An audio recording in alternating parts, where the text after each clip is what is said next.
On a Chinese screen by Somerset, Maugham. The rising of the curtain, you come to the row of hovels that leads to the gate of the city. They are built of dried mud and so dilapidated that you feel a breath of wind will lay them flat upon the dusty earth from which they have been made. A string of camels, heavily laden, steps warily past you. They wear the disdainful air of profiteers forced to traverse a world in which many people are not so rich as they. A little crowd, tattered in their blue clothes, is gathered about the gate, and it scatters as a youth in a pointed cap gallops up on a Mongolian pony. A band of children are chasing a lame dog, and they throw clods of mud at it. Two stout gentlemen in long black gowns of figured silk and silk jackets stand talking to one another. Each holds a little stick, perched on which, with a string attached to its leg, is a little bird. They have brought out their pets for an airing, and in friendly fashion compare their merits. Now and then the birds give a flutter into the air, the length of the string, and return quickly to their perch. The two Chinese gentlemen, smiling, look at them with soft eyes. Rude boys cry out at the foreigner in a shrill and scornful voice. The city wall, crumbling, old and crenellated, looks like the city wall in an old picture of some Palestinish town of the Crusaders. You pass through the gateway into a narrow street lined with shops, many of them with their elegant lattice work, red and gold, and their elaborate carving, have a peculiar ruined magnificence, and you imagine that in their dark recesses are sold all manner of strange wares of the fabulous East. A great multitude surges along the uneven narrow footwalk or in the deep-set street, and coolies, bearing heavy loads, shout for way in short, sharp cries. Hawkers with guttural sound call their wares. And now at a sedate pace, drawn by a sleek mule, comes a Peking cart. Its hood is bright blue and its great wheels are studded with nails. The driver sits with dangling legs on a shaft. It is evening, and the sun sets red behind the yellow, steep, and fantastic roof of a temple. The Peking cot, the blind in front drawn down, passes silently, and you wonder who it is that sits cross-legged within. Perhaps it is a scholar, all the learning of the classics at his finger ends, bound on a visit to a friend with whom he will exchange elaborate compliments and discuss the golden age of Tang and Sung, which can return no more. Perhaps it is a singing girl in splendid silks and richly embroidered coat, with jade in her black hair, summoned to a party so that she may sing a little song and exchange elegant repartee with young blades cultured enough to appreciate wit. The Peking cot disappears into the gathering darkness. It seems to carry all the mystery of the East. The glory hole, it is a sort of little cubicle in a corner of the chandler's store just under the ceiling, and you reach it by a stair which is like a ship's companion. It is partitioned off from the shop by matchboarding, about 4 feet high, so that when you sit on the wooden benches that surround the table, you can see into the shop with all its stores. Here are coils of rope, oilskins, heavy sea boots, hurricane lamps, hams, tinned goods, liquor of all sorts, curios to take home to your wife and children, clothes, I know not what. There is everything that a foreign ship can want in an Eastern pot.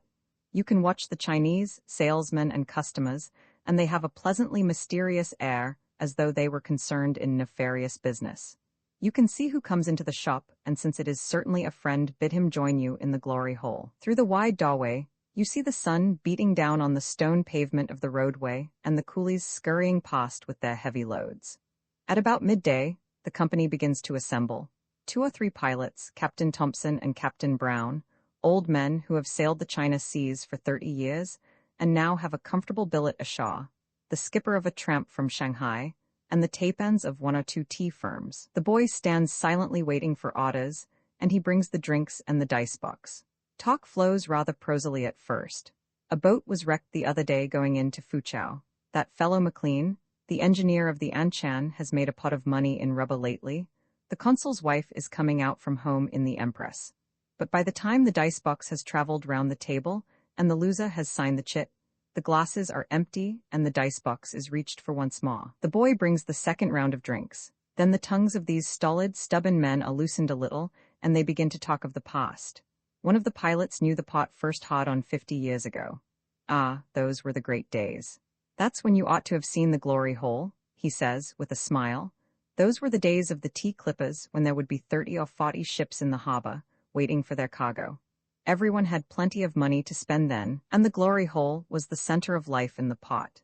If you wanted to find a man, why, you came to the glory hole, and if he wasn't there he'd be sure to come along soon.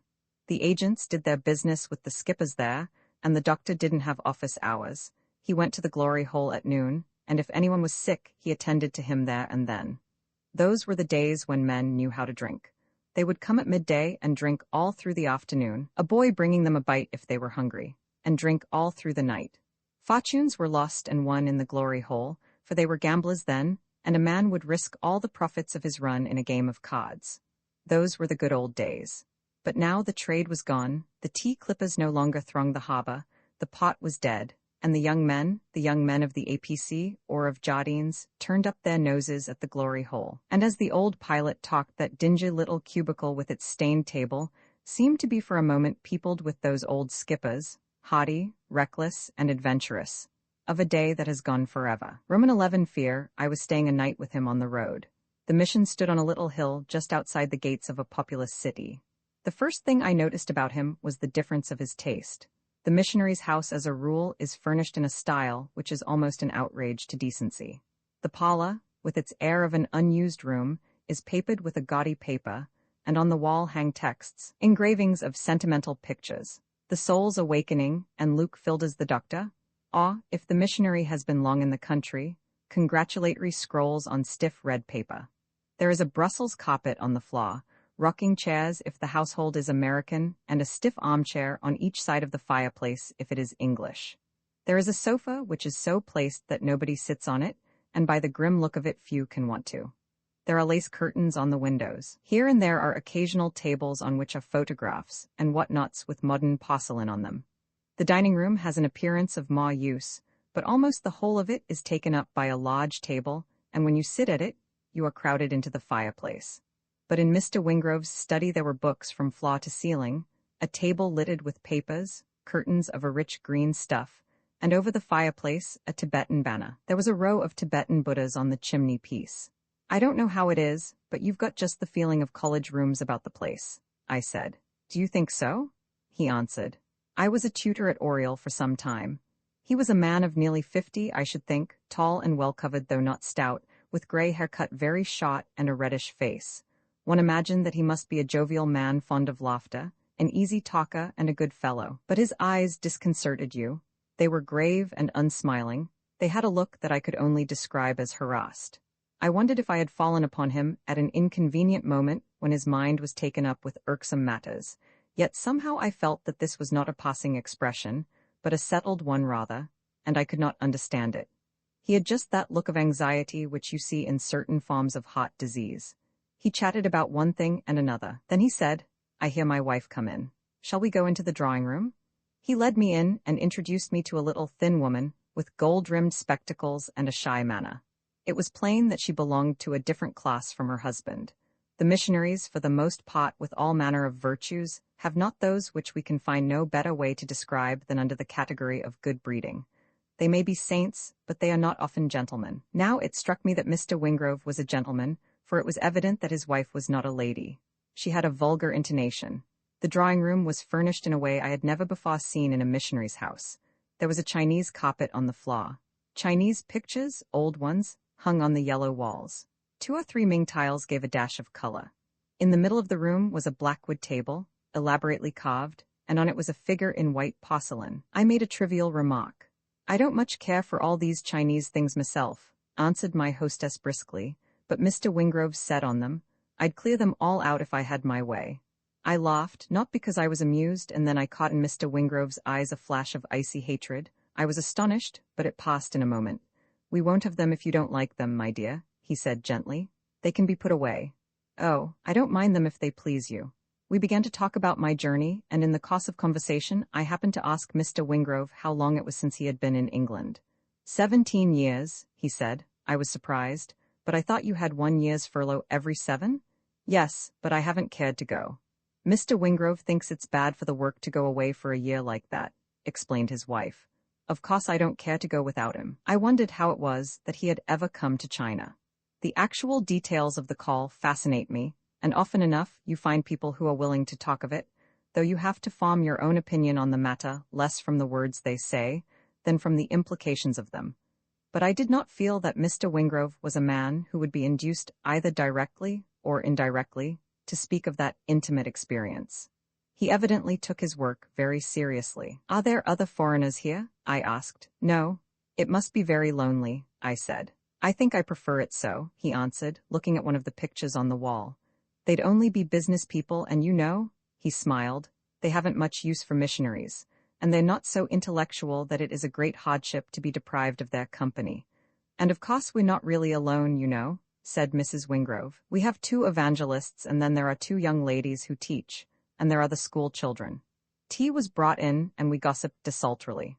Mr. Wingrove seemed to speak with effort, and I had increasingly that feeling in him of perturbed repression. He had pleasing manners and was certainly trying to be cordial, and yet I had a sense of effort. I led the conversation to Oxford, mentioning various friends whom he might know, but he gave me no encouragement. "It's so long since I left home," he said, "and I haven't kept up with anyone. There's a great deal of work in a mission like this, and it absorbs one entirely." I thought he was exaggerating a little, so I remarked, "Well, by the number of books you have, I take it that you get a certain amount of time for reading." "I very seldom read," he answered with abruptness, in a voice that I knew already was not quite his own. I was puzzled. There was something odd about the man. At last, as was inevitable, I suppose, he began to talk of the Chinese. Mrs. Wingrove said the same things about them that I had already heard so many missionaries say. They were a lying people, untrustworthy, cruel, and dirty, but a faint light was visible in the east. Though the results of missionary endeavor were not very noteworthy as yet, the future was promising. They no longer believed in their old gods, and the power of the literati was broken. It is an attitude of mistrust and dislike tempered by optimism. But Mr. Wingrove mitigated his wife's strictures. He dwelt on the good nature of the Chinese, on their devotion to their parents, and on their love for their children. "Mr. Wingrove won't hear a word against the Chinese," said his wife. "He simply loves them.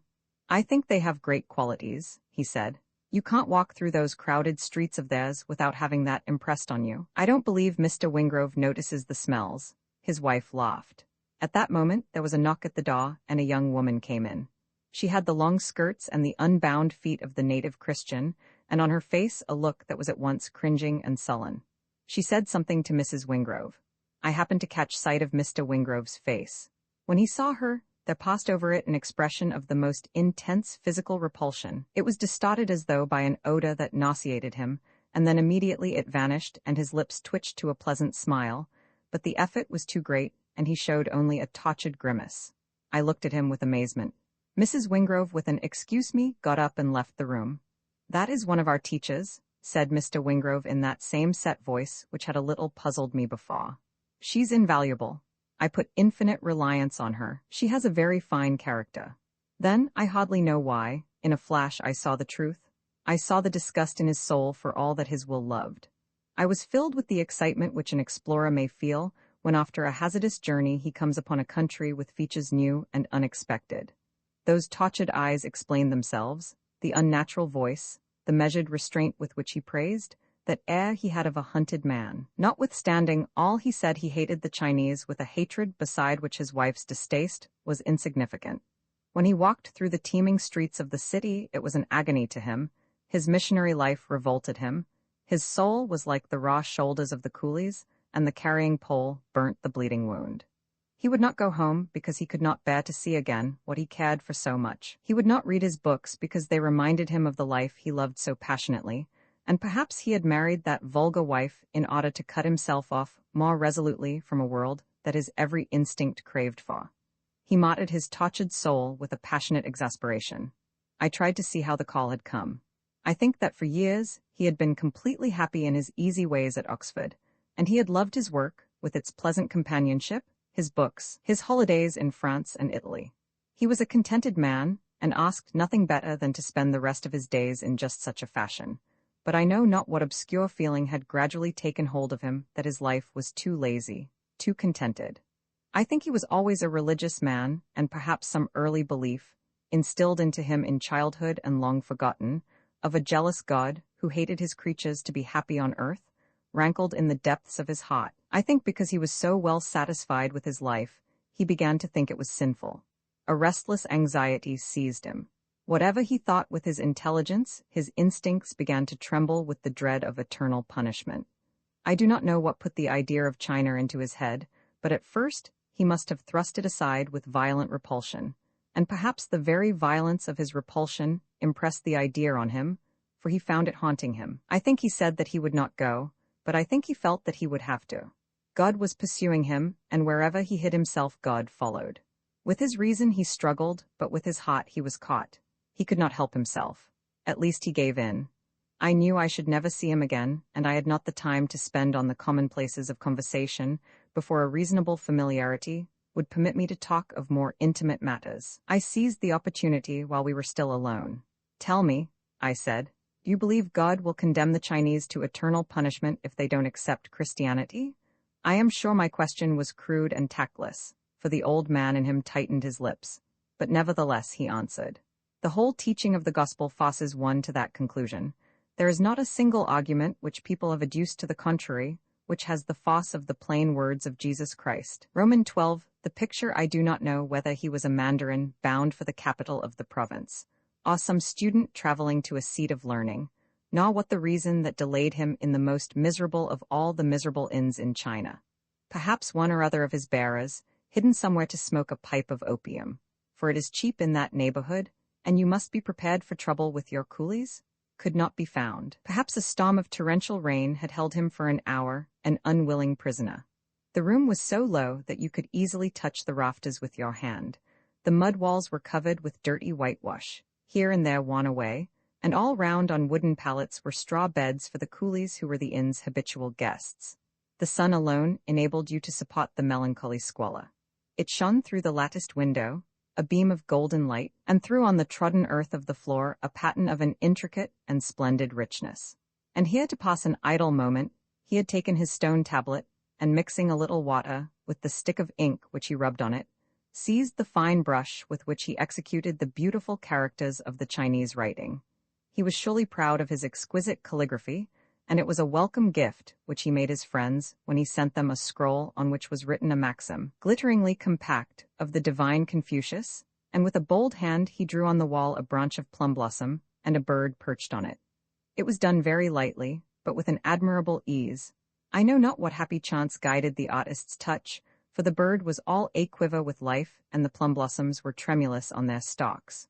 The soft airs of spring blew through the sketch into that sodded chamber, and for the beating of a pulse you were in touch with the eternal. Roman 13, Her Britannic Majesty's representative, he was a man of less than middle height, with stiff brown hair and brows, a little toothbrush mustache, and glasses through which his blue eyes, looking at you aggressively, were somewhat distorted. There was a defiant perkiness in his appearance which reminded you of the cock-sparrow, and as he asked you to sit down and inquired your business, meanwhile sorting the papers littered on his desk, as though you had disturbed him in the midst of important affairs, you had the feeling that he was on the lookout for an opportunity to put you in your place.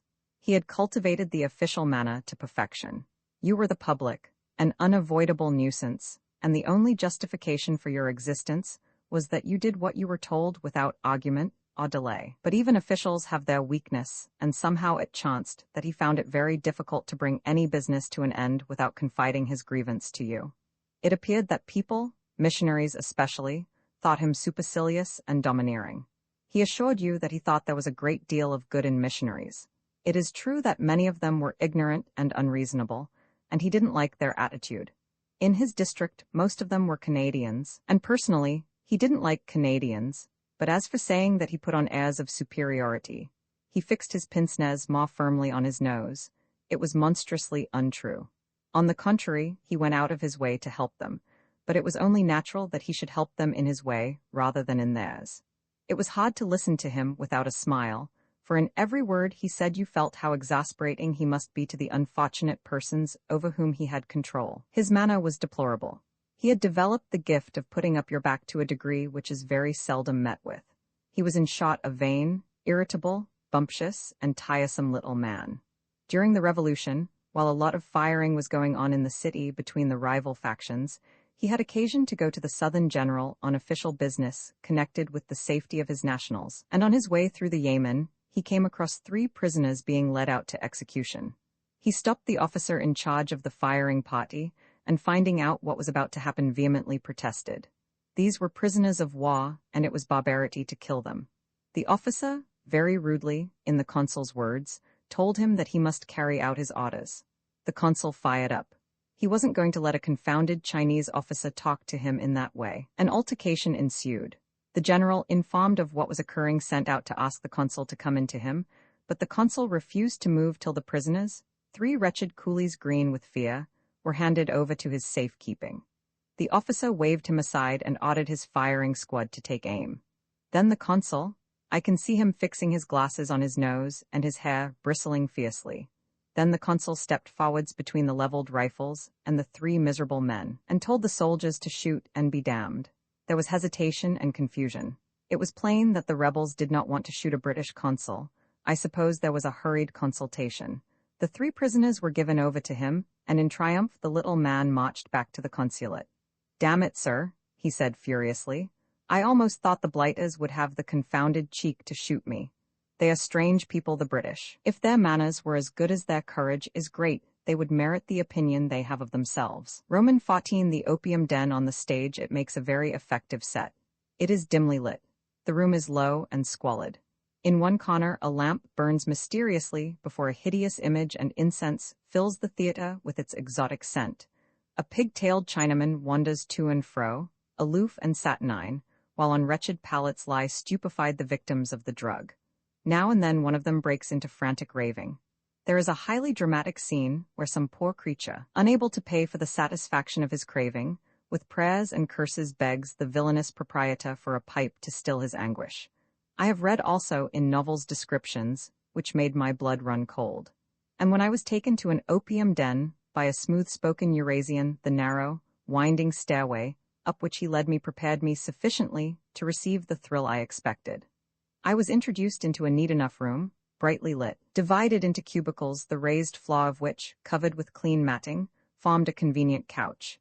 In one, an elderly gentleman, with a grey head and very beautiful hands, was quietly reading a newspaper, with his long pipe by his side. In another, 2 coolies were lying, with a pipe between them, which they alternately prepared and smoked. They were young men, of a haughty appearance, and they smiled at me in a friendly way. One of them offered me a smoke. In a third, 4 men squatted over a chessboard, and a little further on a man was dandling a baby. The inscrutable Oriental has a passion for children, while the baby's mother, whom I took to be the landlord's wife, a plump, pleasant-faced woman, watched him with a broad smile on her lips. It was a cheerful spot, comfortable, homelike, and cozy. It reminded me somewhat of the little intimate beerhouses of Berlin, where the tired working man could go in the evening and spend a peaceful hour. Fiction is stranger than fact. Roman 15. The last chance. It was pathetically obvious that she had come to China to be married, and what made it almost tragic was that not a single man in the treaty pot was ignorant of the fact. She was a big woman with an ungainly figure. Her hands and feet were large. She had a large nose, indeed all her features were large, but her blue eyes were fine. She was perhaps a little too conscious of them. She was a blonde and she was 30.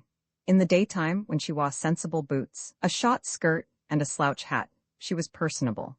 But in the evening, in blue silk to enhance the color of her eyes, in a frock cut by heaven knows what suburban dressmaker from the models in an illustrated paper, when she set herself out to be alluring, she was an object that made you horribly ill at ease. She wished to be all things to all unmarried men. She listened brightly while one of them talked of shooting, and she listened gaily when another talked of the freight on tea. She clapped her hands with girlish excitement when they discussed the races which were to be run next week. She was desperately fond of dancing, with a young American, and she made him promise to take her to a baseball match. But dancing wasn't the only thing she cared for. You can have too much of a good thing, and with the elderly, but single, tapan of an important firm, what she simply loved was a game of golf. She was willing to be taught billiards by a young man who had lost his leg in the war, and she gave her sprightly attention to the manager of a bank who told her what he thought of silver. She was not much interested in the Chinese, for that was a subject which was not very good form in the circles in which she found herself, but being a woman she could not help being revolted at the way in which Chinese women were treated. "You know, they don't have a word to say about who they're going to marry," she explained. "It's all arranged by go-betweens, and the man doesn't even see the girl till he's married her. There's no romance or anything like that, and as far as love goes, words failed her. She was a thoroughly good-natured creature. She would have made any of those men, young or old, a perfectly good wife. And she knew it." Roman 16. The nun. The convent lay white and cool among the trees on the top of a hill, and as I stood at the gateway, Waiting to be let in, I looked down at the tawny river glittering in the sunlight and at the rugged mountains beyond. It was the Mother Superior who received me, a placid, sweet-faced lady with a soft voice and an accent which told me that she came from the south of France. She showed me the orphans who were in her charge, busy at the lace-making which the nuns had taught them, smiling shyly, and she showed me the hospital where lay soldiers suffering from dysentery, typhoid, and malaria. They were squalid and dirty. The Mother Superior told me she was a Basque. The mountains that she looked out on from the convent windows reminded her of the Pyrenees. She had been in China for 20 years. She said that it was hard sometimes never to see the sea. Here on the great river, they were 1,000 miles away from it. And because I knew the country where she was born, she talked to me a little of the fine roads that led over the mountains. Ah, they did not have them here in China. And the vineyards and the pleasant villages, with their running streams that nestled at the foot of the hills. But the Chinese were good people. The orphans were very quick with their fingers, and they were industrious. The Chinese sought them as wives because they had learnt useful things in the convent, and even after they were married, they could earn a little money by their needles. And the soldiers, too, they were not so bad as people said. After all, les pauvres petits, they did not want to be soldiers. They would much sooner be at home working in the fields. Those whom the sisters had nursed through illness were not devoid of gratitude. Sometimes when they were coming along in a chair and overtook two nuns who had been in the town to buy things and were laden with parcels, they would offer to take their parcels in the chair. Au fond, they were not bad-hearted. They do not go so far as to get out and let the nuns ride in their stead? I asked. A nun in their eyes is only a woman. She smiled indulgently. You must not ask from people more than they are capable of giving. How true, and yet how hard to remember. Roman 17 Henderson, it was very hard to look at him without a chuckle, for his appearance immediately told you all about him. When you saw him at the club, reading the London Mercury, or lounging at the bar with a gin and bitters at his elbow, no cocktails for him, his unconventionality attracted your attention, but you recognized him at once, for he was a perfect specimen of his class. His unconventionality was exquisitely conventional. Everything about him was according to standard, from his square-toed, serviceable boots to his rather long, untidy hair. He wore a loose low collar that showed a thick neck and loose, somewhat shabby but well-cut clothes. He always smoked a short briar pipe. He was very humorous on the subject of cigarettes. He was a biggish fellow, athletic, with fine eyes and a pleasant voice. He talked fluently. His language was often obscene, not because his mind was impure, but because his bent was democratic. As you guessed by the look of him, he drank beer, not in fact but in the spirit, with Mr. Chesterton, and walked the Sussex Downs with Mr. Hilaire Belloc. He had played football at Oxford, but with Mr. Wells he despised the ancient seat of learning. He looked upon Mr. Bernard Shaw as a little out of date, but he had still great hopes of Mr. Granville Barker. He had had many serious talks with Mr. and Mrs. Sidney Webb, and he was a member of the Fabian Society. The only point where he touched upon the same world as the frivolous was his appreciation of the Russian ballet. He wrote rugged poems about prostitutes, dogs, lampposts, Magdalen College, public houses, and country vicarages. He held English, French, and Americans in scorn, but on the other hand, he was no misanthropist. He would not listen to a word in dispraise of Tamils, Bengalis, Kaffirs, Germans, or Greeks. At the club, they thought him rather a wild fellow. A socialist, you know, they said, but he was junior partner in a well-known and respectable firm, and one of the peculiarities of China is that your position excuses your idiosyncrasies. It may be notorious that you beat your wife, but if you are manager of a well-established bank, the world will be civil to you and ask you to dinner. So when Henderson announced his socialistic opinions, they merely laughed. When he first came to Shanghai, he refused to use the jinrickshaw. It revolted his sense of personal dignity that a man, a human being no different from himself, should drag him hither and thither. So he walked. He swore it was good exercise and it kept him fit. Besides, it gave him a thirst he wouldn't sell for $20, and he drank his beer with gusto. But Shanghai is very hot, and sometimes he was in a hurry, so now and again he was obliged to use the degrading vehicle. It made him feel uncomfortable, but it was certainly convenient. Presently he came to use it frequently, but he always thought of the boy between the shafts as a man and a brother. He had been 3 years in Shanghai when I saw him. We had spent the morning in the Chinese city, going from shop to shop, and our rickshaw boys were hot with sweat. Every minute or two they wiped their foreheads with ragged handkerchiefs. We were bound now for the club, and had nearly reached it when Henderson remembered that he wanted to get Mr. Bertrand Russell's new book, which had just reached Shanghai. He stopped the boys and told them to go back. "Don't you think we might leave it till after luncheon?" I said. "Those fellows are sweating like pigs." "It's good for them," he answered. "You mustn't ever pay attention to the Chinese. You see, we're only here because they fear us. We're the ruling race." I did not say anything. I did not even smile. The Chinese always have had masters, and they always will. A passing car separated us for a moment, and when he came once more abreast of me, he had put the matter aside. "You men who live in England don't know what it means to us when new books get out here," he remarked. "I read everything that Bertrand Russell writes. Have you seen the last one? Roads to Freedom?" "Yes, I read it before I left England. I've read several reviews. I think he's got hold of some interesting ideas. I think Henderson was going to enlarge on them, but the rickshaw boy passed the turning he should have taken. "Round the corner, you bloody fool," cried Henderson, and to emphasize his meaning he gave the man a smart kick on the bottom. Roman 18 dawn, it is night still, and the courtyard of the inn is rich with deep patches of darkness. Lanterns throw fitful lights on the coolies busily preparing their loads for the journey. They shout and laugh, angrily argue with one another, and vociferously quarrel. I go out into the street and walk along preceded by a boy with a lantern. Here and there behind closed doors cocks are crowing, but in many of the shops the shutters are down already, and the indefatigable people are beginning their long day. Here an apprentice is sweeping the floor, and there a man is washing his hands and face. A wick burning in a cup of oil is all his light. I pass a tavern where half a dozen persons are seated at an early meal. The ward gate is closed, but a watchman lets me through a postern, and I walk along a wall by a sluggish stream in which are reflected the bright stars. Then I reach the great gate of the city, and this time one half of it is open. I pass out, and there, awaiting me, all ghostly, is the dawn. The day and the long road and the open country lie before me. Put out the lantern. Behind me the darkness pales to a mist of purple, and I know that soon this will kindle to a rosy flush. I can make out the causeway well enough, and the water in the paddy fields reflects already a wan and shadowy light. It is no longer night, but it is not yet day. This is the moment of most magical beauty, when the hills and the valleys, the trees and the water, have a mystery which is not of earth. For when once the sun has risen, for a time the world is very cheerless, the light is cold and gray like the light in a painter's studio, and there are no shadows to diaper the ground with a colored pattern. Skirting the brow of a wooded hill, I look down on the paddy fields. But to call them fields is too grandiose. They are for the most part crescent-shaped patches built on the slope of a hill, one below the other, so that they can be flooded. Firs and bamboos grow in the hollows, as though placed there by a skillful gardener with a sense of ordered beauty to imitate formally the abandon of nature.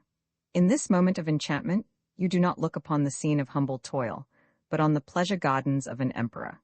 Here, throwing aside the cares of state, he might come in yellow silk embroidered with dragons, with jeweled bracelets on his wrists, to spot with a concubine so beautiful that men in after ages felt it natural if a dynasty was destroyed for her sake. And now, with the increasing day, a mist arises from the paddy fields and climbs halfway up the gentle hills.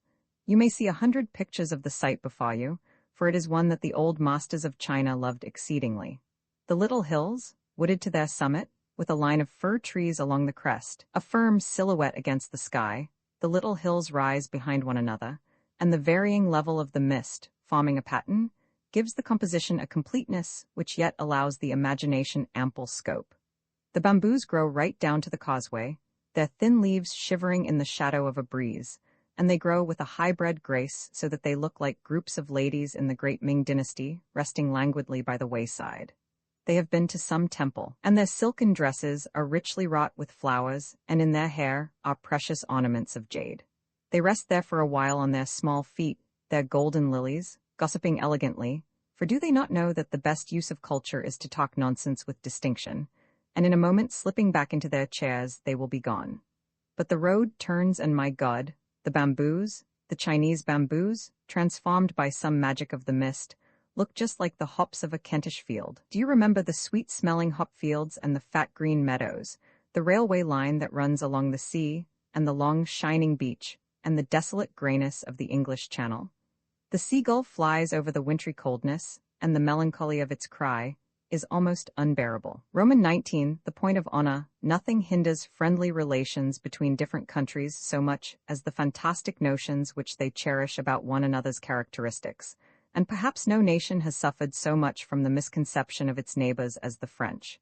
They have been considered a frivolous race, incapable of profound thought, flippant, immoral, and unreliable. Even the virtues that have been allowed them, their brilliancy, their gaiety, have been allowed them, at least by the English, in a patronizing way, for they were not virtues on which the Anglo-Saxons set great store. It was never realized that there is a deep seriousness at the bottom of the French character, and that the predominant concern of the average Frenchman is the concern for his personal dignity. It is by no hazard that La Rochefoucauld, a keen judge of human nature in general, and of his countrymen in particular, should have made El Señor the pivot of his system. The punctiliousness with which our neighbors regard it has often entertained the Briton who is accustomed to look upon himself with humor.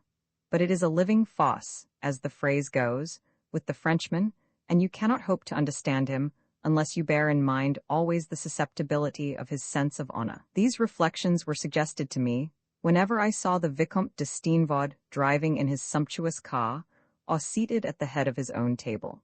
He represented certain important French interests in China, and was said to have more power at the Quai d'Orsay than the minister himself. There was never a very cordial feeling between the pair, since the latter not unnaturally resented that one of his nationals should deal in diplomatic matters with the Chinese behind his back. The esteem in which M. de Steenvoorde was held at home was sufficiently proved by the red button that adorned the lappet of his frock coat. The Vicomte had a fine head, somewhat bald, but not unbecomingly, une lege calvity, as the French novelists put it, and thereby rubbed the cruel fact of half its sting. A nose like the great Duke of Wellington's, bright black eyes under heavy eyelids, and a small mouth hidden by an exceedingly handsome moustache the ends of which he twisted a great deal with white, richly jeweled fingers. His air of dignity was heightened by 3 massive chins.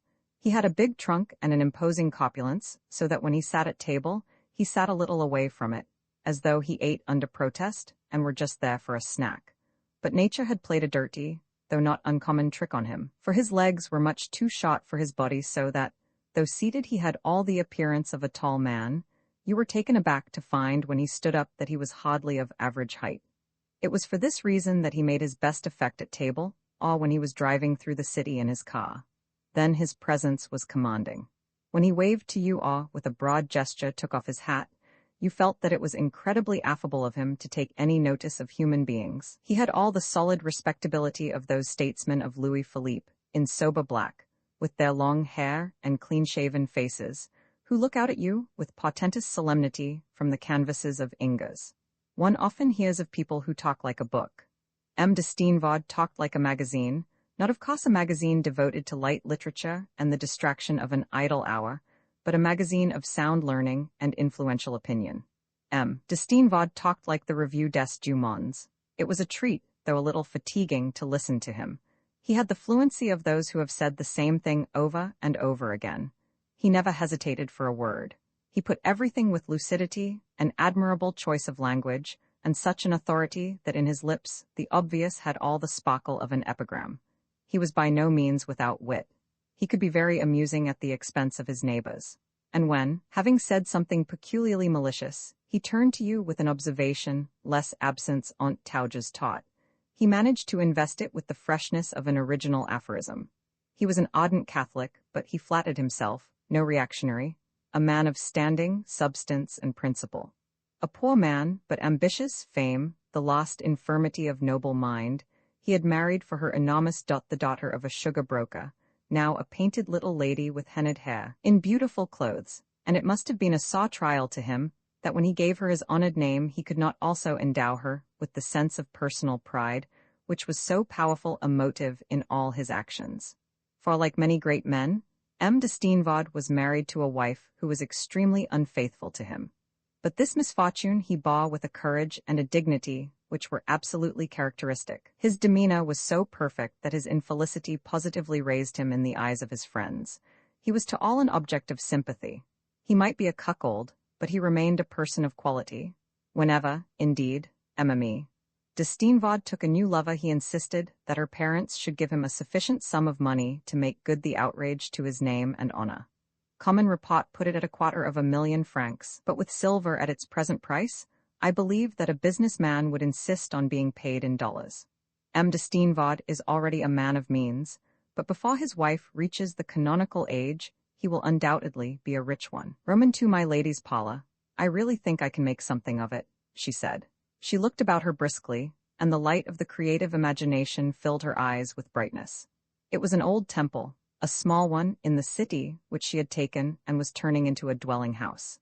It had been built for a very holy monk by his admirers 300 years before, and here in great piety, practicing innumerable austerities, he had passed his declining days. For long after, in memory of his virtue, the faithful had come to worship, but in course of time funds had fallen very low, and at last the 2 or 3 monks that remained were forced to leave. It was weather-beaten, and the green tiles of the roof were overgrown with weeds. The rafted ceiling was still beautiful with its faded gold dragons on a faded red, but she did not like a dark ceiling, so she stretched a canvas across and papered it. Needing air and sunlight, she cut 2 large windows on one side. She very luckily had some blue curtains which were just the right size. Blue was her favorite color. It brought out the color of her eyes. Since the columns, great red sturdy columns, oppressed her a little, she papered them with a very nice paper which did not look Chinese at all. She was lucky also with the paper with which she covered the walls. It was bought in a native shop, but really it might have come from Sanderson's. It was a very nice pink stripe, and it made the place look cheerful at once. At the back was a recess in which had stood a great lacquer table, and behind it, an image of the Buddha in his eternal meditation. Here generations of believers had burned their tapers and prayed, some for this temporal benefit or that, some for release from the returning burden of earthly existence, and this seemed to her the very place for an American stove. She was obliged to buy her carpet in China, but she managed to get one that looked so like an Axminster that you would hardly know the difference. Of course, being handmade, it had not quite the smoothness of the English article, but it was a very decent substitute. She was able to buy a very nice lot of furniture from a member of the legation who was leaving the country for a post in Rome, and she got a nice bright chintz from Shanghai to make loose covers with. Fortunately, she had quite a number of pictures, wedding presents, and some even that she had bought herself, for she was very artistic, and these gave the room a cozy look. She needed a screen, and here there was no help for it. She had to buy a Chinese one, but as she very cleverly said, you might perfectly well have a Chinese screen in England. She had a great many photographs in silver frames, one of them of a princess of Schleswig-Holstein, and one of the Queen of Sweden, both signed, and these she put on the grand piano, for they give a room an air of being lived in. Then, having finished, she surveyed her work with satisfaction. Of course it doesn't look like a room in London, she said, but it might quite well be a room in some nice place in England, Cheltenham, say, or Tunbridge Wells. Roman 20. The beast of burden at first when you see the coolie on the road, bearing his load, it is as a pleasing object that he strikes the eye. In his blue rags, a blue of all colors from indigo to turquoise, and then to the paleness of a milky sky, he fits the landscape. He seems exactly right as he trudges along the narrow causeway between the rice fields or climbs a green hill. His clothing consists of no more than a short coat and a pair of trousers, and if he had a suit which was at the beginning all of a piece, he never thinks when it comes to patching to choose a bit of stuff of the same color. He takes anything that comes handy. From sun and rain, he protects his head with a straw hat shaped like an extinguisher with a preposterously wide, flat brim. You see a string of coolies come along, one after the other, each with a pole on his shoulders from the ends of which hang 2 great bales, and they make an agreeable pattern. It is amusing to watch their hurrying reflections in the paddy water. You watch their faces as they pass you. They are good-natured faces and frank. You would have said, if it had not been drilled into you that the Oriental is inscrutable. And when you see them lying down with their loads under a banyan tree by a wayside shrine, smoking and chatting gaily, if you have tried to lift the bales they carry for 30 miles or more a day, it seems natural to feel admiration for their endurance and their spirit. But you will be thought somewhat absurd if you mention your admiration to the old residents of China. You will be told with a tolerant shrug of the shoulders that the coolies are animals, and for 2,000 years from father to son have carried burdens, so it is no wonder if they do it cheerfully. And indeed, you can see for yourself that they begin early, for you will encounter little children with a yoke on their shoulders staggering under the weight of vegetable baskets. The day wears on, and it grows warmer. The coolies take off their coats and walk stripped to the waist.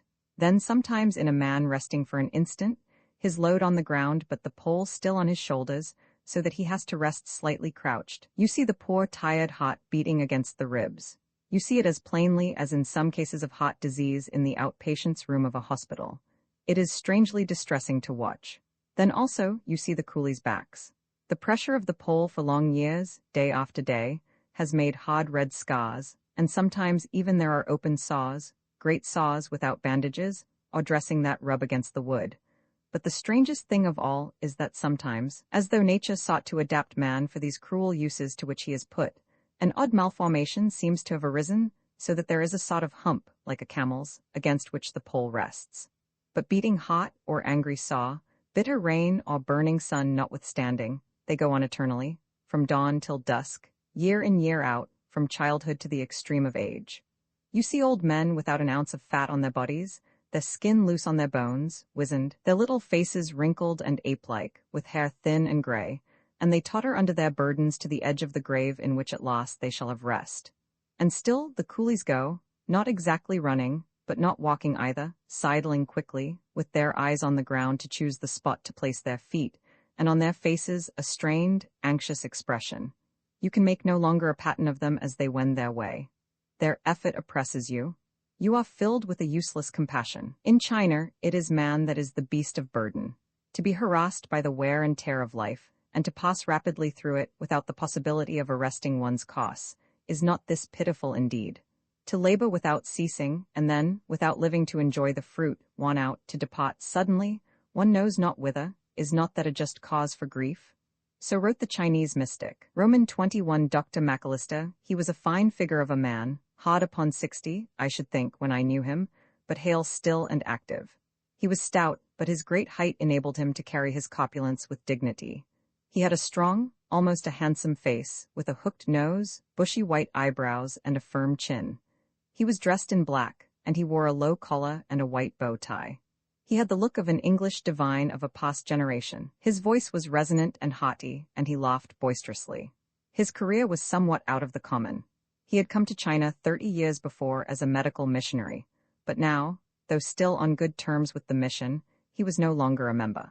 It had been decided, it appears, to build a school on a certain desirable spot which the doctor had hit upon, and in a crowded Chinese city, it is never very easy to find building land. But when the mission, after much bargaining, had eventually bought this, the discovery was made that the owner was not the Chinese with whom the negotiations had been conducted, but the doctor himself.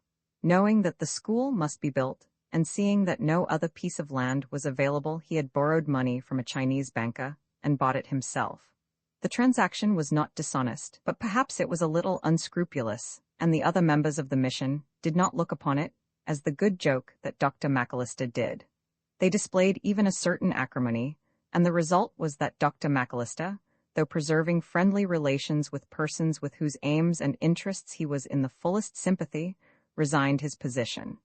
He was known to be a clever doctor, and he soon had a large practice both among the foreigners and the Chinese. He started a hostel in which the traveler, at a price, and a high one, could have board and lodging. His guests complained a little because they were not allowed to drink alcohol, but it was much more comfortable than a Chinese inn, and some allowance had to be made for the doctor's principles. He was a man of resource.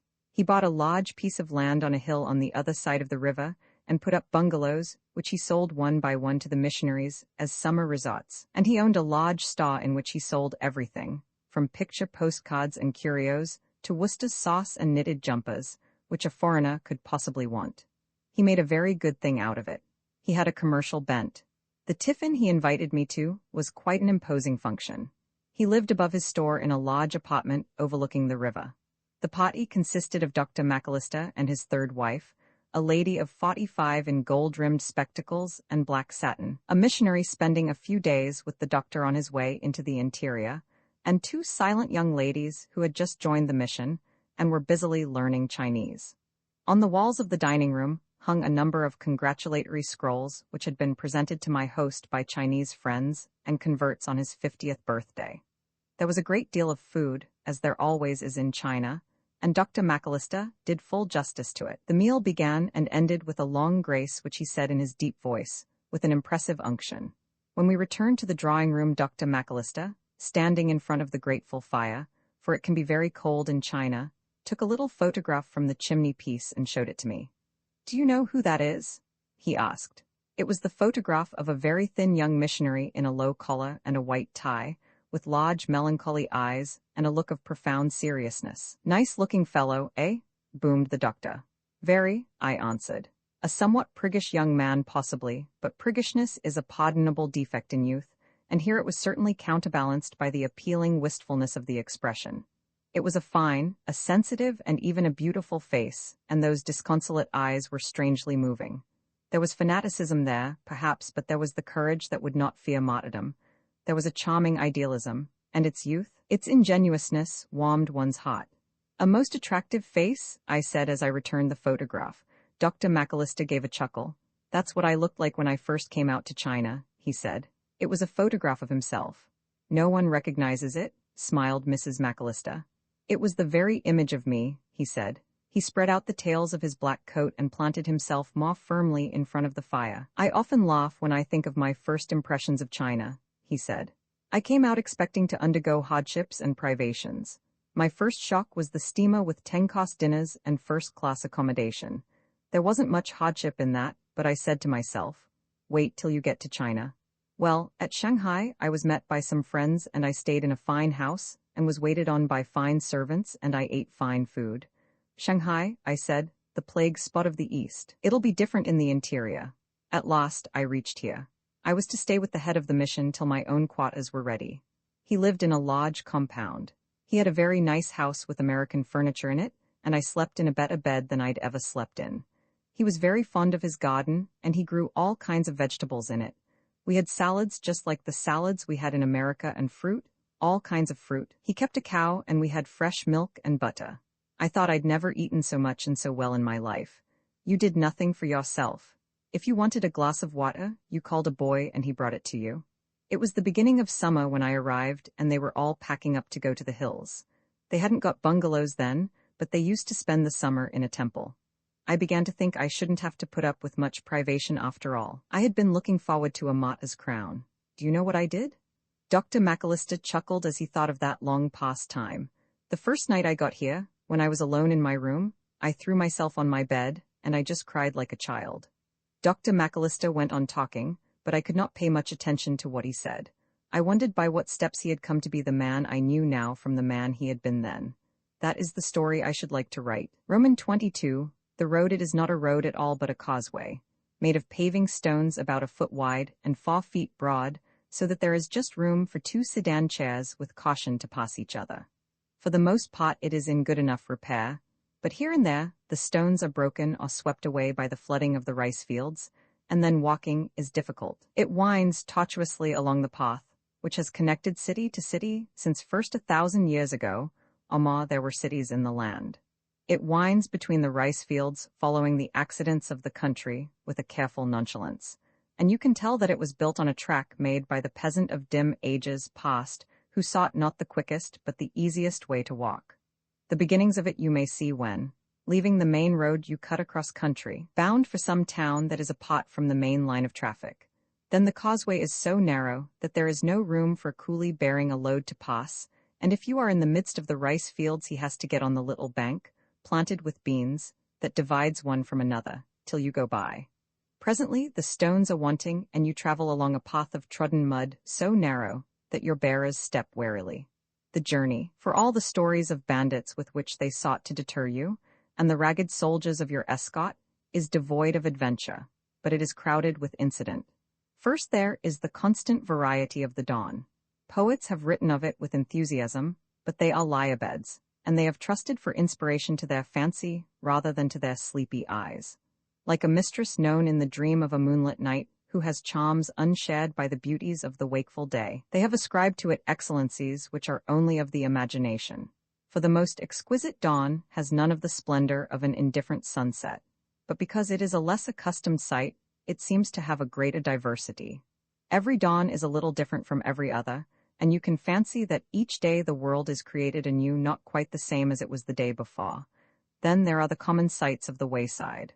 A peasant, thigh-deep in water, plows his field with a plow as primitive as those his fathers have used for 40 mortal centuries. The water buffalo splashes sinister through the mud, and his cynical eyes seem to ask what end has been served by this unending toil. An old woman goes by in her blue smock and short blue trousers, on bound feet, and she supports her unsteady steps with a long staff. Two fat Chinese in chairs pass you, and passing stare at you with curious yet listless eyes. Everyone you see is an incident, however trivial, sufficient to arouse your fancy for an instant. And now your eyes rest with pleasure on the smooth skin, like yellow ivory, of a young mother sauntering along with a child strapped to her back, on the wrinkled, inscrutable visage of an old man, or on the fine bones, visible through the flesh of the face, of a strapping coolie. And beside all this there is the constant delight with which, having climbed laboriously a hill, you see the country spread out before you. For days and days it is just the same, but each time you see it you have the same little thrill of discovery.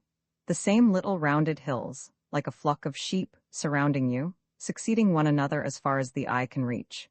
And on many, a lone tree, as though planted deliberately for the sake of the picturesque, outlines its gracious pattern against the sky. The same groves of bamboo lean delicately, almost surrounding the same farm-houses, which with their clustering roofs nestle pleasantly in the same sheltered hollows. The bamboos lean over the highway with an adorable grace. They have the condescension of great ladies, which flatters rather than wounds. They have the abandon of flowers, a well-born wantonness that is too sure of its good breeding ever to be in danger of debauchery. But the memorial arch, to virtuous widow, or to fortunate scholar, warns you that you are approaching a village or a town, and you pass, affording a moment's sensation to the inhabitants, through a ragged line of sodded hovels or a busy street. The street is shaded from the sun by great mats stretched from eave to eave. The light is dim, and the thronging crowd has an unnatural air. You think that so must have looked the people in those cities of magicians which the Arab traveller knew, and where during the night a terrible transformation befell you, so that, till you found the magic formula to free you, you went through life in the guise of a one-eyed ass, or of a green and yellow parrot. The merchants in their open shops seem to sell no common merchandise, and in the taverns messes are prepared of things horrible for men to eat. Your eye, amid the uniformity, for every Chinese town, at all events to the stranger's eye, much resembles every other, takes pleasure in noting trivial differences, and so you observe the predominant industries of each one. Every town makes all that its inhabitants require, but it has also a speciality, and here you will find cotton cloth, there string, and here again silk. Now the orange tree, golden with fruit, grows scarce, and the sugar cane makes its appearance. The black silk cap gives way to the turban, and the red umbrella of oiled paper to the umbrella of bright blue cotton. But these are the common incidents of every day. They are like the expected happenings of life, which keep it from monotony, working days and holidays, meetings with your friends, the coming of spring with its elation, and the coming of winter with its long evenings, its easy intimacies and its twilight. Now and then, as love enters making all the rest but a setting for its radiance, and lifts the common affairs of the day to a level on which the most trifling things have a mysterious significance. Now and then the common round is interrupted, and you are faced by a beauty which takes your soul, all unprepared, by assault. For looming through the mist, you may see the fantastic roofs of a temple loftily raised on a huge stone bastion, around which, a natural moat, flows a quiet green river, and when the sun lights it you seem to see the dream of a Chinese palace. A palace as rich and splendid as those which haunted the fancy of the Arabian storytellers. Crossing a ferry at dawn, you may see, a little above you, silhouetted against the sunrise, a sampan in which a ferryman is carrying a crowd of passengers.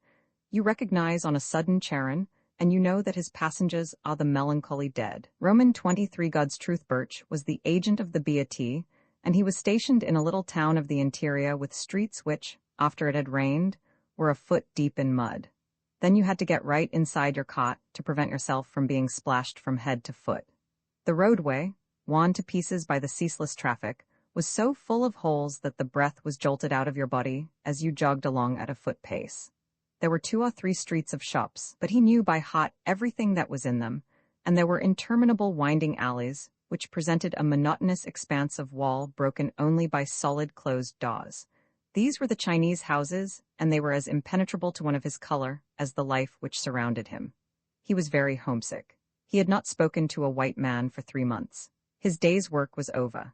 Since he had nothing else to do, he went for the only walk there was. He went out of the city gate and strolled along the ragged road, with its deep ruts, into the country. The valley was bounded by wild, barren mountains, and they seemed to shut him in. He felt immeasurably far away from civilization. He knew he could not afford to surrender to that sense of utter loneliness which beset him, but it was more of an effort than usual to keep a stiff upper lip. He was very nearly at the end of his tether. Suddenly he saw a white man riding towards him on a pony. Behind came slowly a Chinese cart in which presumably were his belongings. Birch guessed at once that this was a missionary going down to one of the treaty pots from his station further up country, and his heart leaped with joy. At last he would have someone to talk to. He hurried his steps. His lassitude left him. He was all alert. He was almost running when he came up to the rider. "Hulloa," he said. "Where have you sprung from?" The rider stopped and named a distant town. "I am on my way down to take the train," he added. "You'd better put up with me for the night. I haven't seen a white man for 3 months. There's lots of room at my place. Be a tea, you know." "Be a tea?" said the rider. His face changed and his eyes, before friendly and smiling, grew hard. "I don't want to have anything to do with you." He gave his pony a kick and started on, but Birch seized the bridle. He could not believe his ears. "What do you mean?" "I can't have anything to do with a man who trades in tobacco. Let go that bridle." "But I've not spoken to a white man for 3 months." "That's no business of mine. Let go that bridle." He gave his pony another kick. His lips were obstinately set and he looked at Birch sternly. Then Birch lost his temper. He clung to the bridle as the pony moved on and began to curse the missionary. He hurled at him every term of abuse he could think of. He swore. He was horribly obscene. The missionary did not answer, but urged his pony on. Birch seized the missionary's leg and jerked it out of the stirrup. The missionary nearly fell off, and he clung in a somewhat undignified fashion to the pony's mane. Then he half slipped, half tumbled to the ground. The cart had come up to them by now and stopped. The 2 Chinese who were sitting in it looked at the white men with indolent curiosity. The missionary was livid with rage. "You've assaulted me. I'll have you fired for that." "You can go to hell," said Birch. "I haven't seen a white man for 3 months and you won't even speak to me. Do you call yourself a Christian?" "What is your name?" "Birch is my name, and be damned to you. I shall report you to your chief. Now stand back and let me get on my journey." Birch clenched his hands. "Get a move on, or I'll break every bone in your body." The missionary mounted, gave his pony a sharp cut with the whip, and cantered away. The Chinese cart lumbered slowly after. But when Birch was left alone, his anger left him, and a sob broke unwillingly from his lips. The barren mountains were less hard than the heart of man. He turned and walked slowly back to the little walled city. Roman 24 romance all day. I had been dropping down the river. This was the river up which Chang Chin, seeking its sauce, had sailed for many days till he came to a city where he saw a girl spinning and a youth leading an ox to the water.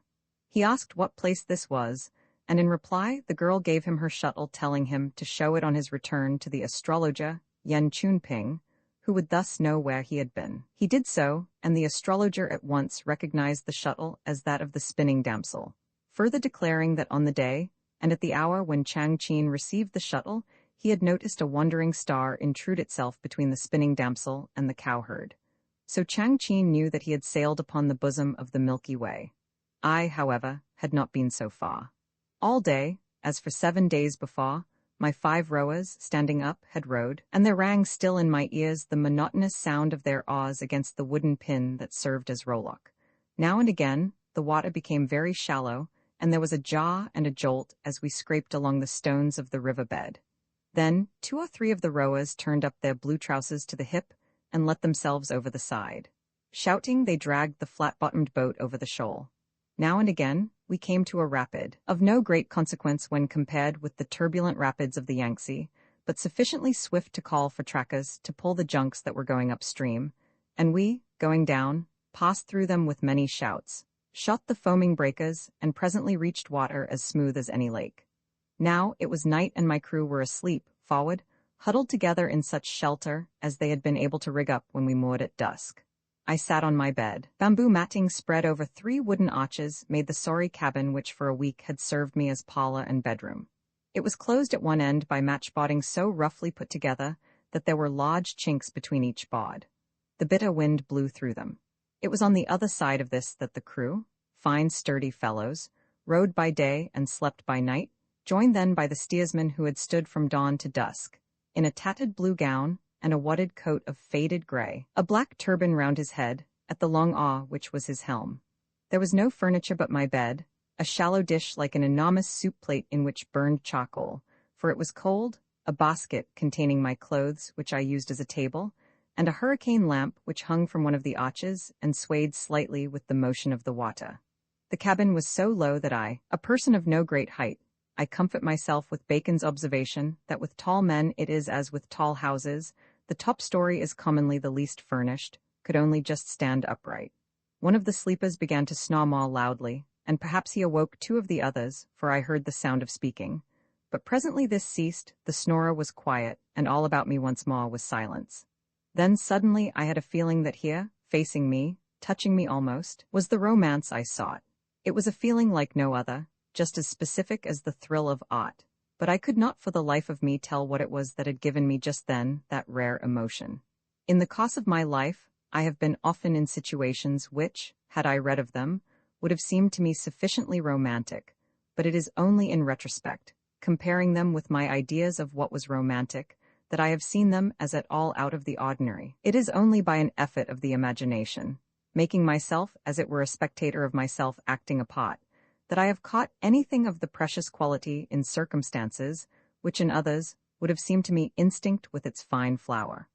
When I have danced with an actress whose fascination and whose genius made her the idol of my country, or wandered through the halls of some great house in which was gathered all that was distinguished by lineage or intellect that London could show, I have only recognized afterwards that here, perhaps, though in somewhat Ouadisque fashion, was romance. In battle, when myself in no great danger, I was able to watch events with a thrill of interest. I had not the phlegm to assume the part of a spectator. I have sailed through the night, under the full moon, to a coral island in the Pacific, and then the beauty and the wonder of the scene gave me a conscious happiness, but only later the exhilarating sense that romance and I had touched fingers. I heard the flutter of its wings when once, in the bedroom of a hotel in New York, I sat round a table with half a dozen others, and made plans to restore an ancient kingdom whose wrongs have for a century inspired the poet and the patriot. But my chief feeling was a surprised amusement that through the hazards of war, I found myself engaged in business so foreign to my bent. The authentic thrill of romance has seized me under circumstances which one would have thought far less romantic, and I remember that I knew it first one evening when I was playing cards in a cottage on the coast of Brittany. In the next room, an old fisherman lay dying, and the women of the house said that he would go out with the tide. Without a storm was raging, and it seemed fit for the last moments of that aged warrior of the seas that his going should be accompanied by the wild cries of the wind as it hurled itself against the shuttered windows. The waves thundered upon the tortured rocks. I felt a sudden exultation, for I knew that here was romance. And now the same exultation seized me, and once more romance, like a bodily presence, was before me. But it had come so unexpectedly that I was intrigued. I could not tell whether it had crept in among the shadows that the lamp threw on the bamboo matting, or whether it was wafted down the river that I saw through the opening of my cabin. Curious to know what were the elements that made up the ineffable delight of the moment I went out to the stern of the boat. Alongside were moored half a dozen junks, going up river, for their masts were erect, and everything was silent in them. Their crews were long since asleep. The night was not dark, for though it was cloudy the moon was full, but the river in that veiled light was ghostly. A vague mist blurred the trees on the further bank. It was an enchanting sight, but there was in it nothing unaccustomed, and what I sought was not there. I turned away. But when I returned to my bamboo shelter, the magic which had given it so extraordinary a character was gone. Alas, I was like a man who should tear a butterfly to pieces in order to discover in what its beauty lay. And yet, as Moses descending from Mount Sinai wore on his face a brightness from his converse with the God of Israel, my little cabin, my dish of charcoal, my lamp, even my camp bed, had still about them something of the thrill which for a moment was mine. I could not see them any more quite indifferently, because for a moment I had seen them magically. Roman 25, the grand style, he was a very old man. It was 57 years since he came to China as a ship's doctor and took the place in one of the southern parts of a medical officer whose health had obliged him to go home. He could not then have been less than 25, so that now he must have been well over 80. He was a tall man, very thin, and his skin hung on his bones like a suit of clothes much too large for him. Under his chin was a great sack like the wattle of an old turkey cock, but his blue eyes, large and bright, had kept their color, and his voice was strong and deep. In these 57 years he had bought and sold 3 or 4 practices along the coast, and now he was back once more within a few miles of the pot in which he had first lived. It was an anchorage at the mouth of the river where the steamers, unable owing to their draft to reach the city, discharged and loaded their cargo. There were only 7 white men's houses, a small hospital, and a handful of Chinese, so that it would not have been worth a doctor's while to settle there, but he was vice-consul as well, and the easy life at his great age just suited him. There was enough to do to prevent him from feeling idle, but not enough to tire him. His spirit was still hale. "I'm thinking of retiring," he said. "It's about time I gave the youngsters a chance." He amused himself with plans for the future. All his life he had wanted to visit the West Indies, and upon his soul he meant to now. By George, sir, he couldn't afford to leave it much longer. England? Well, from all he heard, England was no place for a gentleman nowadays. He was lost there 30 years ago. Besides, he wasn't English. He was born in Ireland. Yes, sir, he took his degree at Trinity College, Dublin. But what with the priests on one side, and the Sinn Feiners on the other, he could not believe there was much left of the Ireland he knew as a boy. "A fine country to hunt in," he said, with a gleam in his open blue eyes. He had better manners than are usually found in the medical profession, which, though blessed with many virtues, neglects somewhat the amenities of polite behavior. I do not know whether it is commerce with the sick, which gives the doctor an unfortunate sense of superiority. The example of his teachers, some of whom have still a bad tradition of rudeness, which certain eminent practitioners of the past cultivated as a professional asset, or his early training among the poor patients of a hospital, whom he is apt to look upon as of a lower class than himself. But it is certain that no body of men is on the whole so wanting in civility. He was very different from the men of my generation, but whether the difference lay in his voice and gesture, in the ease of his manner, or in the elaborateness of his antique courtesy, it was not easy to discover. I think he was more definitely a gentleman than people are nowadays, when a man is a gentleman with deprecation. The word is in bad odor, and the qualities it denotes have come in for a deal of ridicule. Persons who by no stretch of the fancy could be so described have made a great stir in the world during the last 30 years, and they have used all the resources of their sarcasm to render odious a title which they are perhaps all too conscious of never deserving. Perhaps also the difference in him was due to a difference of education. In his youth he had been taught much useless learning, the classics of Greece and Rome, and they had given a foundation to his character which in the present is somewhat rare. He was young in an age which did not know the weekly press, and when the monthly magazine was a staid affair. Reading was more solid. Perhaps men drank more than was good for them, but they read Horace for pleasure, and they knew by heart the novels of Sir Walter Scott. He remembered reading the Newcomes when it came out. I think the men of that time were, if not more adventurous than the men of ours, more adventurous in the grand manner. Now a man will risk his life with a joke from Comic Cuts on his lips, then it was with a Latin quotation. But how can I analyze the subtle quality which distinguished this old man? Read a page of Swift. The words are the same as those we use today, and there is hardly a sentence in which they are not placed in the simplest order. And yet there is a dignity, a spaciousness, an aroma, which all our modern effort fails to attain. In short, there is style. And so with him, there was style, and there is no more to be said. Roman 26 rain, yes, but the sun does not shine every day. Sometimes a cold rain beats down on you, and a northeast wind chills you to the bone. Your shoes and your coat are wet still from the day before, and you have 3 hours to go before breakfast. You tramp along in the cheerless light of that bitter dawn, with 30 miles before you and nothing to look forward to at the end but the squalid discomfort of a Chinese inn.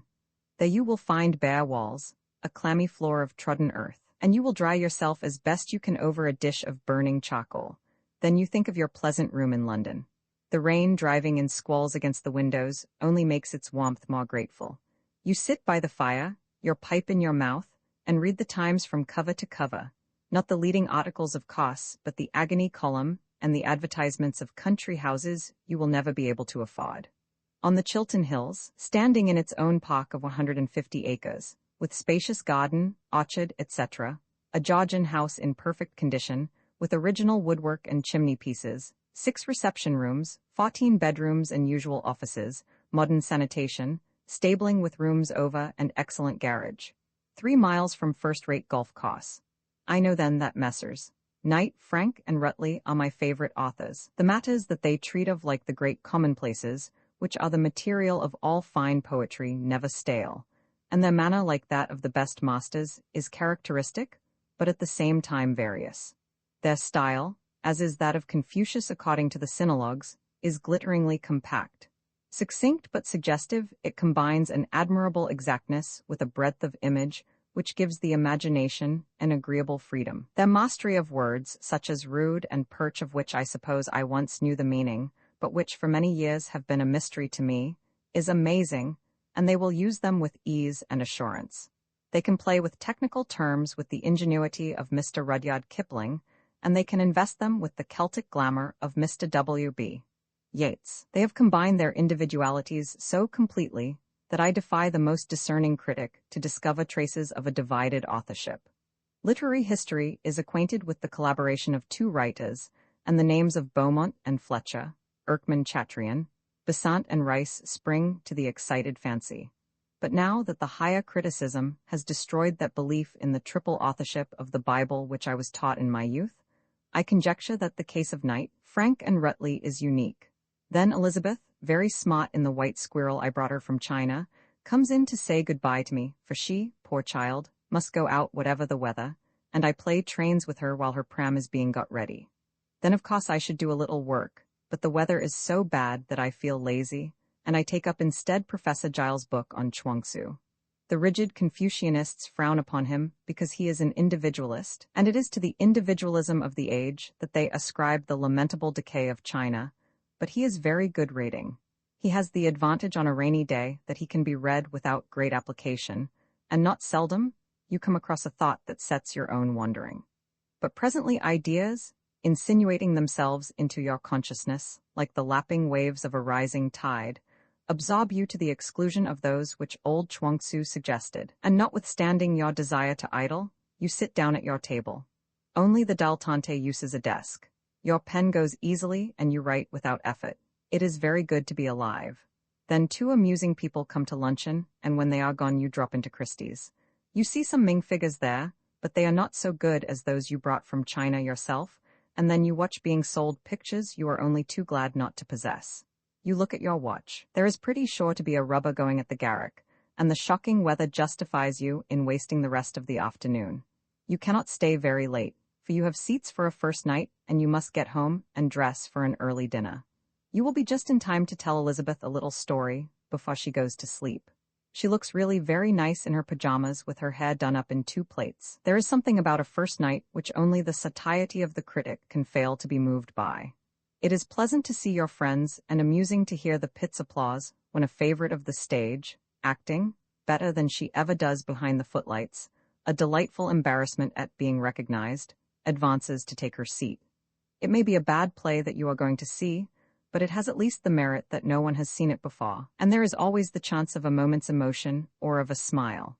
Towards you in their great straw hats, like the hat of lovesick Pirate, but with a huge brim, come a string of coolies, lolloping along, bent forward a little under the weight of the great bales of cotton that they carry. The rain plasters their blue clothes, so thin and ragged, against their bodies.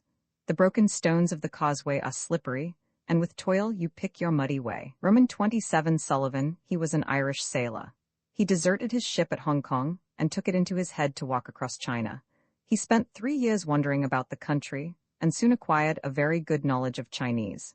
He learned it, as is common among men of his class, with greater ease than do the more highly educated. He lived on his wits. He made a point of avoiding the British consul, but went to the magistrate of each town he came to, and represented himself as having been robbed on the way of all his money. His story was not improbable, and it was told with a wealth of convincing detail which would have excited the admiration of so great a master as Captain Costigan. The magistrate, after the Chinese fashion, was anxious to get rid of him, and was glad to do so at the cost of $10 or $15. If he could get no money, he could generally count on a place to sleep in and a good meal. He had a certain rough humor which appealed to the Chinese. So he continued very successfully, till he hit by misfortune on a magistrate of a different stamp. This man, when he told his story, said to him, "You are nothing but a beggar and a vagabond. You must be beaten." He gave an order, and the fellow was promptly taken out, thrown on the ground, and soundly thrashed. He was not only very much hurt, but exceedingly surprised, and what is more, strangely mortified. It ruined his nerve. There and then he gave up his vagrant life, and making his way to one of the outpots, applied to the Commissioner of Customs for a place as tide waiter. It is not easy to find white men to take such posts, and few questions are asked of those who seek them. He was given a job, and you may see him now, a sunburned, clean-shaven man of 45, florid and rather stout, in a neat blue uniform, boarding the steamers and the junks at a little riverside town, where the deputy commissioner, the postmaster, a missionary, and he are the only Europeans. His knowledge of the Chinese and their ways makes him an invaluable servant. He has a little yellow wife and 4 children. He has no shame about his past, and over a good stiff whiskey he will tell you the whole story of his adventurous travels. But the beating is what he can never get over. It surprises him yet, and he simply cannot understand it. He has no ill feeling towards the magistrate who ordered it. On the contrary, it appeals to his sense of humor. He was a great old sportsman, the old blackguard, he says. Nerve, eh? Roman 28, the dining room. It was an immense room in an immense house. When it was built, building was cheap, and the merchant princes of that day built magnificently. Money was made easily then, and life was luxurious. It was not hard to make a fortune, and a man, almost before he had reached middle age, could return to England and live the rest of his days, no less splendidly, in a fine house in Surrey. It is true that the population was hostile, and it was always possible that a riot might make it necessary for him to fly for his life, but this only added a spice to the comfort of his existence. And when danger threatened, it was fairly certain that a gunboat would arrive in time to offer protection or refuge. The foreign community, largely allied by marriage, was sociable, and its members entertained one another lavishly. They gave pompous dinner parties, they danced together, and they played whist. Work was not so pressing that it was impossible to spend now and again a few days in the interior shooting duck. It was certainly very hot in summer, and after a few years, a man was apt to take things easily. But the rest of the year was only warm, with blue skies and a balmy air, and life was very pleasant. There was a certain liberty of behavior, and no one was thought the worse of, so long as the matter was not intruded on the notice of the ladies. If he had to live with him a little bright-eyed Chinese girl. When he married, he sent her away with a present, and if there were children they were provided for at a Eurasian school in Shanghai. But this agreeable life was a thing of the past. The pot lived on its export of tea, and the change of taste from Chinese to Ceylon had ruined it. For 30 years the pot had lain dying. Before that the consul had had 2 vice-consuls to help him in his work, but now he was able to do it easily by himself. He generally managed to get a game of golf in the afternoon, and he was seldom too busy for a rubber of bridge. Nothing remained of the old splendor but the enormous hongs, and they were mostly empty. The tea merchants, such as were left of them, turned their hands to all manner of side lines in the effort to make both ends meet, but the effort was listless. Everyone in the pot seemed old. It was no place for a young man, and in the room in which I sat, I seemed to read the history of the past and the history of the man I was awaiting. It was Sunday morning, and when I arrived after 2 days on a coasting steamer, he was in church. I tried to construct a portrait of him from the room. There was something pathetic about it. It had the magnificence of a past generation, but a magnificence run to seed, and its tidiness, I know not why, seemed to emphasize a shamefaced poverty. On the floor was a huge Turkey carpet which in the 70s must have cost a great deal of money, but now it was quite threadbare. The immense mahogany table, at which so many good dinners had been eaten, with such a luxury of wine, was so highly polished that you could see your face in it. It suggested pot, old and tawny and prosperous, red-faced gentlemen with side whiskers discussing the antics of the mountebank Disraeli. The walls were of that somber red, which was thought suitable for a dining room when dinner was a respectable function, and they were heavy with pictures. Here were the father and mother of my host, an elderly gentleman with grey whiskers and a bald head, and a stern dark old lady with her hair dressed in the fashion of the Empress Eugenie, and there his grandfather in a stock and his grandmother in a mob cap. The mahogany sideboard with a mirror at the back was laden with plated salvers and a tea service and much else, while in the middle of the dining table stood an immense epigny. On the black marble chimney-piece was a black marble clock, flanked by black marble vases, and in the far corners of the room were cabinets filled with all manner of plated articles. Here and there great palms in pots spread their stiff foliage. The chairs were of massive mahogany, stuffed and covered with faded red leather, and on each side of the fireplace was an armchair.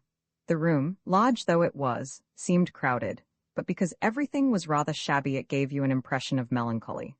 All those things seemed to have a sad life of their own, but a life subdued, as though the force of circumstances had proved too much for them.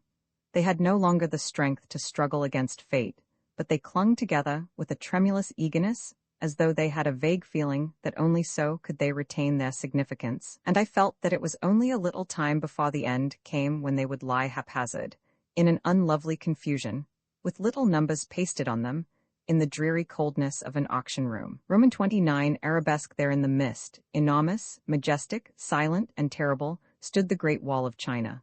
Solitarily, with the indifference of nature herself, it crept up the mountain-side and slipped down to the depth of the valley. Menacingly, the grim watch-towers, Stock and Foursquare, at due intervals stood at their posts. Ruthlessly, for it was built at the cost of 1,000,000 lives, and each one of those great grey stones has been stained with the bloody tears of the captive and the outcast, it forged its dark way through a sea of rugged mountains. Fearlessly, it went on its endless journey, league upon league to the furthermost regions of Asia, in utter solitude, mysterious like the great empire it guarded. There in the mist, enormous, majestic, silent, and terrible, stood the Great Wall of China. Roman 3, the Mongol chief, heaven knows from what mysterious distance he had come. He rode down the winding pathway from the high Mongolian plateau with the mountains, barren, stony, and inaccessible, stretching on all sides, an impenetrable barrier. He rode down past the temple that guarded the head of the pass till he came to the old river bed, which was the gateway into China. It was hedged in by the foothills brilliant under the morning sun, with sharp shadows, and the innumerable traffic of the centuries had formed on that stony floor a rough road. The air was keen and clear, the sky was blue. Here all the year round from daybreak till sundown, past an unending stream, camels in caravan bearing the brick tea to Urga 700 miles away and so to Siberia, long lines of wagons drawn by placid bullocks, and little cots in 2s and 3s behind stout ponies. And in the contrary direction, into China, again camels in caravan bringing hides to the markets of Peking, and wagons in long procession. Now a mob of horses went by, and then a flock of goats, but his eyes did not rest on the various scene. He seemed not to notice that others were traveling the pass. He was accompanied by his henchmen, 6 or 7 of them, somewhat bedraggled, it is true, on sorry nags, but they had a truculent air. They ambled along in a slovenly bunch. He was dressed in a black silk coat and black silk trousers thrust into his long riding boots with their turned-up toes, and on his head he wore the high sable cap of his country. He held himself erect, riding a little ahead of his followers, proudly, and as he rode, his head high and his eyes steady, you wondered if he thought that down this pass in days gone by his ancestors had ridden down upon the fertile plain of China, where rich cities lay ready to their looting. XXX, the consul Mr. Pete, was in a state of the liveliest exasperation. He had been in the consular service for more than 20 years, and he had had to deal with all manner of vexatious people, officials who would not listen to reason, merchants who took the British government for a debt-collecting agency, missionaries who resented as gross injustice any attempt at fair play. But he never recollected a case which had left him more completely at a loss. He was a mild-mannered man, but for no reason he flew into a passion with his writer, and he very nearly sacked the Eurasian clock, because he had wrongly spelt 2 words in a letter placed before him for his official signature. He was a conscientious man, and he could not persuade himself to leave his office before the clock struck 4, but the moment it did he jumped up and called for his hat and stick. Because his boy did not bring them at once, he abused him roundly. They say that the consuls all grow a little odd, and the merchants who can live for 35 years in China without learning enough of the language to ask their way in the street say that it is because they have to study Chinese, and there was no doubt that Mr. Pete was decidedly odd. He was a bachelor, and on that account had been sent to a series of posts which by reason of their isolation were thought unsuited to married men. He had lived so much alone that his natural tendency to eccentricity had developed to an extravagant degree, and he had habits which surprised the stranger. He was very absent-minded. He paid no attention to his house, which was always in great disorder, nor to his food.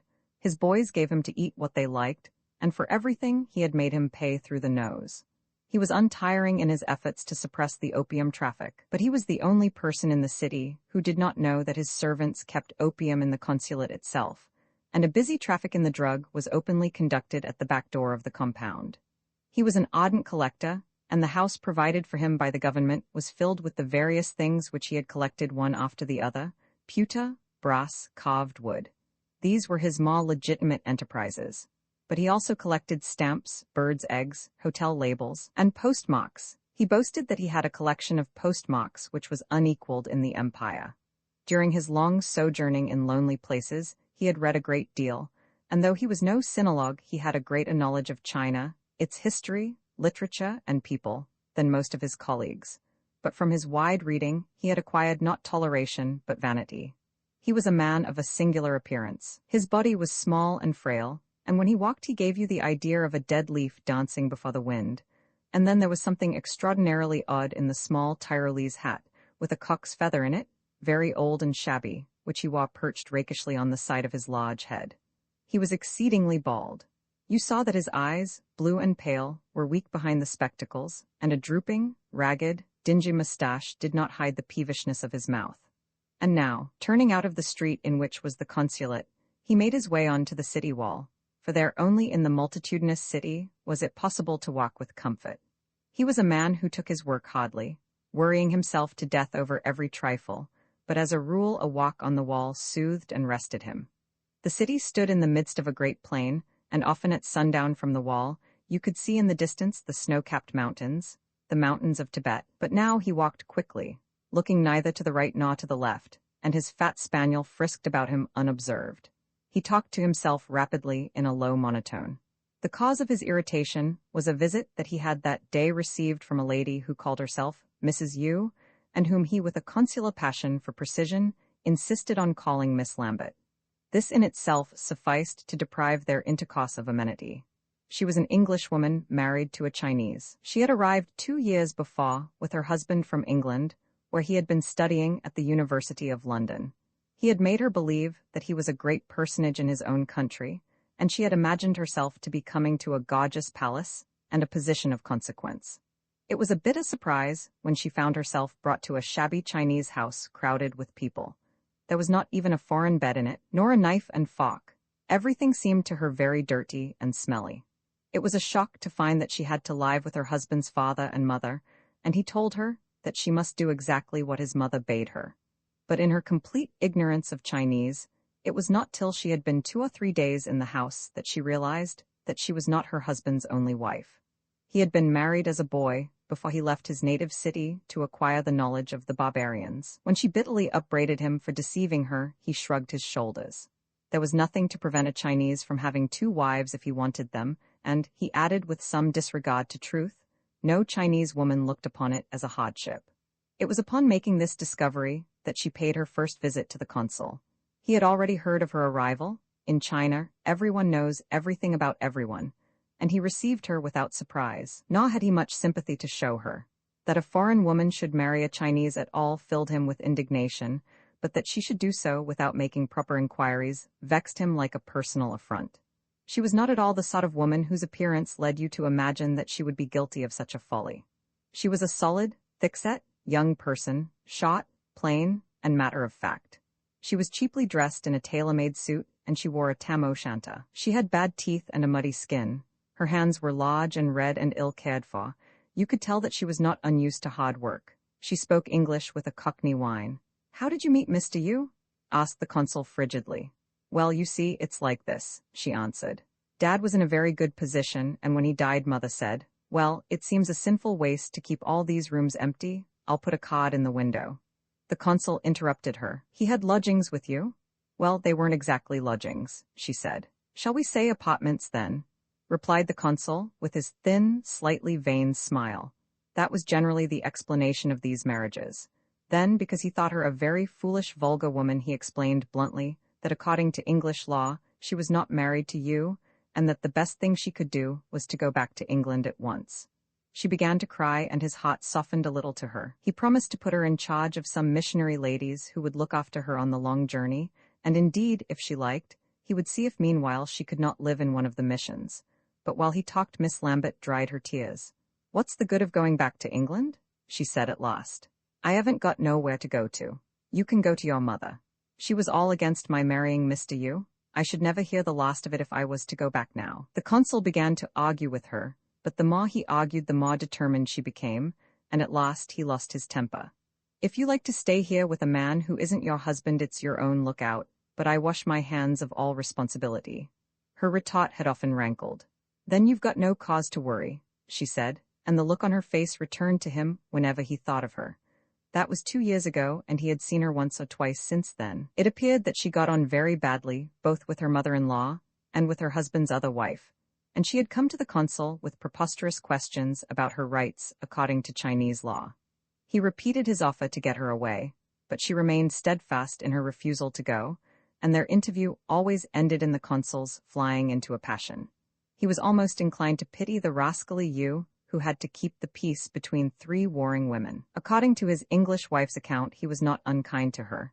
He tried to act fairly by both his wives. Miss Lambert did not improve. The consul knew that ordinarily she wore Chinese clothes, but when she came to see him, she put on European dress. She was become extremely blowsy. Her health suffered from the Chinese food she ate, and she was beginning to look wretchedly ill.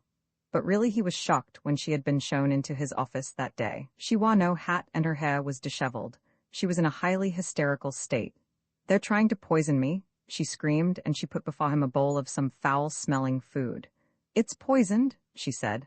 "I've been ill for the last 10 days. It's only by a miracle I've escaped." She gave him a long story, circumstantial and probable enough to convince him. After all, nothing was more likely than that the Chinese women should use familiar methods to get rid of an intruder who was hateful to them. "Do they know you've come here?" "Of course they do. I told them I was going to show them up." Now at last was the moment for decisive action. The consul looked at her in his most official manner. "Well, you must never go back there. I refuse to put up with your nonsense any longer. I insist on your leaving this man who isn't your husband."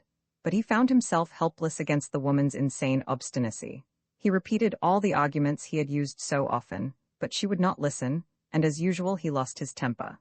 It was then, in answer to his final, desperate question, that she had made the remark which had entirely robbed him of his calm. "But what on earth makes you stay with the man?" he cried. She hesitated for a moment, and a curious look came into her eyes. "There's something in the way his hair grows on his forehead that I can't help liking," she answered. The consul had never heard anything so outrageous. It really was the last straw. And now, while he strode along, trying to walk off his anger, though he was not a man who often used bad language, he really could not restrain himself, and he said fiercely, "Women are simply bloody." Roman 31, the stripling, he walked along the causeway with an easy, confident stride. He was 17, tall and slim, with a smooth and yellow skin that had never known a razor. His eyes, but slightly aslant, were large and open, and his full red lips were tremulous with a smile. The happy audacity of youth was in his bearing. His little round cap was set jauntily on his head, his black gown was girt about his loins, and his trousers, as a rule gartered at the ankle, were turned up to the knees. He went barefoot but for thin straw sandals, and his feet were small and shapely. He had walked since early morning along the paved causeway that wound its sinuous path up the hills and down into the valleys with their innumerable paddy fields, past burial grounds with their serried dead, through busy villages where maybe his eyes rested approvingly for a moment on some pretty girl in her blue smock and her short blue trousers, sitting in an open doorway, but I think his glance claimed admiration rather than gave it, and now he was nearing the end of his journey, and the city whither he was bound seeking his fortune. It stood in the midst of a fertile plain, surrounded by a crenellated wall, and when he saw it, he stepped forward with resolution. He threw back his head boldly. He was proud of his strength.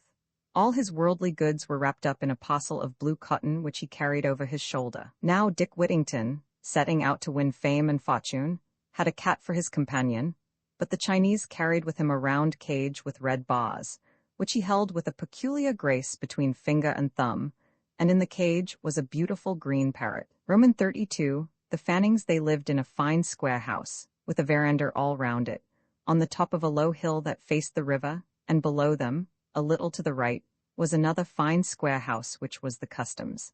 And to this, for he was deputy commissioner, Fanning went every day. The city was 5 miles away, and on the river bank was nothing but a small village which had sprung up to provide the crews of junks with what gear or food they needed. In the city were a few missionaries, but these they saw seldom, and the only foreigners in the village besides themselves were the tidewaiters. One of these had been an able seaman, and the other was an Italian. They both had Chinese wives. The Fannings asked them to tiffin on Christmas Day and on the King's birthday, but otherwise their relations with them were purely official. The steamers stayed but half an hour, so they never saw the captains or the chief engineers, who were the only white men on them, and for 5 months in the year the water was too low for steamers to pass. Oddly enough, it was then they saw most foreigners, for it happened now and again that a traveler, a merchant or consular official perhaps, more often a missionary, going upstream by junk, tied up for the night, and then the commissioner went down to the river and asked him to dine. They lived very much alone. Fanning was extremely bald, a short, thick-set man, with a snub nose and a very black moustache. He was a martinet, aggressive, brusque, with a bullying manner, and he never spoke to a Chinese without raising his voice to a tone of rasping command. Though he spoke fluent Chinese, when one of his boys did something to displease him, he abused him roundly in English. He made a disagreeable impression on you, till you discovered that his aggressiveness was merely an armor put on to conceal a painful shyness. It was a triumph of his will over his disposition. His gruffness was an almost absurd attempt to persuade those with whom he came in contact that he was not frightened of them. You felt that no one was more surprised than himself, that he was taken seriously. He was like those little grotesque figures that children blow out like balloons, and you had an idea that he went in lively fear of bursting, and then everyone would see that he was but a hollow bladder. It was his wife who was constantly alert to persuade him that he was a man of iron, and when the explosion was over she would say to him, "You know, you frighten me when you get in those passions. Oh, I think I'd better say something to the boy. He's quite shaken by what you said." Then Fanning would puff himself up and smile indulgently. When a visitor came she would say, "The Chinese are terrified of my husband, but of course they respect him. They know it's no good trying any of their nonsense with him." "Well, I ought to know how to treat them," he would answer with beetling brows.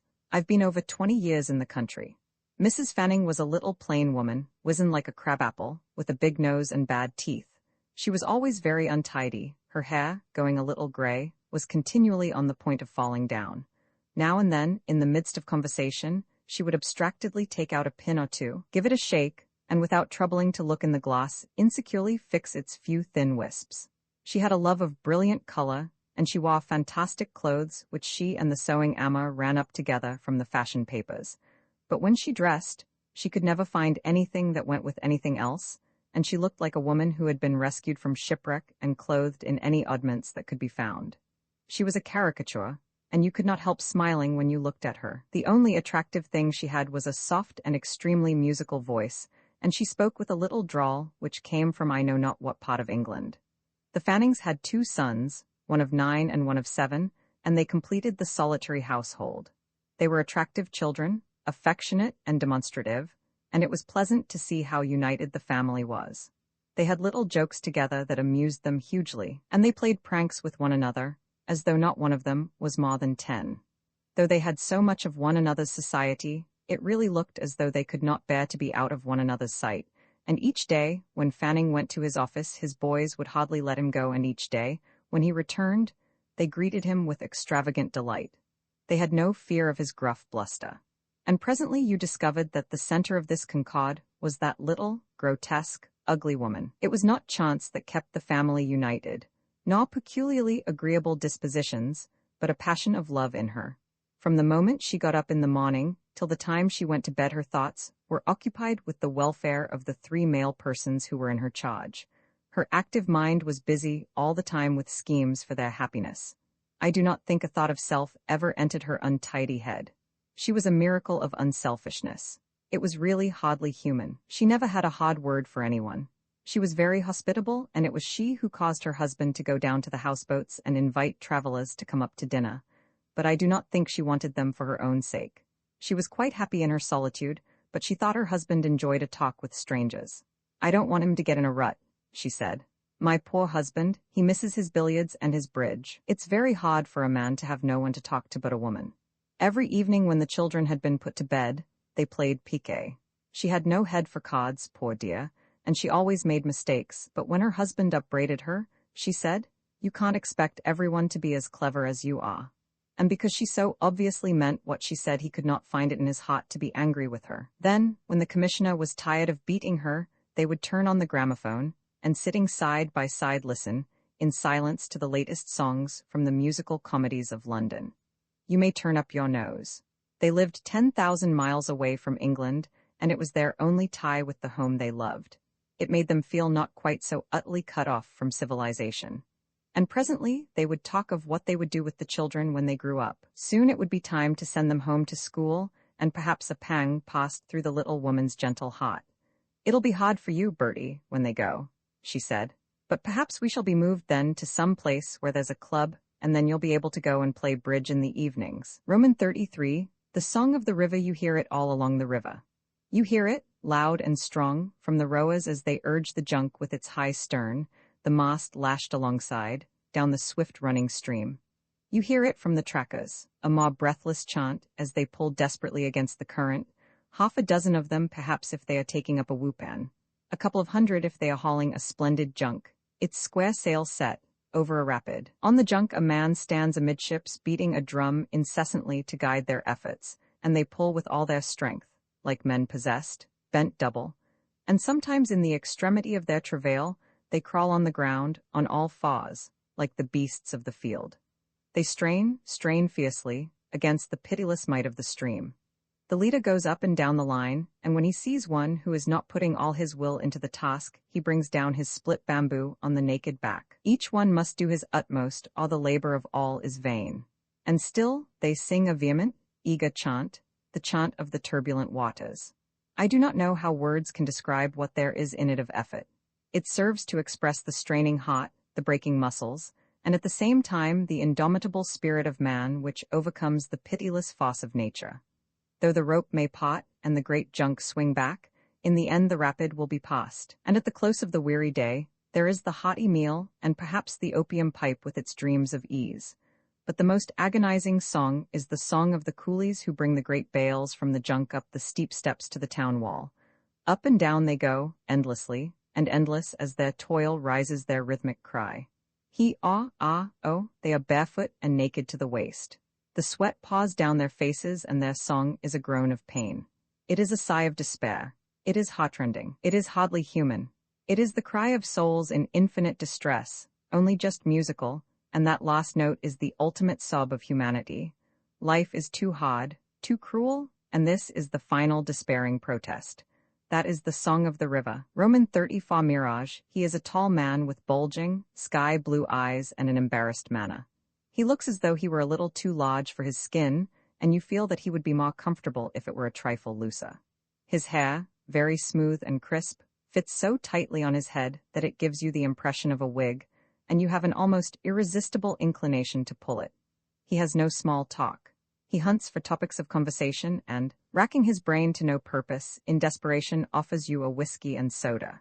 He is in charge of the B.A.T., and the building in which he lives is office, godown, and residence all in one. His parlor is furnished with a suite of dingy upholstered furniture placed neatly round the walls, and in the middle is a round table. A hanging petroleum lamp gives a melancholy light, and an oil stove heat. In appropriate places are richly framed oleographs from the Christmas numbers of American magazines. But he does not sit in this room. He spends his leisure in his bedroom. In America, he has always lived in a boarding house where his bedroom was the only privacy he knew, and he has gotten the habit of living in one. It seems unnatural to him to sit in a sitting room. He does not like to take his coat off, and he only feels at home in shirt sleeves. He keeps his books and his private papers in his bedroom. He has a desk and a rocking chair there. He has lived in China for 5 years, but he knows no Chinese and takes no interest in the race among whom in all likelihood the best years of his life will be spent. His business is done through an interpreter, and his house is managed by a boy. Now and then, he takes a journey of several hundred miles into Mongolia, a wild and rugged country, either in Chinese cots or on ponies, and he sleeps at the wayside inns where congregate merchants, drovers, herdsmen, men-at-arms, ruffians, and wild fellows. The people of the land are turbulent. When there is unrest, he is exposed to not a little risk. But these are purely business undertakings. They bore him. He is always glad to get back to his familiar bedroom at the B.A.T., for he is a great reader. He reads nothing but American magazines, and the number of those he has sent to him by every mail is amazing. He never throws them away, and there are piles of them all over the house. The city in which he lives is the gateway into China from Mongolia. There dwell the teeming Chinese, and through its gates pass constantly the Mongols with their caravans of camels, endless processions of carts drawn by oxen, which have brought hides from the illimitable distances of Asia, rumble noisily through its crowded streets. He is bored. It has never occurred to him that he lives a life in which the possibility of adventure is at his doors. He can only recognize it through the printed page, and it needs a story of derring-do in Texas or Nevada, of hairbreadth escape in the South Seas, to stir his blood. Roman 35, the stranger it was a comfort in that sweltering heat to get out of the city. The missionary stepped out of the launch in which he had dropped leisurely down the river, and comfortably settled himself in the chair, which was waiting for him at the water's edge. He was carried through the village by the riverside, and began to ascend the hill. It was an hour's journey along a pathway of broad stone steps, under fir trees, and now and again you caught a delightful glimpse of the broad river shining in the sun amid the exultant green of the paddy fields. The bearers went along with a swinging stride. The sweat on their backs shone. It was a sacred mountain with a Buddhist monastery on the top of it, and on the way up there were rest houses where the coolies set down the chair for a few minutes, and a monk in his grey robe gave you a cup of flowered tea. The air was fresh and sweet. The pleasure of that lazy journey, the swing of the chair was very soothing, made a day in the city almost worthwhile, and at the end of it was his trim little bungalow where he spent the summer, and before him the sweet-scented night. The mail had come in that day, and he was bringing on letters and papers. There were 4 numbers of the Saturday Evening Post and 4 of the Literary Digest. He had nothing but pleasant things to look forward to, and the usual peace apiece, as he often said, which passeth all understanding, which filled him whenever he was among these green trees, away from the teeming city, should long since have descended upon him. But he was harassed. He had had that day an unfortunate encounter, and he was unable, trivial as it was, to put it out of his mind. It was on this account that his face bore a somewhat peevish expression. It was a thin and sensitive face, almost ascetic, with regular features and intelligent eyes. He was very long and thin, with the spindly legs of a grasshopper, and as he sat in his chair swaying a little with the motion of his bearers, he reminded you, somewhat grotesquely, of a faded lily. A gentle creature. He could never have hurt a fly. He had run across Dr. Saunders in one of the streets of the city. Dr. Saunders was a little gray-haired man, with a high color and a snub nose which gave him a strangely impudent expression. He had a large, sensual mouth, and when he laughed, which he did very often, he showed decayed and discolored teeth. When he laughed, his little blue eyes wrinkled in a curious fashion, and then he looked the very picture of malice. There was something fawn-like in him. His movements were quick and unexpected. He walked with a rapid trip as though he were always in a hurry. He was a doctor who lived in the heart of the city among the Chinese. He was not on the register, but someone had made it his business to find out that he had been duly qualified. He had been struck off, but for what crime, whether social or purely professional, none know, nor how he had happened to come to the East and eventually settle on the China coast. But it was evident that he was a very clever doctor, and the Chinese had great faith in him. He avoided the foreigners, and rather disagreeable stories were circulated about him. Everyone knew him to say how do you do to, but no one asked him to his house nor visited him in his own. When they had met that afternoon, Dr. Saunders had exclaimed, "What on earth has brought you to the city at this time of year?" "I have some business that I couldn't leave any longer," answered the missionary, "and then I wanted to get the mail." "There was a stranger here the other day asking for you," said the doctor. "For me?" cried the other with surprise. "Well, not for you particularly," explained the doctor. "He wanted to know the way to the American mission. I told him, but I said he wouldn't find anyone there. He seemed rather surprised at that, so I told him that you all went up to the hills in May and didn't come back till September." "A foreigner?" asked the missionary, still wondering who the stranger could be. Oh, yes, certainly.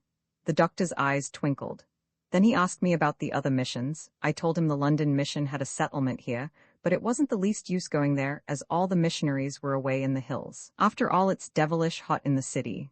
Then I'd like to go to one of the mission schools, said the stranger. Oh, they're all closed, I said. Well, then I'll go to the hospital. That's well worth a visit, I said. The American hospital is equipped with all the latest contrivances.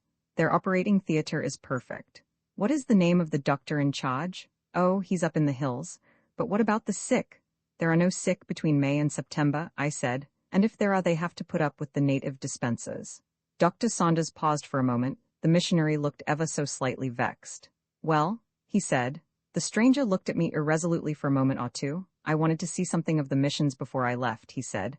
You might try the Roman Catholics, I said. They are here all the year round. When do they take their holidays then? He asked. They don't, I said. He left me at that. I think he went to the Spanish convent. The missionary fell into the trap, and it irritated him to think how ingenuously he had done so. He ought to have seen what was coming. Who was this anyway? He asked innocently. I asked him his name, said the doctor. Oh, I'm Christ, he said. The missionary shrugged his shoulders and abruptly told his rickshaw boy to go on. It had put him thoroughly out of temper. It was so unjust. Of course they went away from May to September. The heat made any useful activity quite out of the question, and it had been found by experience that the missionaries preserved their health and strength much better if they spent the hot months in the hills. A sick missionary was only an encumbrance. It was a matter of practical politics, and it had been found that the Lord's work was done more efficiently if a certain part of the year was set aside for rest and recreation. And then the reference to the Roman Catholics was grossly unfair. They were unmarried. They had no families to think of. The mortality among them was terrifying. Why, in that very city, of 14 nuns who had come out to China, 10 years ago all but 3 were dead. It was perfectly easy for them, because it was more convenient for their work, to live in the middle of the city and to stay there all the year round. They had no ties. They had no duties to those who were near and dear to them. Oh, it was grossly unjust to drag in the Roman Catholics. But suddenly, an idea flashed through his mind. What rankled most was that he had left the rascally doctor. You only had to look at his face all puckered with malicious amusement to know he was a rogue, without a word. There certainly was an answer, but he had not had the presence of mind to make it, and now the perfect repartee occurred to him. A glow of satisfaction filled him, and he almost fancied that he had made it. It was a crushing rejoinder, and he rubbed his very long, thin hands with satisfaction. My dear sir, he ought to have said, our Lord never in the whole course of his ministry claimed to be the Christ. It was an unanswerable snub, and thinking of it, the missionary forgot his ill humor. Roman 36 democracy. It was a cold night. I had finished my dinner, and my boy was making up my bed while I sat over a brazier of burning charcoal.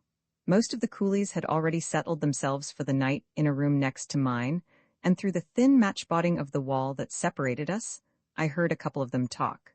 Another party of travelers had arrived about an hour before, and the small inn was full. Suddenly there was a commotion, and going to the door of my room, to look out I saw 3 sedan chairs enter the courtyard. They were set down in front of me, and from the first stepped out a stout Chinese of imposing aspect. He wore a long black robe of figured silk, lined with squirrel, and on his head a square fur cap.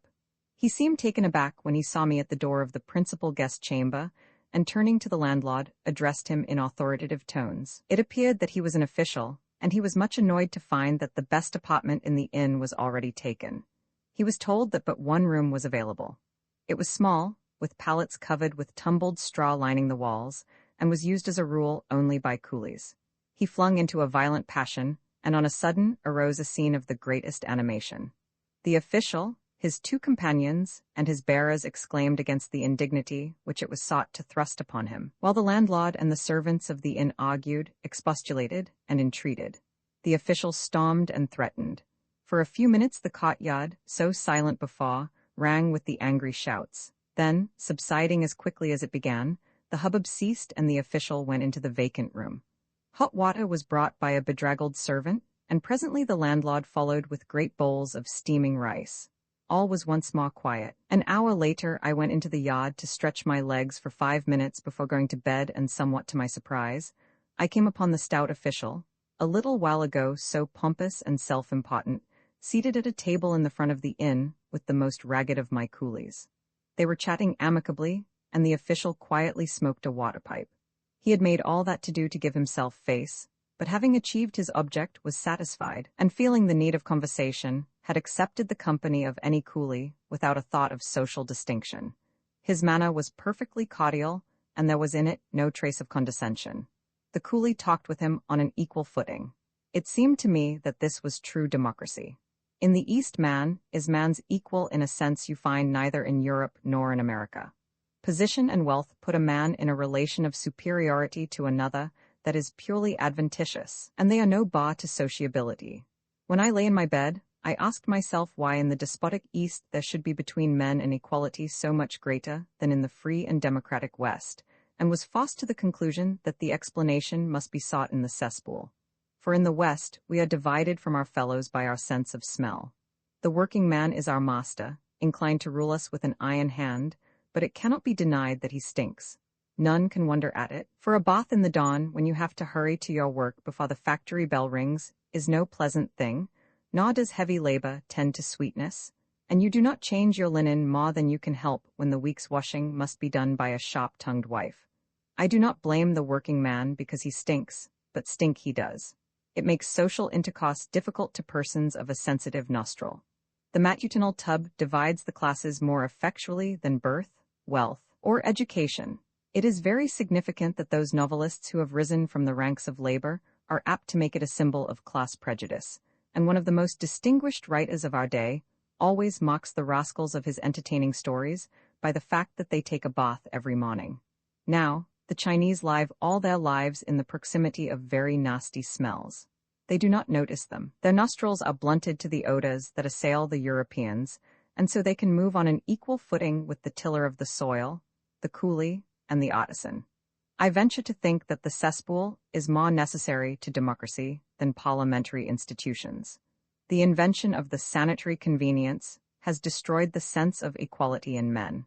It is responsible for class hatred much more than the monopoly of capital in the hands of the few. It is a tragic thought that the first man who pulled the plug of a water closet with that negligent gesture rang the knell of democracy. Roman 37, the Seventh-day Adventist, he was a big man, and his bones were well covered. He gave you the impression that he had put on flesh since he bought his clothes, for they seemed somewhat tight for him. He always wore the same things, a blue suit, evidently bought ready-made in a department store, the lapel decorated with a small American flag, a high starched collar, and a white tie on which was a pattern of forget-me-nots. His short nose and pugnacious chin gave his clean-shaven face a determined look. His eyes, behind large, gold-rimmed spectacles, were large and blue, and his hair receding on the temples, lank and dull, was plastered down on his head. But on the crown protruded a rebellious cock's feather. He was traveling up the Yangtze for the first time, but he took no interest in his surroundings. He had no eye for the waste of turbulent waters that was spread before him, nor for the colors, tragic or tender, which sunrise and sunset lent the scene. The great junks with their square white sails proceeded stately down the stream. The moon rose, flooding the noble river with silver and giving a strange magic to the temples on the bank, among a grove of trees. He was frankly bored. During a certain part of the day, he studied Chinese, but for the rest of the time he read nothing but a New York Times 3 months old and the parliamentary debates of July 1915, which, heaven knows why, happened to be on board. He took no interest in the religions which flourished in the land he had come to evangelize. He classed them all contemptuously as devil worship. I do not think he had ever read the Analects of Confucius. He was ignorant of the history, art, and literature of China. I could not make out what had brought him to the country. He spoke of his work as a profession which he had entered as a man might enter the civil service, and which, though it was poorly paid, he complained that he earned less than an artisan, he wanted notwithstanding to make a good job of. He wanted to increase his church membership, he wanted to make his school self-supporting. If ever he had had a serious call to convert the heathen, there was in him no trace of it now. He looked upon the whole matter as a business proposition. The secret of success lay in the precious word organization. He was upright, honest, and virtuous, but there was neither passion in him nor enthusiasm. He seemed to be under the impression that the Chinese were very simple people, and because they did not know the same things that he did, he thought them ignorant. He could not help showing that he looked upon himself as superior to them. The laws they made were not applicable to the white man, and he resented the fact that they expected him to conform to their customs. But he was not a bad fellow.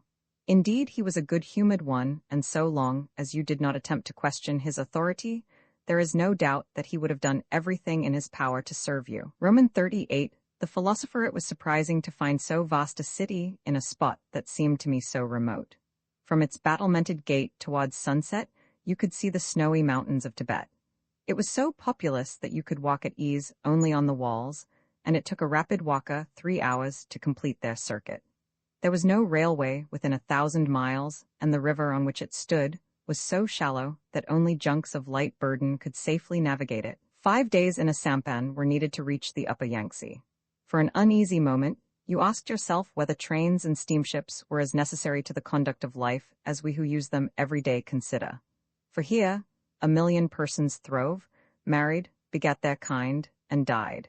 Here 1,000,000 persons were busily occupied with commerce, art, and thought. And here lived a philosopher of repute, the desire to see whom had been to me one of the incentives of a somewhat arduous journey. He was the greatest authority in China on the Confucian learning. He was said to speak English and German with facility. He had been for many years secretary to one of the Empress Dowager's greatest viceroys, but he lived now in retirement. On certain days in the week, however, all through the year he opened his doors to such as sought after knowledge, and discoursed on the teaching of Confucius. He had a body of disciples, but it was small, since the students for the most part preferred to his modest dwelling and his severe exhortations the sumptuous buildings of the foreign university and the useful science of the barbarians. With him, this was mentioned only to be scornfully dismissed. From all I heard of him, I concluded that he was a man of character. When I announced my wish to meet this distinguished person, my host immediately offered to arrange a meeting. But the days passed, and nothing happened. I made inquiries, and my host shrugged his shoulders. I sent him a chit and told him to come along, he said. I don't know why he hasn't turned up. He's a cross-grained old fellow. I did not think it was proper to approach a philosopher in so cavalier a fashion, and I was hardly surprised that he had ignored a summons such as this. I caused a letter to be sent, asking in the politest terms I could devise whether he would allow me to call upon him, and within 2 hours received an answer making an appointment for the following morning at 10 o'clock. I was carried in a chair. The way seemed interminable. I went through crowded streets and through streets deserted till I came at last to one, silent and empty, in which at a small door in a long white wall my bearers set down my chair. One of them knocked, and after a considerable time a Judas was opened, dark eyes looked through, there was a brief colloquy, and finally I was admitted. A youth, pallid of face, wizened and poorly dressed, motioned me to follow him. I did not know if he was a servant or a pupil of the great man. I passed through a shabby yard and was led into a long low room sparsely furnished with an American roll-top desk, a couple of blackwood chairs, and 2 little Chinese tables. Against the walls were shelves on which were a great number of books. Most of them, of course, were Chinese, but there were many philosophical and scientific works in English, French, and German, and there were hundreds of unbound copies of learned reviews. Where books did not take up the wall space hung scrolls on which in various calligraphies were written, I suppose, Confucian quotations. There was no carpet on the floor. It was a cold, bare, and comfortless chamber. Its somberness was relieved only by a yellow chrysanthemum which stood by itself on the desk in a long vase. I waited for some time, and the youth who had shown me in brought a pot of tea, 2 cups, and a tin of Virginian cigarettes. As he went out, the philosopher entered. I hastened to express my sense of the honor he did me in allowing me to visit him. He waved me to a chair and poured out the tea. I am flattered that you wished to see me, he returned. Your countrymen deal only with coolies and with compradors. They think every Chinese must be one or the other. I ventured to protest, but I had not caught his point. He leaned back in his chair and looked at me with an expression of mockery. They think they have but to beckon, and we must come. I saw then that my friend's unfortunate communication still rankled. I did not quite know how to reply. I murmured something complimentary. He was an old man, tall, with a thin gray queue and bright large eyes under which were heavy bags. His teeth were broken and discolored. He was exceedingly thin, and his hands, fine and small, were withered and claw-like. I had been told that he was an opium smoker. He was very shabbily dressed in a black gown, a little black cap, both much the worse for wear, and dark gray trousers guarded at the ankle. He was watching. He did not quite know what attitude to take up, and he had the manner of a man who was on his guard. Of course, the philosopher occupies a royal place among those who concern themselves with the things of the spirit, and we have the authority of Benjamin Disraeli that royalty must be treated with abundant flattery. I seized my trowel. Presently, I was conscious of a certain relaxation in his demeanor. He was like a man who was all set and rigid to have his photograph taken, but hearing the shutter click lets himself go and eases into his natural self. He showed me his books. I took the PhD in Berlin, you know, he said, and afterwards I studied for some time in Oxford, but the English, if you will allow me to say so, have no great aptitude for philosophy. Though he put the remark apologetically, it was evident that he was not displeased to say a slightly disagreeable thing. We have had philosophers who have not been without influence in the world of thought, I suggested.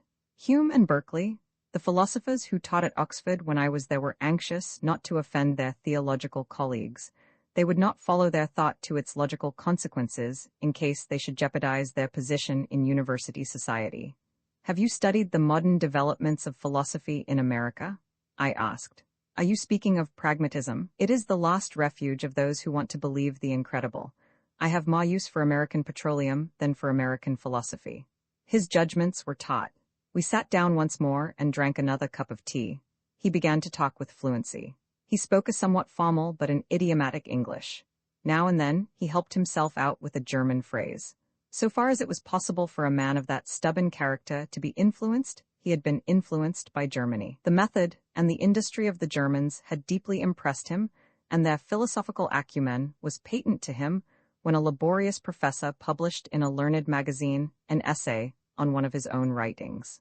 I have written 20 books, he said, and that is the only notice that has ever been taken of me in a European publication. But his study of Western philosophy had only served in the end to satisfy him that wisdom, after all, was to be found within the limits of the Confucian canon. He accepted its philosophy with conviction. It answered the needs of his spirit with a completeness which made all foreign learning seem vain. I was interested in this because it bore out an opinion of mine that philosophy is an affair of character rather than of logic. The philosopher believes not according to evidence, but according to his own temperament, and his thinking merely serves to make reasonable what his instinct regards as true. If Confucianism gained so firm a hold on the Chinese, it is because it explained and expressed them as no other system of thought could do. My host lit a cigarette. His voice at first had been thin and tired, but as he grew interested in what he said, it gained volume. He talked vehemently. There was in him none of the repose of the sage. He was a polemist and a fighter. He loathed the modern cry for individualism. For him, society was the unit, and the family the foundation of society. He upheld the old China and the old school, monarchy, and the rigid canon of Confucius. He grew violent and bitter as he spoke of the students fresh from foreign universities, who with sacrilegious hands tore down the oldest civilization in the world. But you, do you know what you are doing? He exclaimed. What is the reason for which you deem yourselves our betters? Have you excelled us in arts or letters? Have our thinkers been less profound than yours?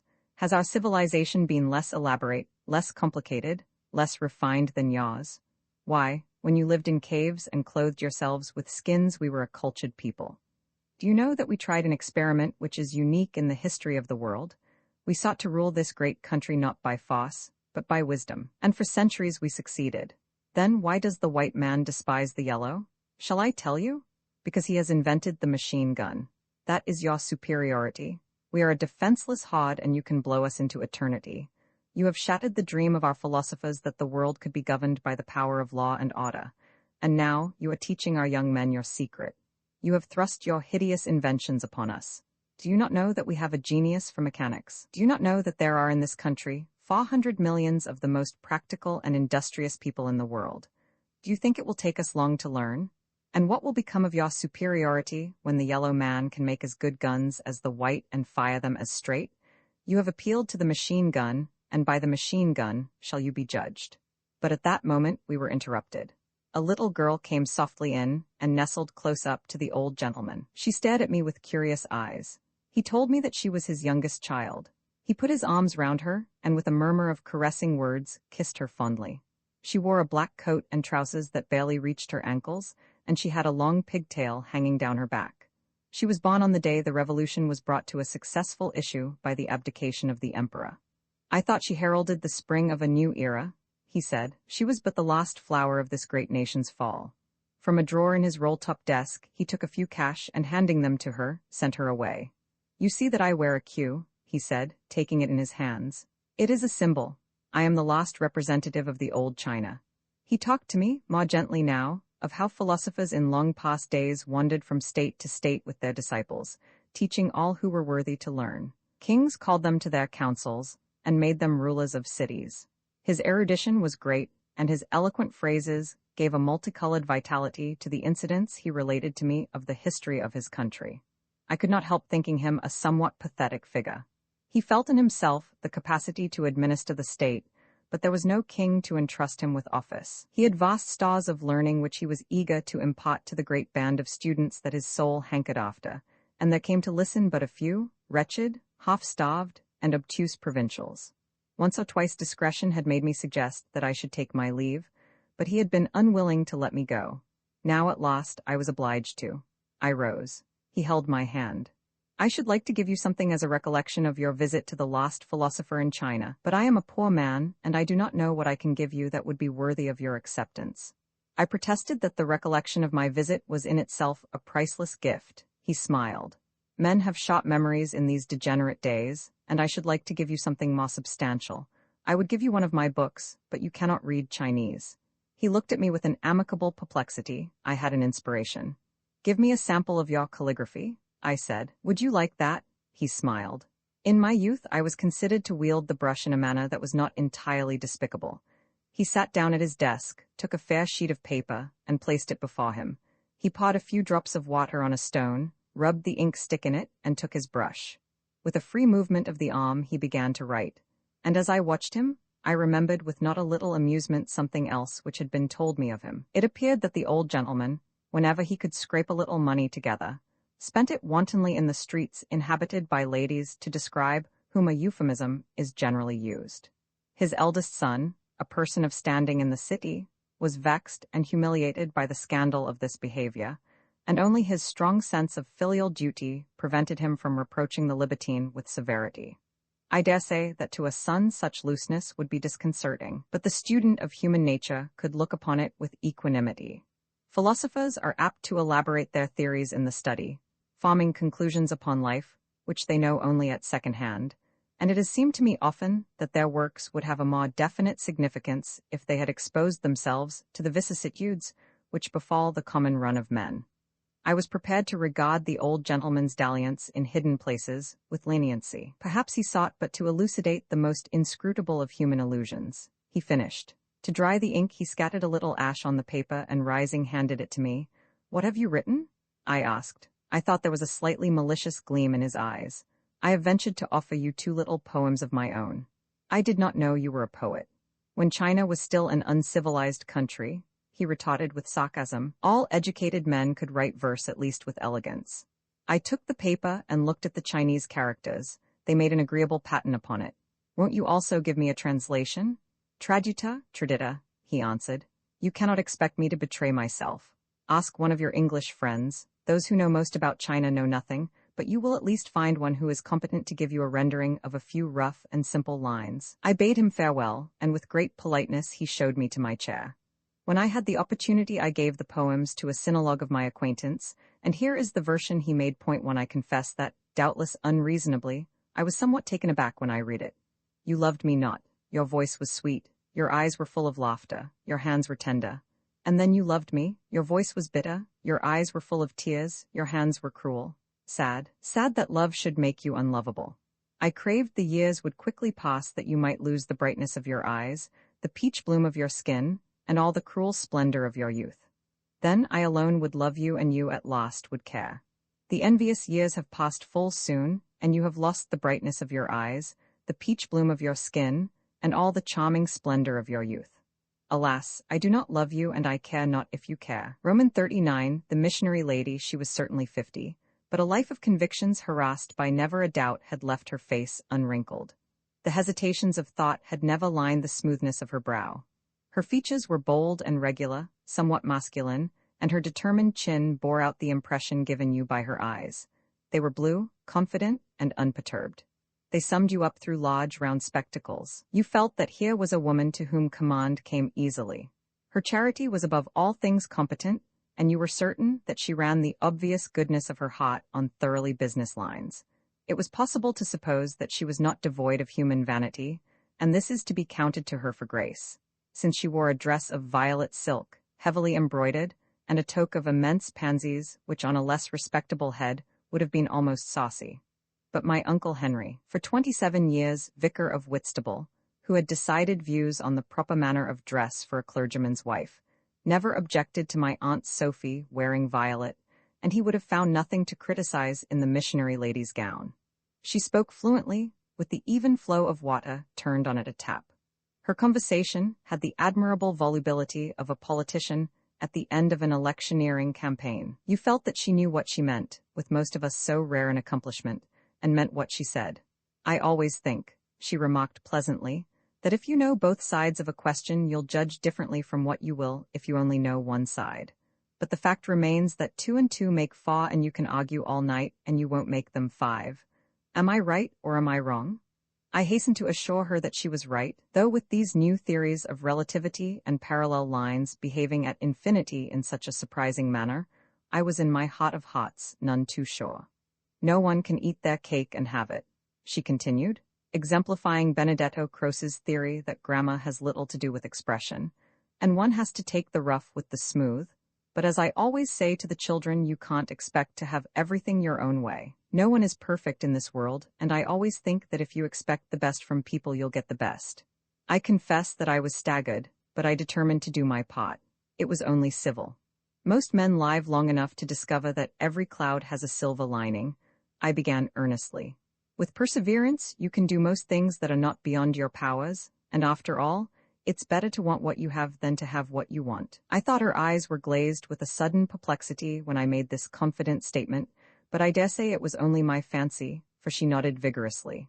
Of course, I see your point, she said. We can't do more than we can. But my blood was up now, and I waved aside the interruption. I went on.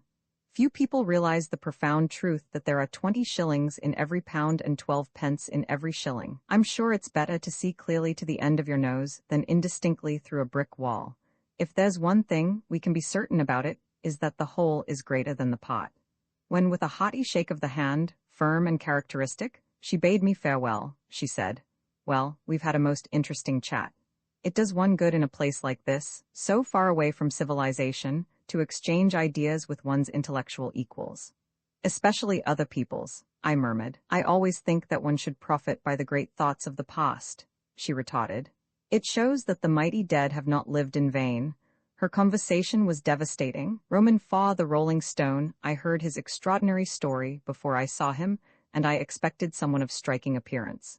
It seemed to me that anyone who had gone through such singular experiences must have in his outer man something singular too.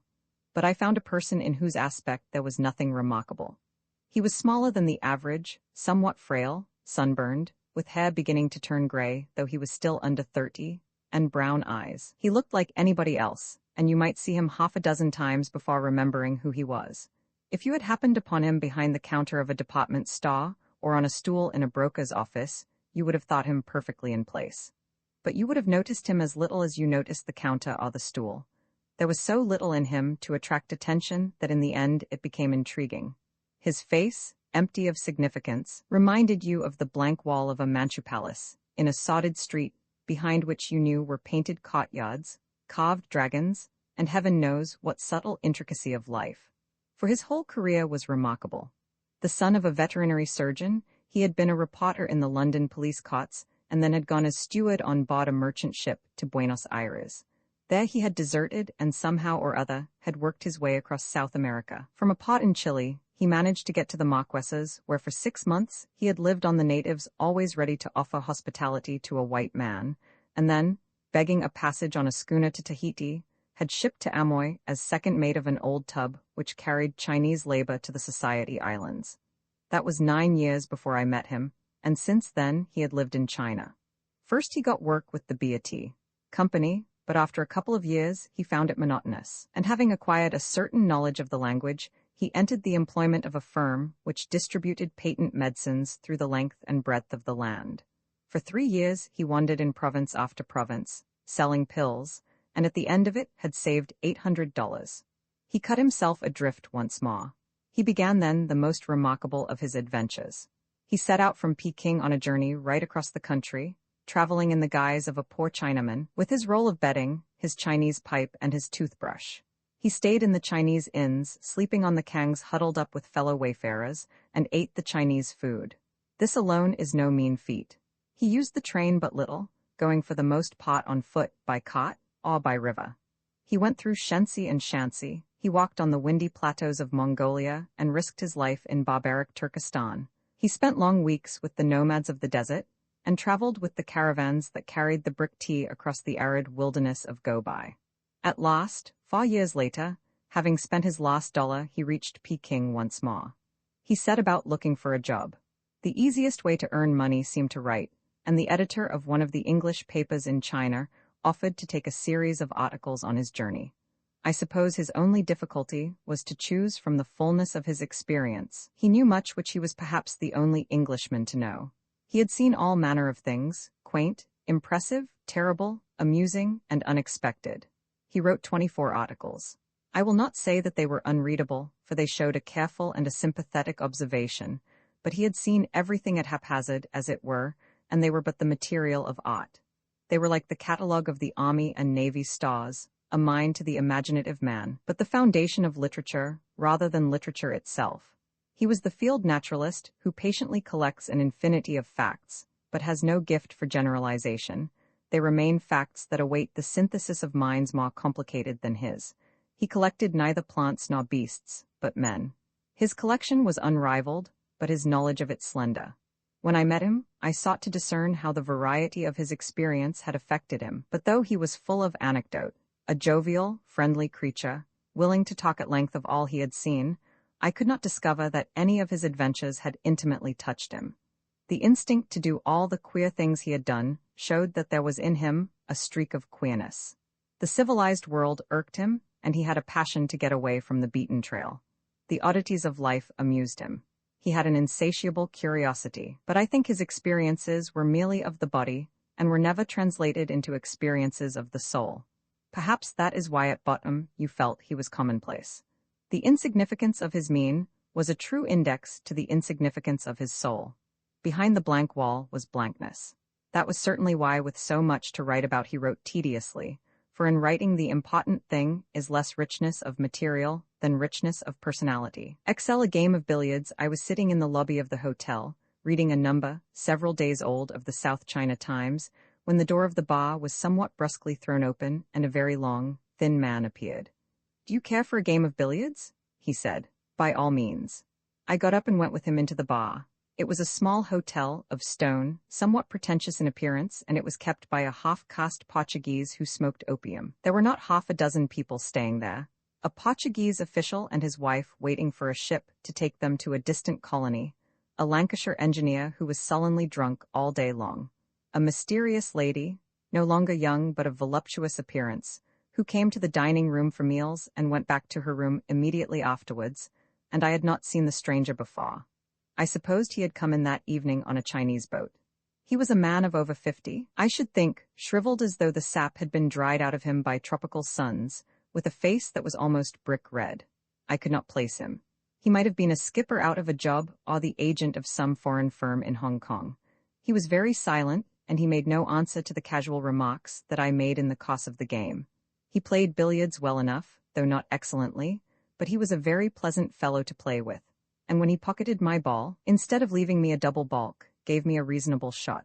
But when the game was over I should never have thought of him again, if suddenly, breaking his silence for the first time, he had not put me a very odd question.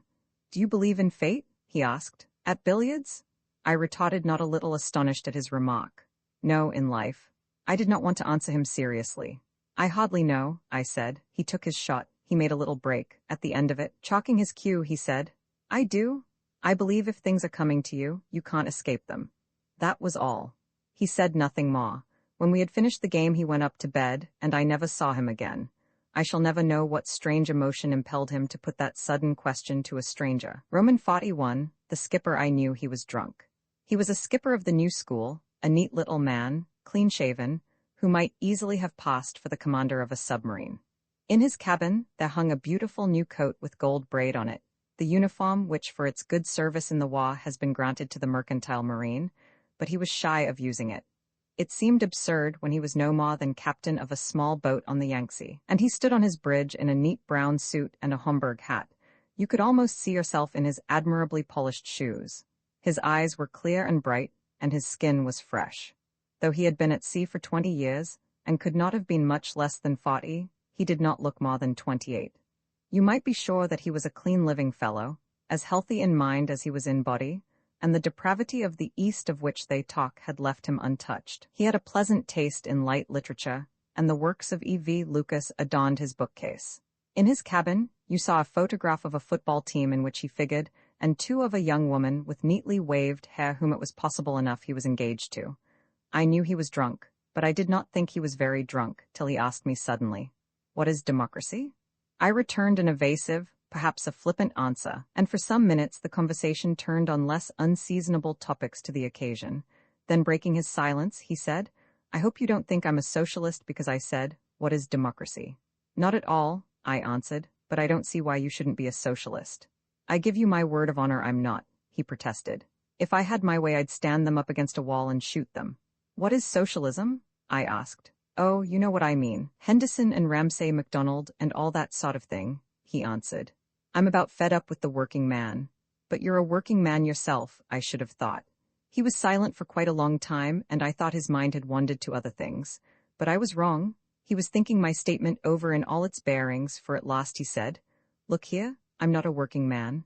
Hang it all, I was at Harrow. Roman 42, the sights of town. I am not an industrious sightseer, and when guides, professional or friendly, urge me to visit a famous monument, I have a stubborn inclination to send them about their business. Too many eyes before mine have looked with awe upon Mont Blanc. Too many hearts before mine have throbbed with deep emotion in the presence of the Sistine Madonna. Sights like these are like women of too generous sympathies. You feel that so many persons have found solace in their commiseration that you are embarrassed when they bid you, with what practiced tact, to whisper in their discreet ears the whole tale of your distress. Supposing you were the last straw that broke the camel's back. No, madam, I will take my sorrows, if I cannot bear them alone, which is better, to someone who is not quite so certain of saying so exactly the right thing to comfort me. When I am in a foreign town, I prefer to wander at random, and if maybe I lose the rapture of a Gothic cathedral, I may happen upon a little Romanesque chapel, or a Renaissance doorway, which I shall be able to flatter myself no one else has troubled about. But of course, this was a very extraordinary sight indeed, and it would have been absurd to miss it. I came across it by pure chance. I was sauntering along a dusty road outside the city wall, and by the side of it, I saw a number of memorial arches.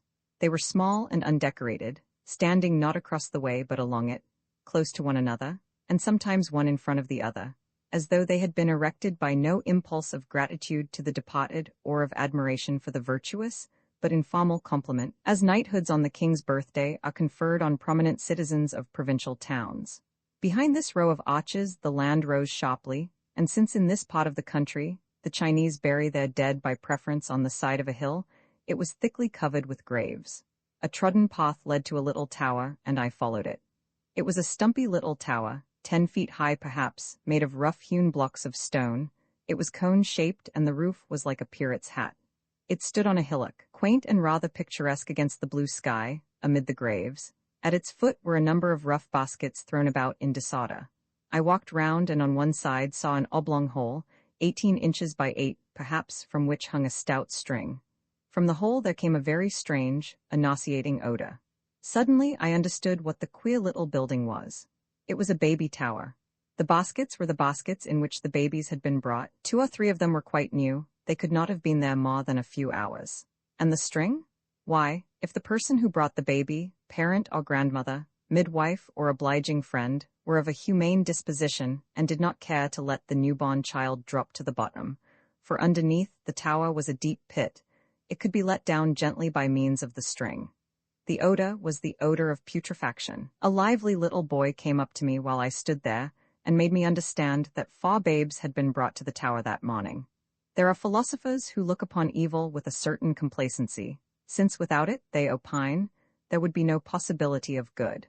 Without want, there would be no occasion for charity, without distress of sympathy, without danger of courage, and without unhappiness of resignation. They would find in the Chinese practice of infanticide an apt illustration of their views.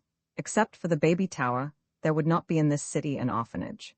The traveler would miss an interesting and curious sight, and a few poor women would have no opportunity to exercise a beautiful and touching virtue. The orphanage is shabby and bedraggled. It is situated in a poor and crowded part of the city. For the Spanish nuns who conduct it, there are but 5 of them, think it more convenient to live where they may be most useful, and besides, they have not the money to build commodious premises in a salubrious quarter. The institution is supported by the work, lace and fine embroidery, which they teach the girls to do, and by the alms of the faithful. 2 nuns, the Mother Superior and another, showed me what there was to see. It was very strange to go through the whitewashed rooms, workrooms, playrooms, dormitories, and refectory, low, cool, and bare, for you might have been in Spain, and when you passed a window, you half expected to catch a glimpse of the Giralda. And it was charming to see the tenderness with which the nuns used the children. There were 200 of them, and they were, of course, orphans only in the sense that their parents had abandoned them. There was one room in which a number were playing, all of the same age, perhaps 4, and all of the same size. With their black eyes and black hair, their yellow skins, they all looked so much alike that they might have been the children of a Chinese old woman who lived in a shoe. They crowded round the nuns and began to romp with them. The Mother Superior had the gentlest voice I ever heard, but it became gentler still when she joked with the tiny mites. They nestled about her. She looked a very picture of charity. Some were deformed and some were diseased, some were puny and hideous, some were blind. It gave me a little shudder. I marveled when I saw the love that filled her kind eyes and the affectionate sweetness of her smile. Then I was taken into a parlor where I was made to eat little sweet Spanish cakes and given a glass of manzanilla to drink. And when I told them that I had lived in Seville, a 3rd nun was sent for, so that she might talk for a few minutes with someone who had seen the city she was born in. With pride they showed me their poor little chapel with its tawdry statue of the Blessed Virgin, its paper flowers, and its gaudy, shoddy decoration. For those dear faithful hearts, alas, were possessed of singularly bad taste. I did not care. To me, there was something positively touching in that dreadful vulgarity, and when I was on the point of leaving, the Mother Superior asked me whether I would care to see the babies who had come in that day. In order to persuade people to bring them, they gave 20 cents for everyone. 20 cents? You see, she explained, they have often a long walk to come here, and unless we give them something, they won't take the trouble. She took me into a little anteroom near the entrance, and there, lying on a table under a counterpane, were 4 newborn babes. They had just been washed and put into long clothes. The counterpane was lifted off. They lay side by side on their backs, 4 tiny wriggling mites, very red in the face, rather cross perhaps because they had been bathed, and very hungry. Their eyes seemed preternaturally large. They were so small, so helpless. You were forced to smile when you looked at them, and at the same time you felt a lump in your throat. Roman 43 nightfall towards evening perhaps, tired of walking, you get into your chair, and on the crest of a hill, you pass through a stone gateway. You cannot tell why there should be a gateway in that deserted spot, far from a village, but a fragment of massive wall suggests the ruin of fortifications against the foes of a forgotten dynasty. And when you come through the gateway, you see below you the shining water in the rice fields, diapered, like the chessboard in some Chinese Alice in Wonderland, and then the rounded, tree-clad hills. But making your way down the stone steps of the narrow causeway, which is the high road from city to city, in the gathering darkness you pass a coppice, and from it waft towards you chill woodland odors of the night. Then you hear no longer the measured tread of your bearers. Your ears are on a sudden deaf to their sharp cries as they change the pole from shoulder to shoulder, and to the ceaseless chatter or the occasional snatch of song with which they enliven the monotonous way, for the woodland odors are the same as those which steal up from the fat Kentish soil when you pass through the woods of Blean, and nostalgia seizes you. Your thoughts travel through time and space, far from the here and now, and you remember your vanished youth with its high hopes, its passionate love, and its ambition. Then, if you are a cynic, as they say, and therefore a sentimentalist, tears come to your unwilling eyes, And when you have regained your self-control, the night has fallen. Roman 44, the normal man, I was once obliged to study anatomy. A very dreary business, since there is neither rhyme nor reason for the vast number of things you have to remember. But one remark made by my teacher, when he was helping me in the dissection of a thigh, has always remained in my memory. I was looking in vain for a certain nerve, and it needed his greatest skill to discover it in a place in which I had not sought it. I was aggrieved because the textbook had misled me. He smiled and said, "You see, the normal is the rarest thing in the world." And though he spoke of anatomy, he might have spoken with equal truth of man. The casual observation impressed itself upon me as many a profounder one has not, and all the years that have passed since then, with the increasing knowledge of human nature which they have brought, have only strengthened my conviction of its truth. I have met 100 men who seemed perfectly normal, only to find in them presently an idiosyncrasy so marked as to put them almost in a class by themselves. It has entertained me not a little to discover the hidden oddity of men to all appearances most ordinary. I have been often amazed to come upon a hideous depravity in men who you would have sworn were perfectly commonplace. I have at last sought the normal man as a precious work of art. It has seemed to me that to know him would give me that peculiar satisfaction which can only be described as aesthetic. I really thought I had found him in Robert Webb. He was a consul in one of the smaller pots, and I was given a letter to him. I heard a good deal about him on my way through China, and I heard nothing but good. Whenever I happened to mention that I was going to the pot in which he was stationed, someone was sure to say, "You'll like Bob Webb. He's an awfully good chap." He was no less popular as an official than he was as a private person.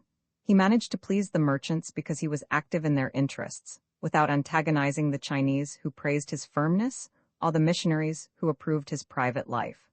During the Revolution, by his tact, decision, and courage, he had not only saved from great danger the foreign population of the city in which he then was, but also many Chinese. He had come forward as a peacemaker between the warring parties, and by his ingenuity, had been able to bring about a satisfactory settlement. He was marked down for promotion. I certainly found him a very engaging fellow. Though he was not good-looking, his appearance was pleasing. He was tall, perhaps a little more than of average height, well covered without being fat, with a fresh complexion inclined now, for he was nearly 50, to be somewhat bloated in the morning. This was not strange, for in China the foreigners both eat and drink a great deal too much, and Robert Webb had a healthy liking for the good things of life. He kept an excellent table. He liked eating in company, and it was seldom that he did not have one or two people to tiffin or to dinner with him. His eyes were blue and friendly. He had the social gifts that give pleasure. He played the piano quite well, but he liked the music that other people liked, and he was always ready to play a one-step or a waltz if others wanted to dance. With a wife, a son, and a daughter in England, he could not afford to keep racing ponies, but he was keenly interested in racing. He was a good tennis player, and his bridge was better than the average. Unlike many of his colleagues, he did not allow himself to be overwhelmed by his position, and in the evening at the club, he was affable and unaffected. But he did not forget that he was His Britannic Majesty's consul, and I admired the skill with which, without portentousness, he preserved the dignity which he thought necessary to his station. In short, he had very good manners. He talked agreeably, and his interests, though somewhat ordinary, were varied. He had a nice sense of humor. He could make a joke and tell a good story. He was very happily married. His son was at Charterhouse, and he showed me a photograph of a tall, fair lad in flannels, with a frank and pleasant face. He showed me also the photograph of his daughter. It is one of the tragedies of life in China that a man must be separated for long periods from his family, and owing to the war, Robert Webb had not seen his for 8 years. His wife had taken the children home when the boy was 8 and the girl 11. They had meant to wait till his leave came so that they could go all together, but he was stationed in a place that suited neither of the children, and he and his wife agreed that she had better take them at once. His leave was due in 3 years, and then he could spend 12 months with them. But when the time for this came, the war broke out, the consular staff was short-handed, and it was impossible for him to leave his post. His wife did not want to be separated from young children. The journey was difficult and dangerous. No one expected the war to last so long, and one by one the years passed. "My girl was a child when I saw her last," he said to me when he showed me the photograph. "Now she's a married woman." "When are you going on leave?" I asked him. "Oh, my wife's coming out now." "But don't you want to see your daughter?" I asked. He looked at the photograph again and then looked away, There was a curious look in his face, a somewhat peevish look, I thought, and he answered, "I've been away from home too long now. I shall never go back." I leaned back in my chair, smoking my pipe. The photograph showed me a girl of 19 with wide blue eyes and bobbed hair. It was a pretty face, open and friendly, but the most noticeable thing about it was a peculiar charm of expression. Bob Webb's daughter was a very alluring young person. I liked that engaging audacity. It was rather a surprise to me when she sent along that photograph. He said presently, "I'd always thought of her as a child. If I'd met her in the street, I shouldn't have known her." He gave a little laugh that was not quite natural. "It isn't fair. When she was a child, she used to love being petted." His eyes were fixed on the photograph. I seemed to see in them a very unexpected emotion. "I can hardly realize she's my daughter. I thought she'd come back with her mother, and then she wrote and said she was engaged." He looked away now, and I thought there was a singular embarrassment in the downturned corners of his mouth.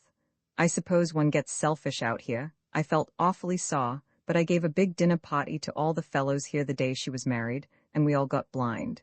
He gave an apologetic laugh. "I had to, you know," he said awkwardly. "I had such an awful hump."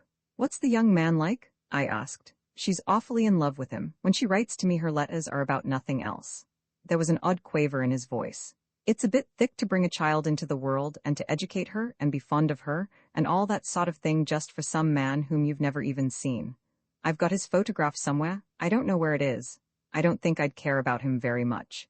He helped himself to another whiskey. He was tired. He looked old and bloated. He said nothing for a long time, and then suddenly he seemed to pull himself together. "Well, thank God, her mother's coming out soon. I don't think he was quite a normal man after all." Roman 45, the old-timer, he was 76 years old. He had come to China when he was little more than a boy as second mate of a sailing vessel and had never gone home again. Since then, he had been many things. For long years, he had commanded a Chinese boat that ran from Shanghai to Ikang, and he knew by heart every inch of the great and terrible Yangtze. He had been master of a tug at Hong Kong and had fought in the ever-victorious army. He had got a lot of loot in the Boxer troubles and had been in Hankow during the Revolution when the rebels shelled the city. He had been married 3 times, first to a Japanese woman, then to a Chinese, and finally, when he was hard upon 50, to an Englishwoman. They were all dead now, and it was the Japanese who lingered in his memory. He would tell you how she arranged the flowers in the house in Shanghai, just one chrysanthemum in a vase or a sprig of cherry blossom, and he always remembered how she held a teacup with both hands delicately. He had had a number of children, but he took no interest in them. They were settled in the various parts of China, in banks and shipping offices, and he seldom saw them. He was proud of his daughter by his English wife, the only girl he ever had, but she had married well and was gone to England. He would never see her again. The only person now for whom he had any affection was the boy who had been with him for 45 years. He was a little wizened Chinaman, with a bald head, slow of movement and solemn. He was well over 60. They quarreled incessantly. The old-timer would tell the boy that he was past his work, and that he must get rid of him, and then the boy would say that he was tired of serving a mad foreign devil. But each knew that the other did not mean a word he said. They were old friends, old men, both of them, and they would remain together till death parted them. It was when he married his English wife that he retired from the water and put his savings into a hotel. But it was not a success. It was a little way from Shanghai, a summer resort, and it was before there were motor cars in China. He was a sociable fellow, and he spent too much of his time in the bar. He was generous, and he gave away as many drinks as were paid for. He also had the peculiar habit of spitting in the bath, and the more squeamish of his visitors objected to it. When his last wife died, he found it was she who had kept things from going to pieces, and in a little while he could no longer bear up against the difficulty of his circumstances. All his savings had gone into buying the place, now heavily mortgaged, and in making up the deficit year by year. He was obliged to sell out to a Japanese, and having paid his debts at the age of 68 found himself without a penny. But by God, sir, he was a sailor. One of the companies running boats up the Yangtze gave him a berth as chief officer. He had no master's certificate, and he returned to the river which he knew so well. For 8 years he had been on the same run, and now he stood on the bridge of his trim little ship, not so large as a penny steamer on the Thames, a gallant figure, upright and slender as when he was a lad, in a neat blue suit and the company's cap set jauntily on his white hair, with his pointed beard nattily trimmed.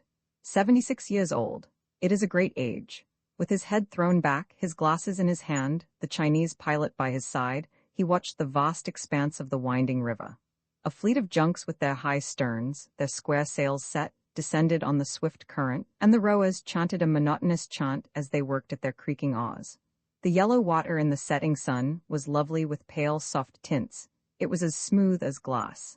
And along the flat banks, the trees and the huts of a bedraggled village, hazy in the heat of the day, were now silhouetted sharply, like the shadows of a shadowgraph, against the pale sky. He raised his head as he heard the cry of wild geese, and he saw them flying high above him in a great V to what far lands he knew not.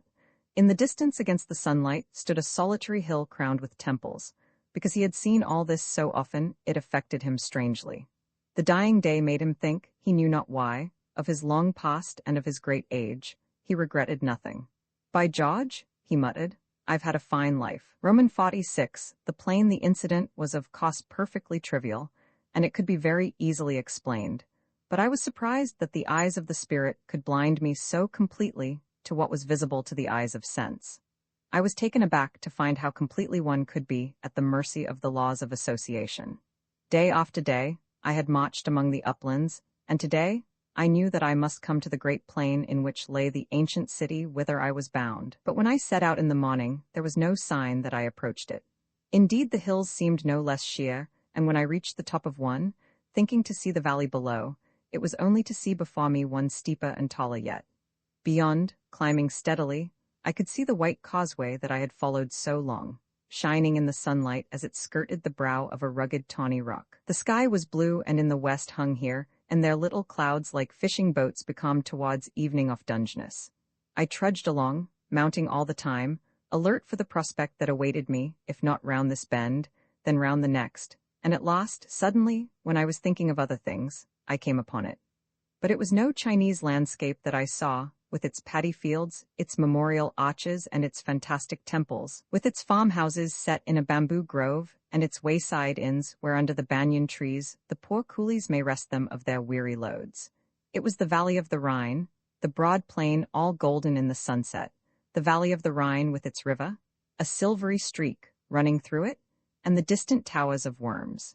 It was the great plain upon which my young eyes rested, when, a student in Heidelberg, after walking long among the fir-clad hills above the old city, I came out upon a clearing, and because I was there first conscious of beauty, because there I knew the first glow of the acquisition of knowledge, each book I read was an extraordinary adventure.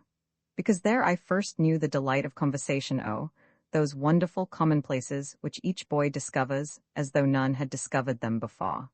Because of the morning stroll in the sunny anlage, the cakes and coffee which refreshed my abstemious youth at the end of a strenuous walk, the leisurely evenings on the castle terrace, with the smoky blue haze over the tumbled roofs of the old town below me, because of Goethe and Heine and Beethoven and Wagner and why not, Strauss with his waltzes, and the beer garden where the band played and girls with yellow plates walked sedately. Because of all these things, recollections which have all the force of the appeal of sense, to me not only does the word plain mean everywhere and exclusively the valley of the Rhine, but the only symbol for happiness I know is a wide prospect all golden in the setting sun, with a shining stream of silver running through it, like the path of life, or like the ideal that guides you through it, and far away the grey towers of an ancient town. Roman 47 failure a little man, portly, in a fantastic hat, like a bushranger's, with an immense brim, a pea-jacket such as you see in Leech's pictures of the seafaring man, and very wide check trousers of a cut fashionable heaven knows how many years ago. When he takes off his hat, you see a fine head of long curly hair, and though he is approaching the 60s, it is scarcely grey. His features are regular. He wears a collar several sizes too large for him, so that his whole neck, massive and statuesque, is shown. He has the look of a Roman emperor in a tragedy of the 60s, and this air of an actor of the old school is enhanced by his deep, booming voice. His stumpy frame makes it slightly absurd. You can imagine his declaiming the blank verse of Sheridan Knowles with an emphasis to rouse the pit to frenzy, and when he greets you, with too large a gesture, you guess how that resonant organ would tremble when he wrung your heart in 1860 over the death of his child. It was splendid a little later to hear him ask the Chinese servant for me boots, boy, me boots, a kingdom for me boots. He confessed that he should have been an actor. To be or not to be, that was the question, but me family, dear boy. They would have died of the disgrace, and so I was exposed to the slings and arrows of outrageous fortune. In short, he came out to China as a tea taster. But he came when the Ceylon tea was already ousting the Chinese, and it was no longer possible for the merchant to enrich himself in a few years. But the old lavishness endured, and life was led in a grand style when the means to pay for it no longer existed. The struggle became harder. Finally came the Sino-Japanese War, and with the loss of Formosa, ruin. The tea taster looked about for other means of livelihood. He became a wine merchant, an undertaker, an estate agent, a broker, an auctioneer. He tried every way of making money that his ardent imagination suggested, but with the diminishing prosperity of the pot his efforts were bootless. Life was too much for him. And now at last he had the pitiful air of a broken man. There was even something touching in it, like the appeal of a woman who cannot believe in the loss of her beauty, and implores the compliment which reassures, but no longer convinces her. And yet, notwithstanding, he had a solace. He had still a magnificent assurance. He was a failure and he knew it, but it did not really affect him, for he was the victim of fate. No shadow of a doubt in his own capacity had ever crossed his mind. Roman 48, a student of the drama, he sent in a neat card of the correct shape and size, deeply bordered in black, upon which under his name was printed Professor of Comparative Modern Literature. He turned out to be a young man, small, with tiny, elegant hands, with a larger nose than you see as a rule in the Chinese and gold-rimmed spectacles. Though it was a warm day, he was dressed, in European clothes, in a suit of heavy tweed. He seemed a trifle shy. He spoke in a high falsetto, as though his voice had never broken, and those shrill notes gave I know not what feeling of unreality to his conversation. He had studied in Geneva and in Paris, Berlin and Vienna, and he expressed himself fluently in English, French, and German.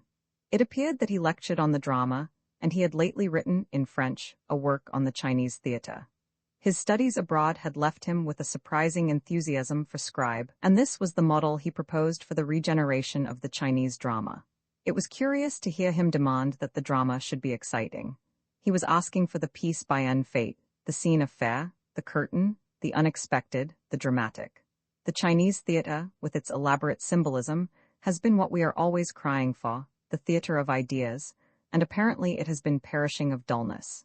It is true that ideas do not grow on every gooseberry bush. They need novelty to make them appetizing, and when they are stale they stink as badly as stale fish. But then, remembering the description on the card, I asked my friend what books, English and French, he recommended his students to read in order to familiarize themselves with the current literature of the day. He hesitated a little. "I really don't know," he said at last. "You see, that's not my branch, I only have to do with drama. But if you're interested, I'll ask my colleague who lectures on European fiction to call on you."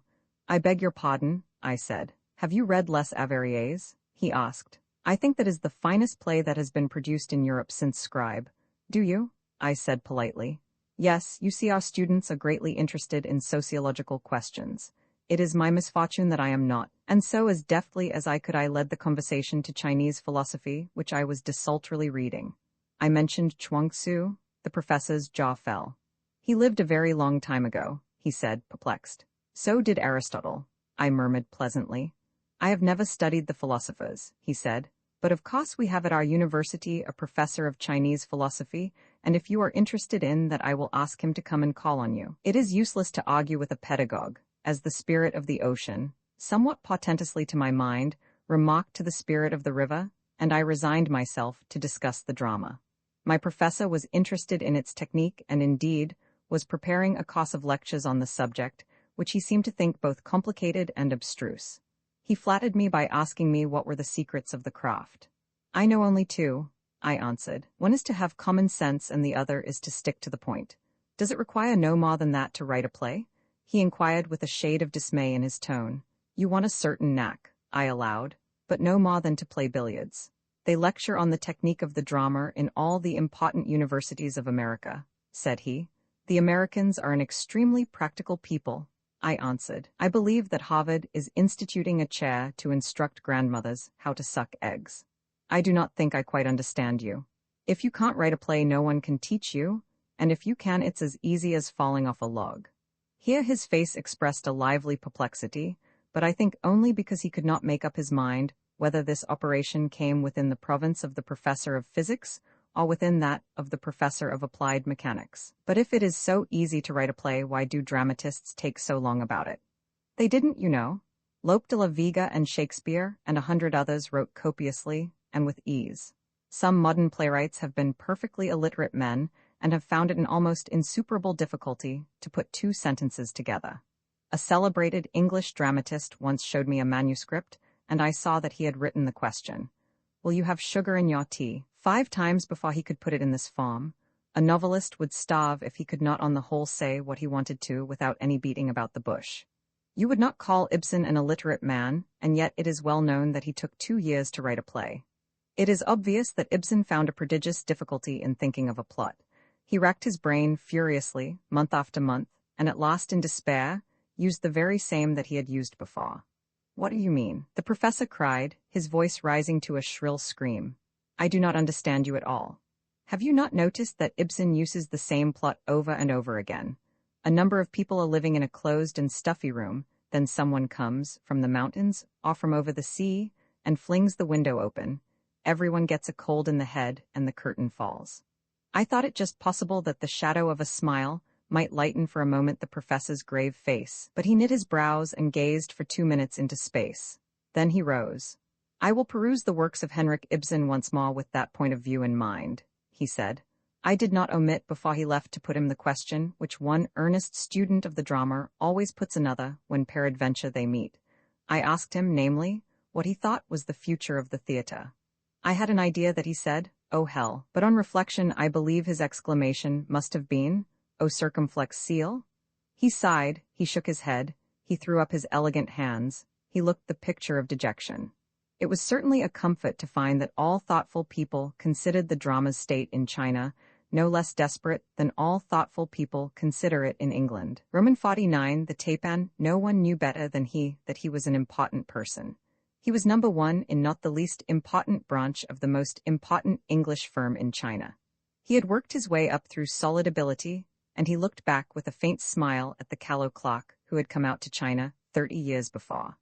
When he remembered the modest home he had come from, a little red house in a long row of little red houses, in Bonds, a suburb which, aiming desperately at the genteel, achieves only a sordid melancholy, and compared it with the magnificent stone mansion, with its wide verandas and spacious rooms, which was at once the office of the company and his own residence, he chuckled with satisfaction. He had come a long way since then. He thought of the high tea to which he sat down when he came home from school.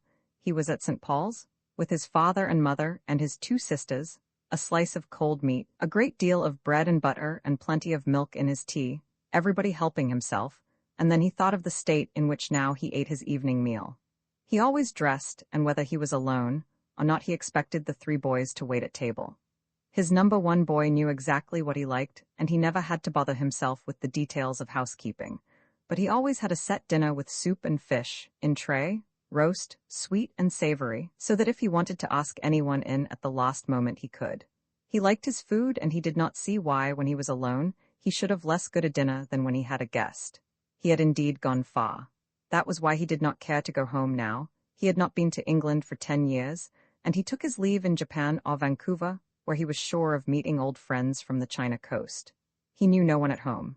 His sisters had married in their own station. Their husbands were clerks and their sons were clerks. There was nothing between him and them. They bought him. He satisfied the claims of relationship by sending them every Christmas a piece of fine silk, some elaborate embroidery, or a case of tea. He was not a mean man, and as long as his mother lived, he had made her an allowance. But when the time came for him to retire, he had no intention of going back to England. He had seen too many men do that, and he knew how often it was a failure. He meant to take a house near the racecourse in Shanghai. What with bridge and his ponies and golf, he expected to get through the rest of his life very comfortably. But he had a good many years before he need think of retiring.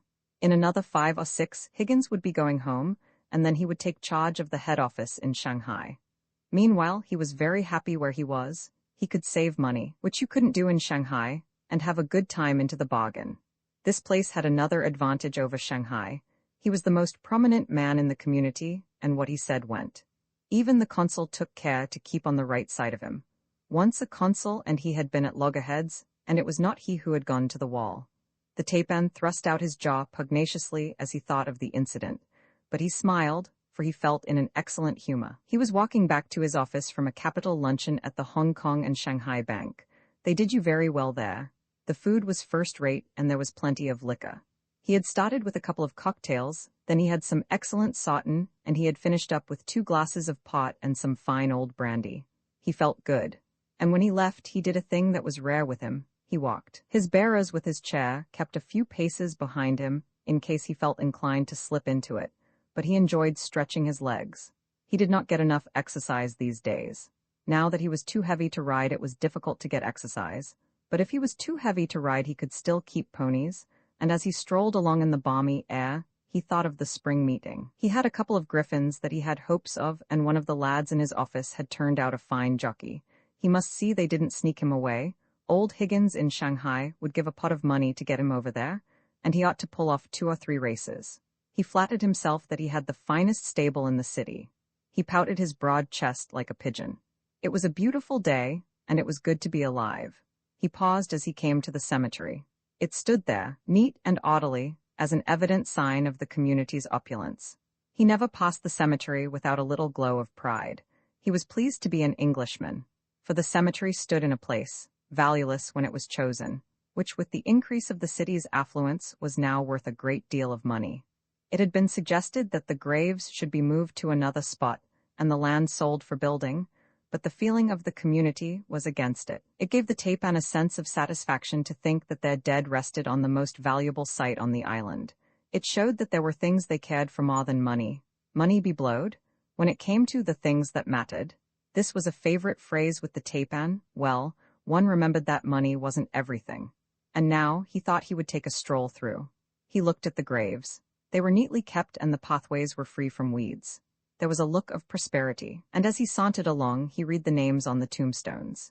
Here were 3 side by side, the captain, the first mate, and the second mate of the bark Mary Baxter, who had all perished together in the typhoon of 1908.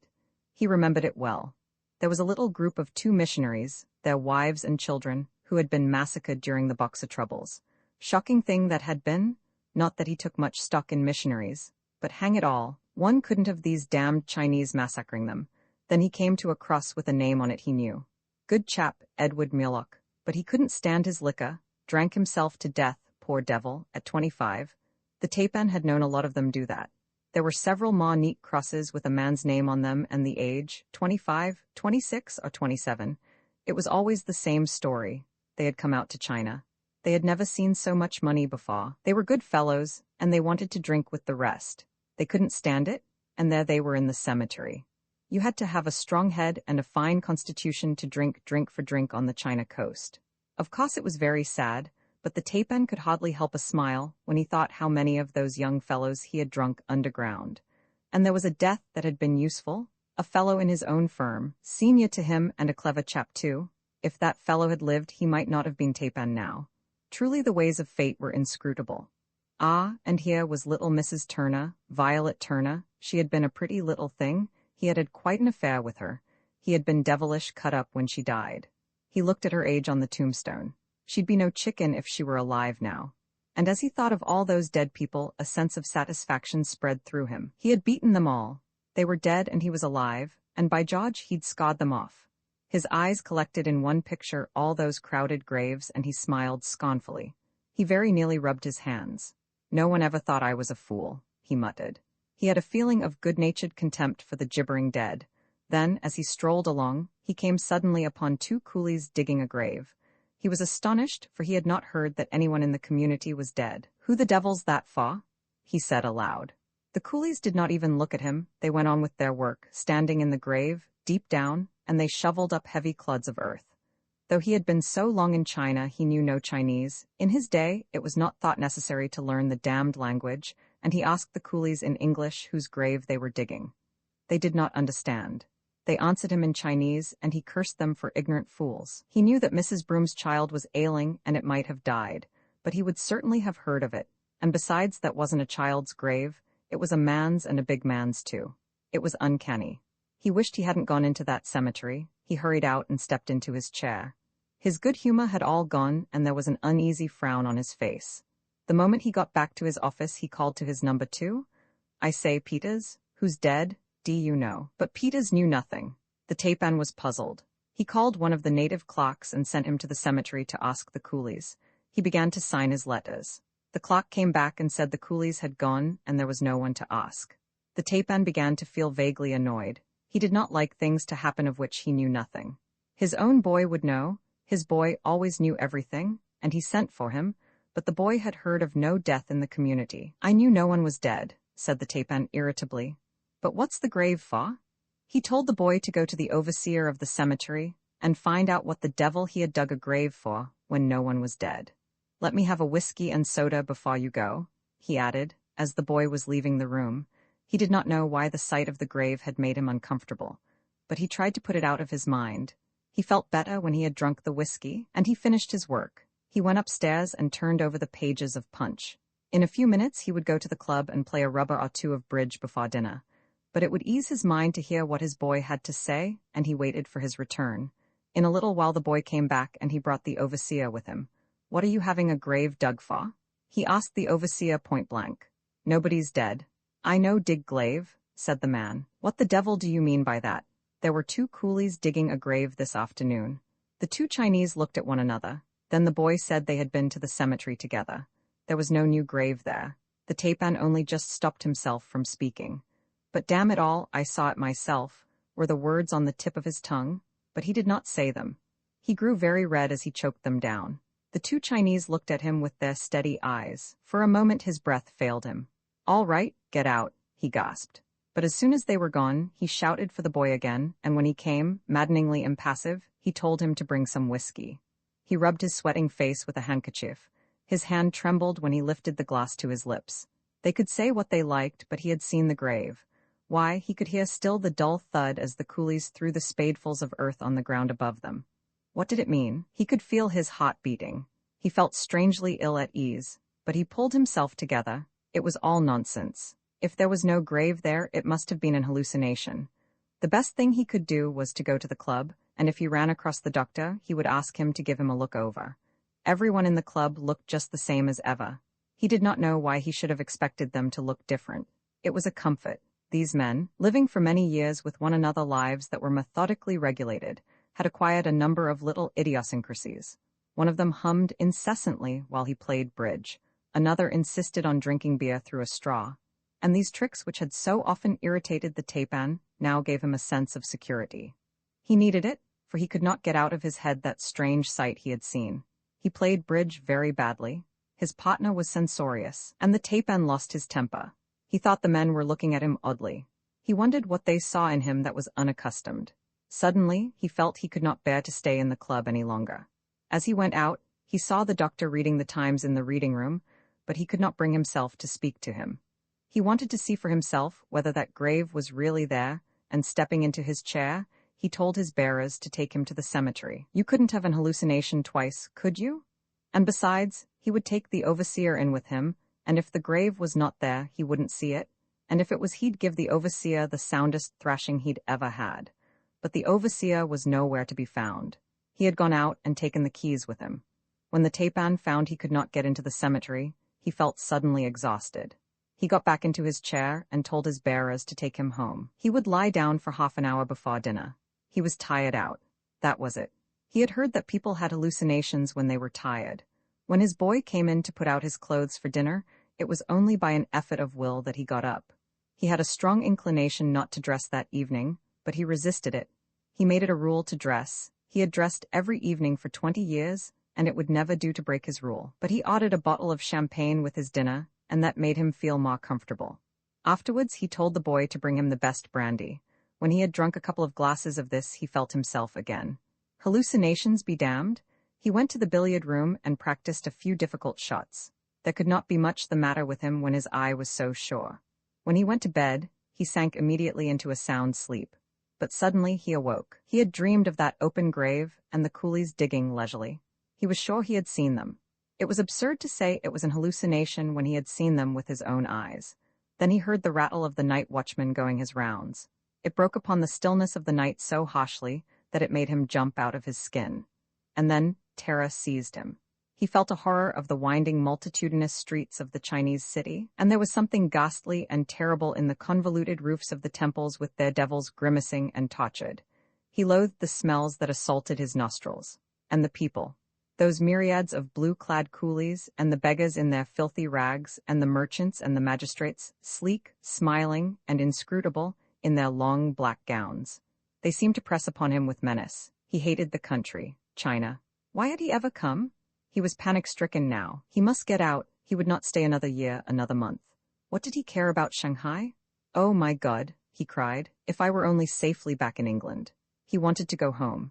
If he had to die, he wanted to die in England. He could not bear to be buried among all these yellow men with their slanting eyes and their grinning faces.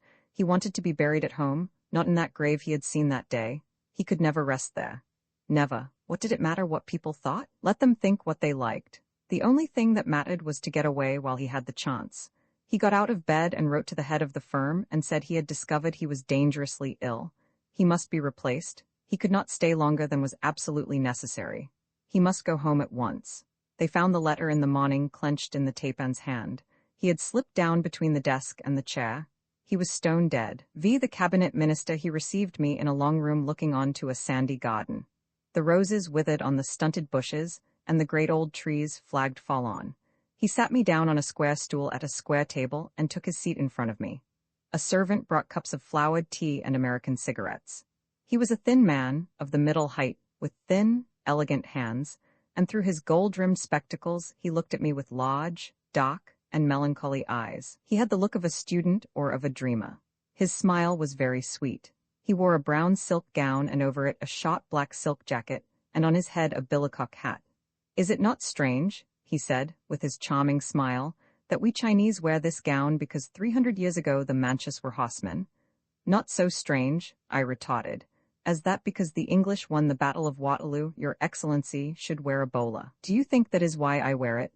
I could easily prove it. Since I was afraid that his exquisite courtesy would prevent him from asking me how, I hastened in a few well-chosen words to do so. He took off his hat and looked at it with the shadow of a sigh. I glanced round the room. It had a green Brussels carpet, with great flowers on it, and round the walls were highly carved blackwood chairs. From a picture rail hung scrolls on which were writings by the great masters of the past, and to vary these, in bright gold frames, were oil paintings which in the 90s might very well have been exhibited in the Royal Academy. The minister did his work at an American roll-top desk. He talked to me with melancholy of the state of China. A civilization, the oldest the world had known, was now being ruthlessly swept away. The students who came back from Europe and from America were tearing down what endless generations had built up, and they were placing nothing in its stead. They had no love of their country, no religion, no reverence. The temples, deserted by worshipper and priest, were falling into decay, and presently their beauty would be nothing but a memory. But then, with a gesture of his thin, aristocratic hands, he put the subject aside. He asked me whether I would care to see some of his works of art. We walked round the room, and he showed me priceless porcelains, bronzes, and Tang figures. There was a horse from a grave in Honan, which had the grace and the exquisite modeling of a Greek work. On a large table by the side of his desk was a number of rolls. He chose one and holding it at the top gave it to me to unroll. It was a picture of some early dynasty of mountains seen through fleecy clouds, and with smiling eyes he watched my pleasure as I looked. The picture was set aside and he showed me another, and yet another. Presently I protested that I could not allow a busy man to waste his time on me, but he would not let me go. He brought out picture after picture. He was a connoisseur. He was pleased to tell me the schools and periods to which they belonged and neat anecdotes about their painters. "I wish I could think it was possible for you to appreciate my greatest treasures," he said, pointing to the scrolls that adorned his walls. "Here you have examples of the most perfect calligraphies of China. Do you like them better than paintings?" I asked. "Infinitely. Their beauty is more chaste. There is nothing meretricious in them, but I can quite understand that a European would have difficulty in appreciating so severe and so delicate an art. Your taste in Chinese things tends a little to the grotesque, I think." He produced books of paintings and I turned their leaves. Beautiful things. With the dramatic instinct of the collector, he kept to the last the book by which he set most store. It was a series of little pictures of birds and flowers, roughly done with a few strokes, but with such a power of suggestion, with so great a feeling for nature, and such a playful tenderness. that it took your breath away. There were sprigs of plum blossom that held in their dainty freshness all the magic of the spring. There were sparrows in whose ruffled plumage were the beat and the tremor of life. It was the work of a great artist. Will these American students ever produce anything like this? He asked with a rueful smile. But to me, the most charming part of it was that I knew all the time that he was a rascal. Corrupt, inefficient, and unscrupulous, he let nothing stand in his way. He was a master of the squeeze. He had acquired a large fortune by the most abominable methods.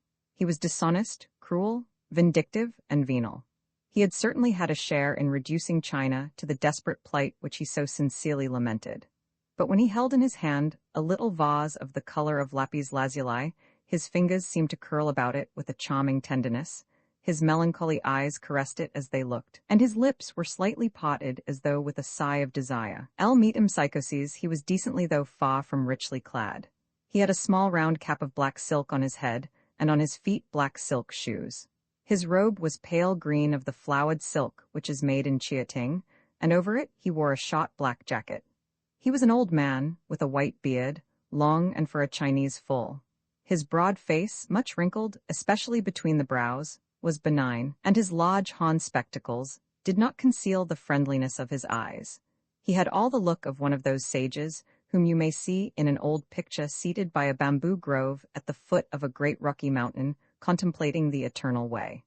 But now, his face bore an expression of great annoyance, and his kindly eyes were frowning, for he was engaged in the singular occupation, for a man of his appearance, of leading a little black pig along the causeway between the flooded paddy fields. And the little black pig, with sudden jerks, with unexpected dodging, ran hither and thither, in every direction but that in which the old gentleman wished to go. He pulled the string violently, but the pig, squealing, refused to follow. He addressed it in terms of expostulation and of abuse, but the little pig sat on his haunches and looked at him with malicious eyes.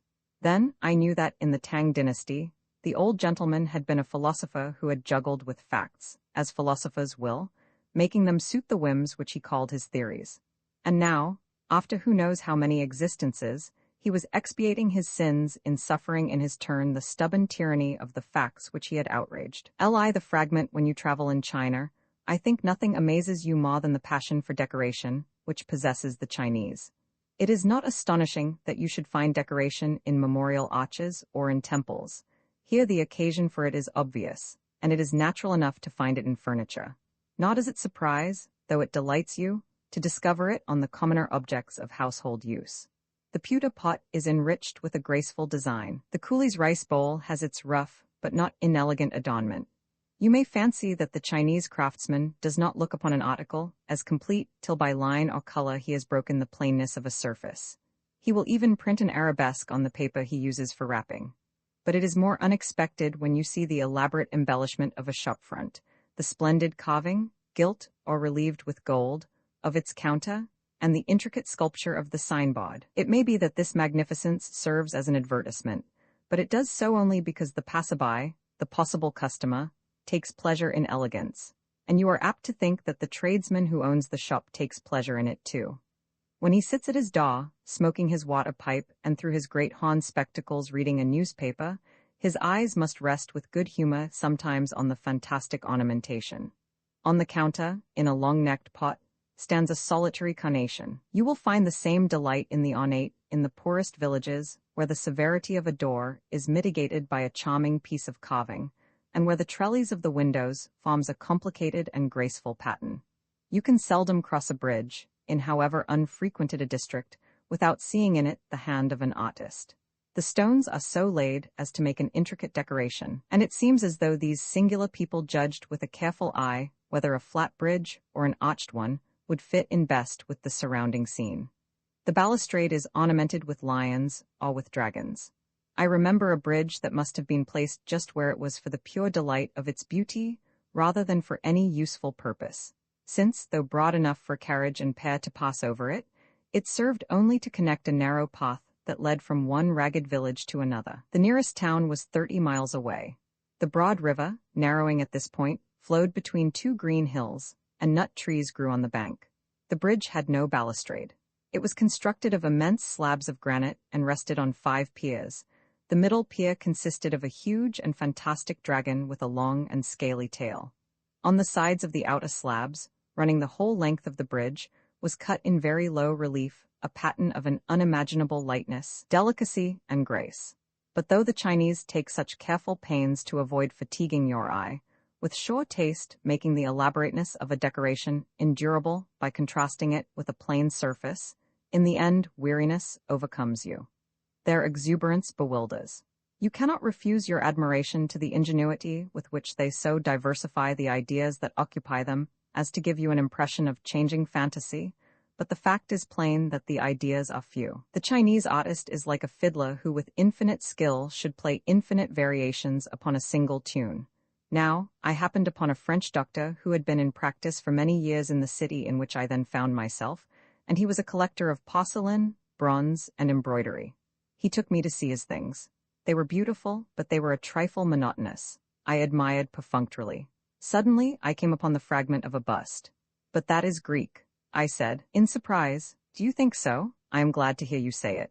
Head and arms were gone, and the statue, for such it had been, was broken off just above the waist, but there was a breastplate with a sun in the middle of it, and in relief Perseus killing the dragon.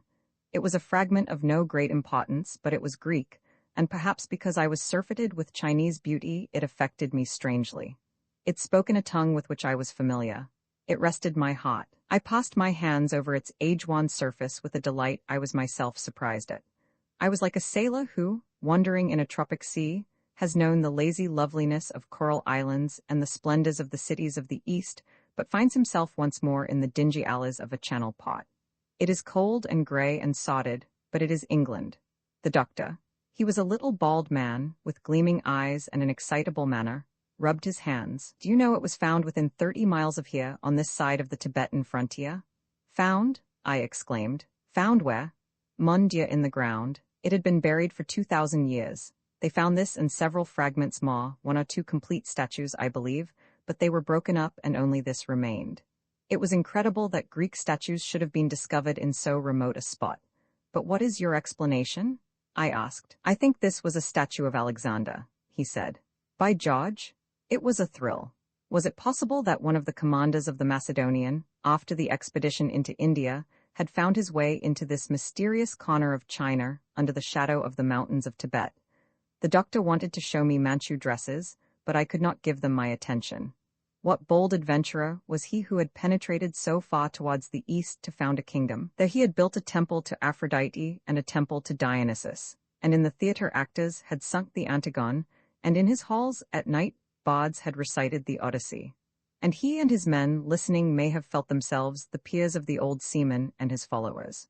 What magnificence did that stained fragment of marble call up, and what fabulous adventures! How long had the kingdom lasted, and what tragedy marked its fall? Ah, just then I could not look at Tibetan banners or Celadon cups, for I saw the Parthenon, severe and lovely, and beyond, serene, the blue Aegean. Lii, one of the best, I could never remember his name, but whenever he was spoken of in the pot, he was always described as one of the best. He was a man of 50 perhaps, thin and rather tall, dapper and well-dressed, with a small, neat head and sharp features. His blue eyes were good-natured and jovial behind his pince-nez. He was of a cheerful disposition, and he had a vein of banter which was not ineffective. He could turn out the sort of jokes that make men standing at the club bar laugh heartily, and he could be agreeably malicious, but without ill nature, about any member of the community who did not happen to be present.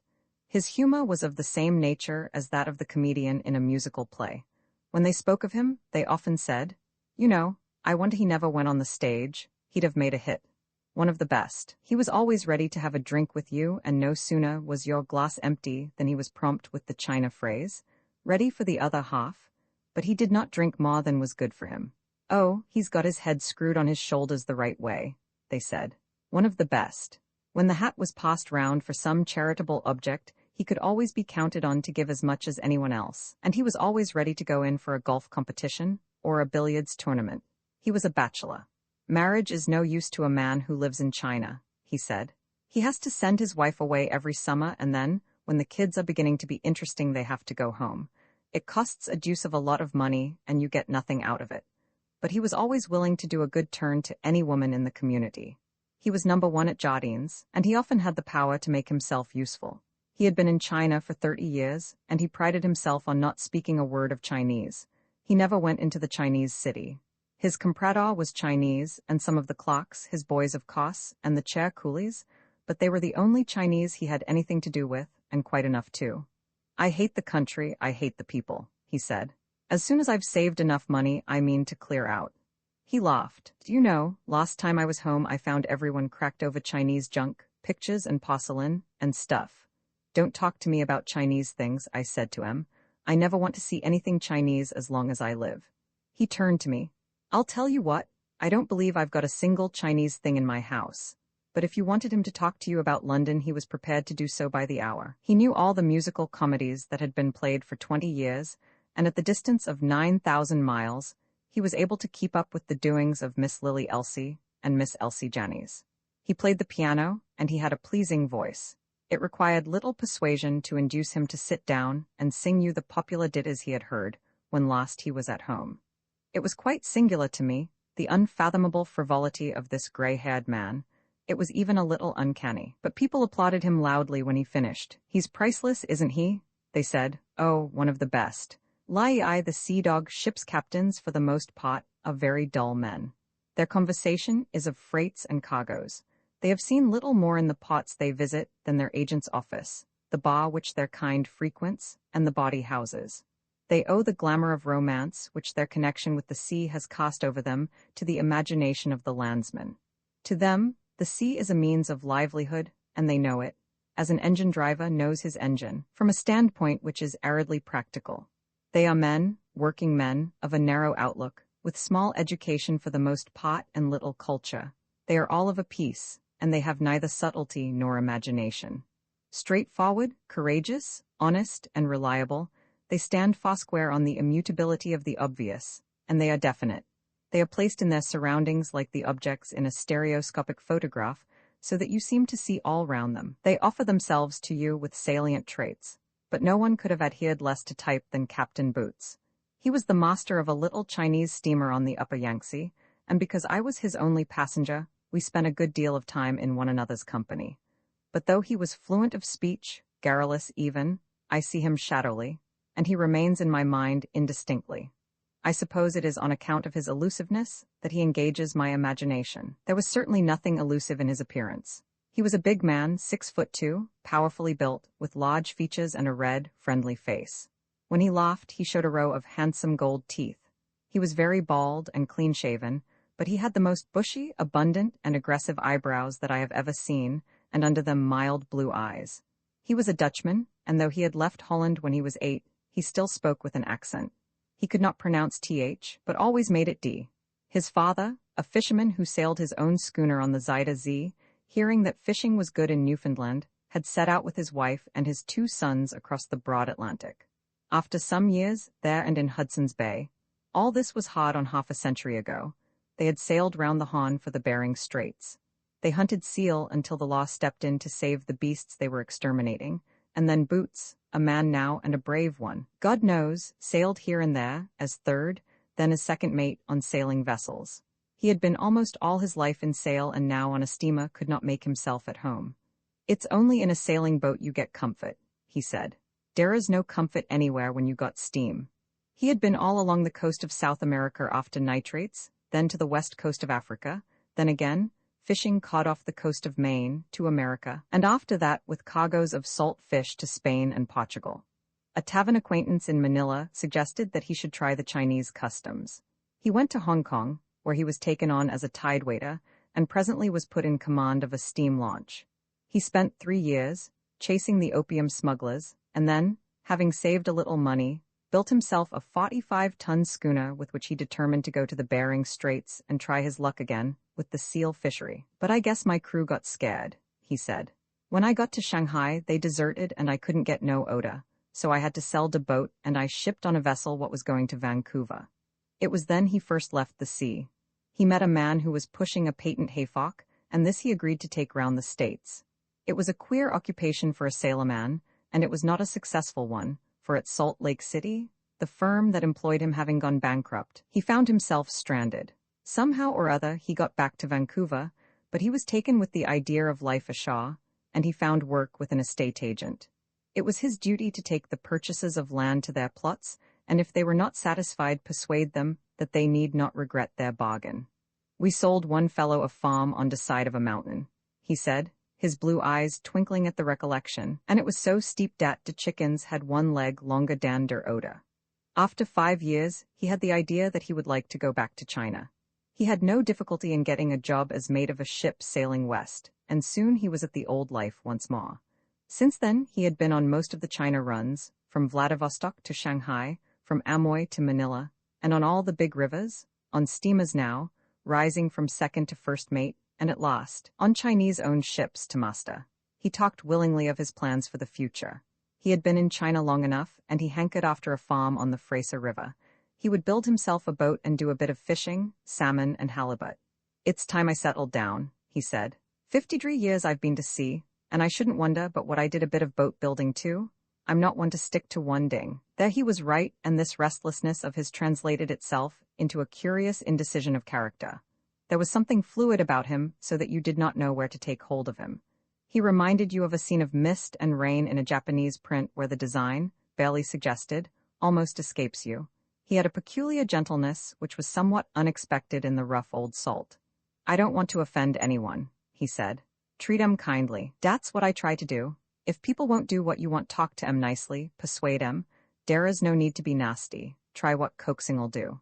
It was a principle which it was unusual to find used with the Chinese, and I do not know that it answered very well, for after some difficulty he would come into the cabin, wave his hands and say, "I can do noting wid dem, they won't listen to reason."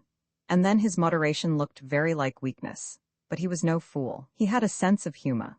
At one place we were drawing over 7 feet, and since the river at its shallowest was barely that and the cost was dangerous, the harbor authorities would not give us our papers till part of the cargo was unloaded.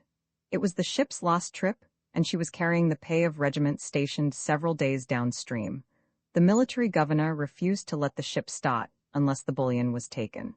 "I guess I got to do what you tell me," said Captain Boots to the harbor master. "You don't get your papers till I see the 5-foot mark above the water," answered the harbor master. "I'll tell the comprador to take out some of dat silver." He took the harbor master up to the customs club and stood him drinks while this was being done. He drank with him for 4 hours, and when he returned he walked as steadily as when he went, but the harbor master was drunk. "Ah, I see Dave got it down 2 foot, said Captain Boots. "Dat's all right den." The harbor master looked at the numbers on the ship's side, and sure enough the 5-foot mark was at the water's edge. "That's good," he said. "And now you can go." "I'll be off right away," said the captain. Not a pound of cargo had been removed, but an astute Chinaman had neatly repainted the numbers. And later, when mutinous regiments with an eye on the silver we carried sought to prevent us from leaving one of the riverside cities, he showed an agreeable firmness. His equable temper was tried, and he said, "No one's going to make me stay where I don't want to. I'm de master of dis ship, and I'm de man what gives der orders. I'm going." The agitated comprador said the military would fire if we attempted to move. An officer uttered a command, and the soldiers, going down on one knee, leveled their rifles. Captain Boots looked at them. "Put down de bullet-proof screen," he said. "I tell you I'm going, and de Chinese army can go to hell." He gave his orders to raise the anchor, and at the same time the officer gave the order to fire. Captain Boots stood on his bridge, a somewhat grotesque figure, for in his old blue jersey, with his red face and burly frame, he looked the very image of those ancient fishermen that you see lounging about Grimsby docks, and he rang his bell. We steamed out slowly to the spatter of rifle shots. Liv the question they took me to the temple. It stood on the side of a hill with a semicircle of tawny mountains behind it, staging it, as it were, with a formal grandeur, and they pointed out to me with what exquisite art the series of buildings climbed the hill till you reached the final edifice, a jewel of white marble encircled by the trees. For the Chinese architect sought to make his creation an ornament to nature, and he used the accidents of the landscape to complete his decorative scheme. They pointed out to me how cunningly the trees were planted to contrast with the marble of a gateway, to give an agreeable shadow here, or there to serve as a background.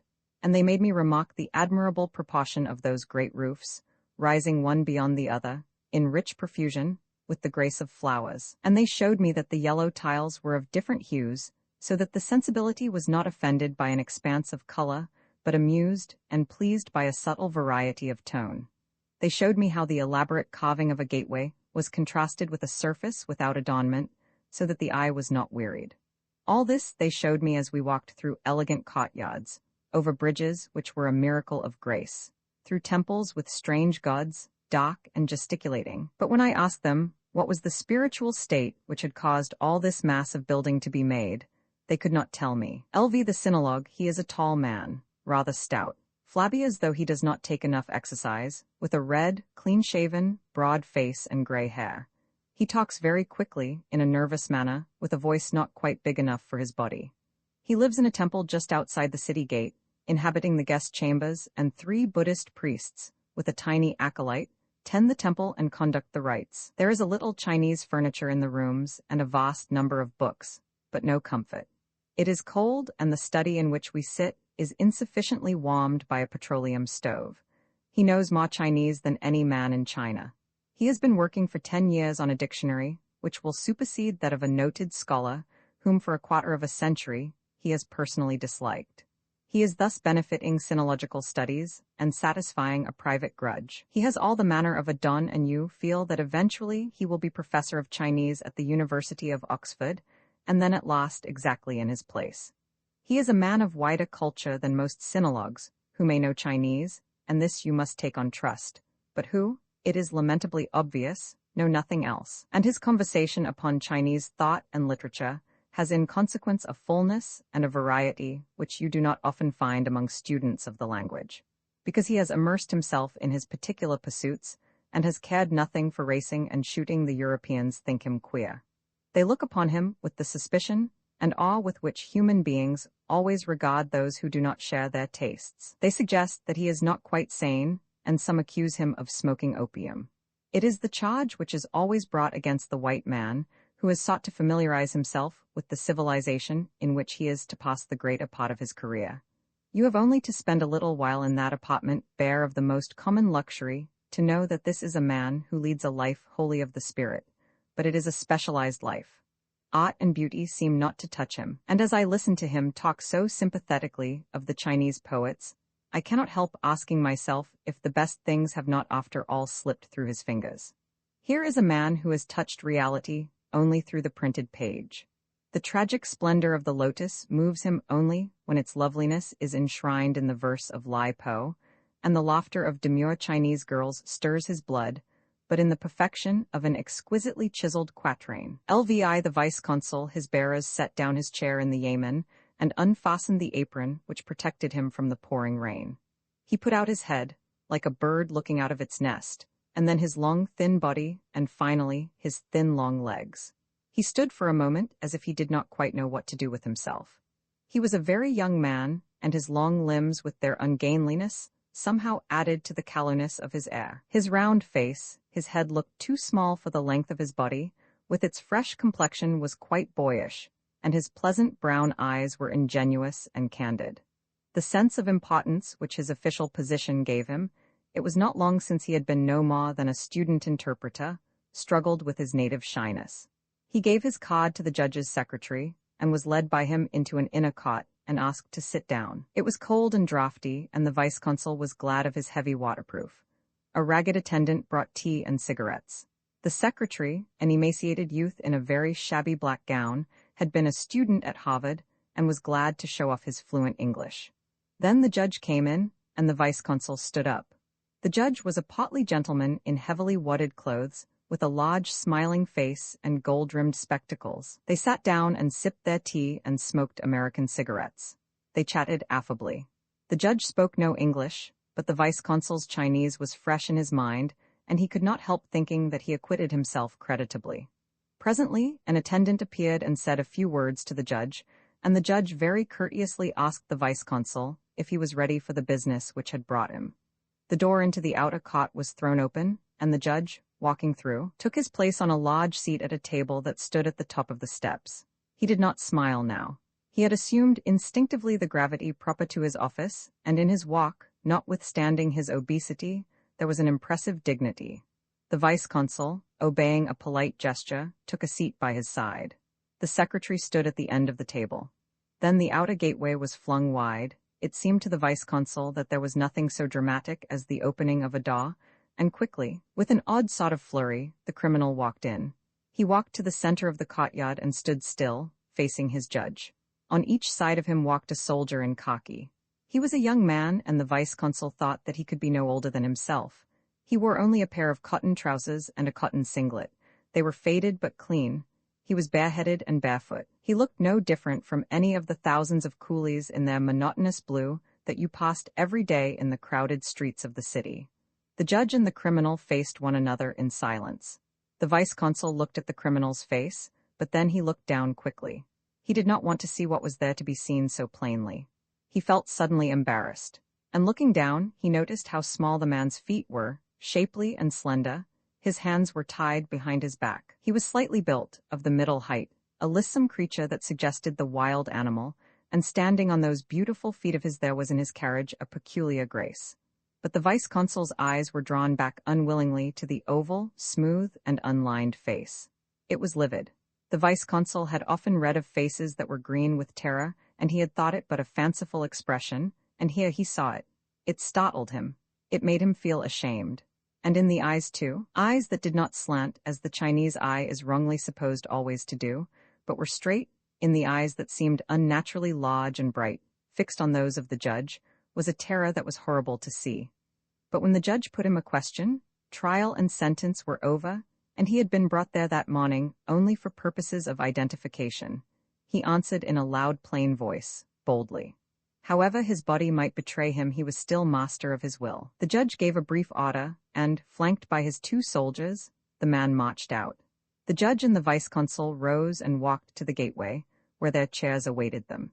Here stood the criminal with his guard. Notwithstanding his tied hands, he smoked a cigarette. A squad of little soldiers had been sheltering themselves under the overhanging roof, and on the appearance of the judge, the officer in charge made them form up. The judge and the vice-consul settled themselves in their chairs. The officer gave an order, and the squad stepped out. A couple of yards behind them walked the criminal. Then came the judge in his chair, and finally, the vice-consul. They went quickly through the busy streets, and the shopkeepers gave the procession an incurious stare. The wind was cold, and the rain fell steadily. The criminal in his cotton singlet must have been wet through. He walked with a firm step, his head held high, jauntily almost. It was some distance from the judge's yamen to the city wall, and to cover it took them nearly half an hour. Then they came to the city gate and went through it. 4 men in ragged blue, they looked like peasants, were standing against the wall by the side of a poor coffin, rough-hewn and unpainted. The criminal gave it a glance as he passed by. The judge and the vice-consul dismounted from their chairs, and the officer halted his soldiers. The rice fields began at the city wall. The criminal was led to a pathway between 2 patches and told to kneel down, but the officer did not think the spot suitable. He told the man to rise. He walked a yard or 2 and knelt down again. A soldier was detached from the squad and took up his position behind the prisoner, 3 feet from him perhaps. He raised his gun. The officer gave the word of command. He fired. The criminal fell forward and he moved a little, convulsively. The officer went up to him, and seeing that he was not quite dead, emptied 2 barrels of his revolver into the body. Then he formed up his soldiers once more. The judge gave the vice-consul a smile, but it was a grimace rather than a smile. It distorted painfully that fat, good-humored face. They stepped into their chairs, but at the city gate their ways parted. The judge bowed the vice-consul a courteous farewell. The vice-consul was carried back towards the consulate through the streets, crowded and tortuous, where life was going on just as usual. And as he went along quickly, for the consular bearers were fine fellows, his mind distracted a little by their constant shouts to make way, he thought how terrible it was to make an end of life deliberately. It seemed an immense responsibility to destroy what was the result of innumerable generations. The human race has existed so long, and each one of us is here as the result of an infinite series of miraculous events. But at the same time, puzzling him, he had a sense of the triviality of life. One more or less mattered so little. But just as he reached the consulate, he looked at his watch. He had no idea it was so late, and he told the bearers to take him to the club. It was time for a cocktail, and by heaven he could do with one. A dozen men were standing at the bar when he went in. They knew on what errand he had been that morning. "Well," they said, "did you see the blight a shot?" "You bet I did," he said, in a loud and casual voice. "Everything go off all right?" He wriggled a bit. He turned to the bartender. "Same as usual, John. LVI, a city built on a rock, they say of it. that the dogs bark when peradventure the sun shines there. It is a grey and gloomy city, shrouded in mist, for it stands upon its rock, where two great rivers meet so that it is washed on all sides, but one by turbid, rushing waters. The rock is like the prow of an ancient galley, and seems as though possessed of a strange, unnatural life, all tremulous with effort. It is as if it were ever on the point of forging into the tumultuous stream. Rugged mountains hem the city round about. Outside the walls bedraggled houses are built on piles, and here, when the river is low, a hazardous population lives on the needs of the watermen, for at the foot of the rock 1,000 junks are moored, wedged in with one another tightly, and men's lives there have all the turbulence of the river. A steep and tortuous stairway leads to the great gate guarded by a temple, and up and down this all day long go the water coolies, with their dripping buckets, and from there splashing the stair, and the street that leads from the gate are wet, as though after heavy rain. It is difficult to walk on the level for more than a few minutes, and there are as many steps as in the hill towns of the Italian Riviera.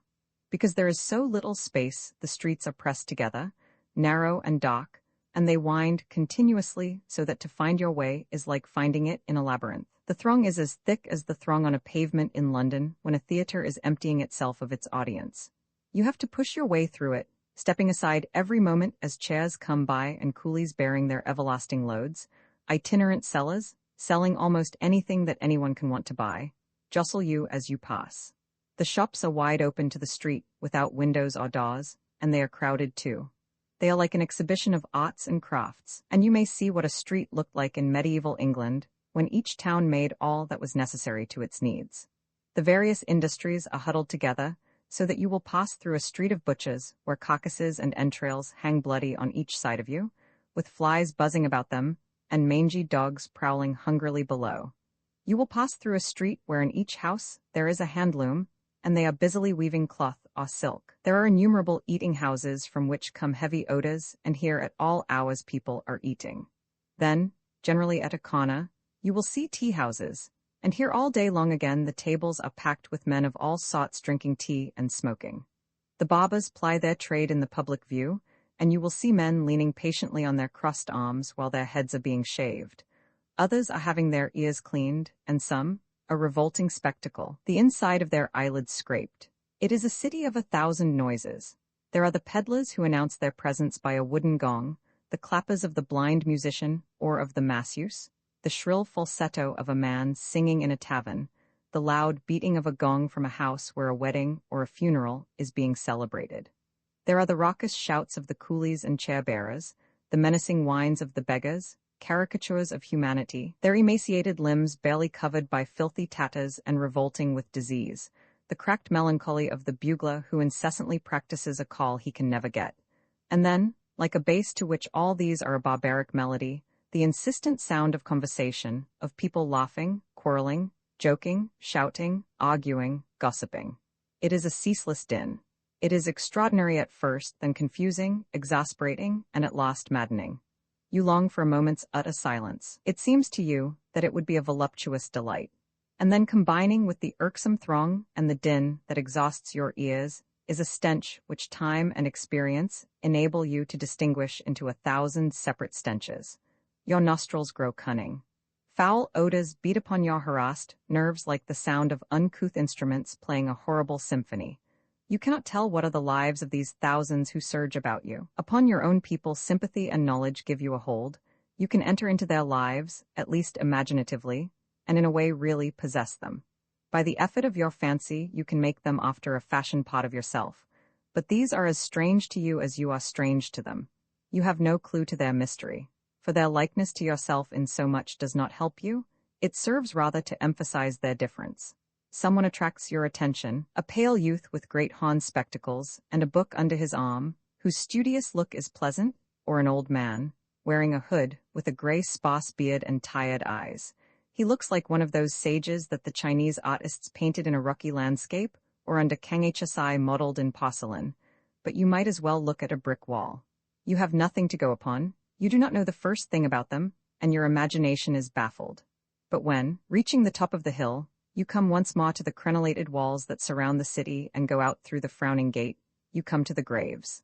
They stretch over the country, 1 mile, 2 miles, 3, 4, 5, interminable green mounds, up and down the hills, with grey stones to which the people once a year come to offer libation, and to tell the dead how fare the living whom they left behind.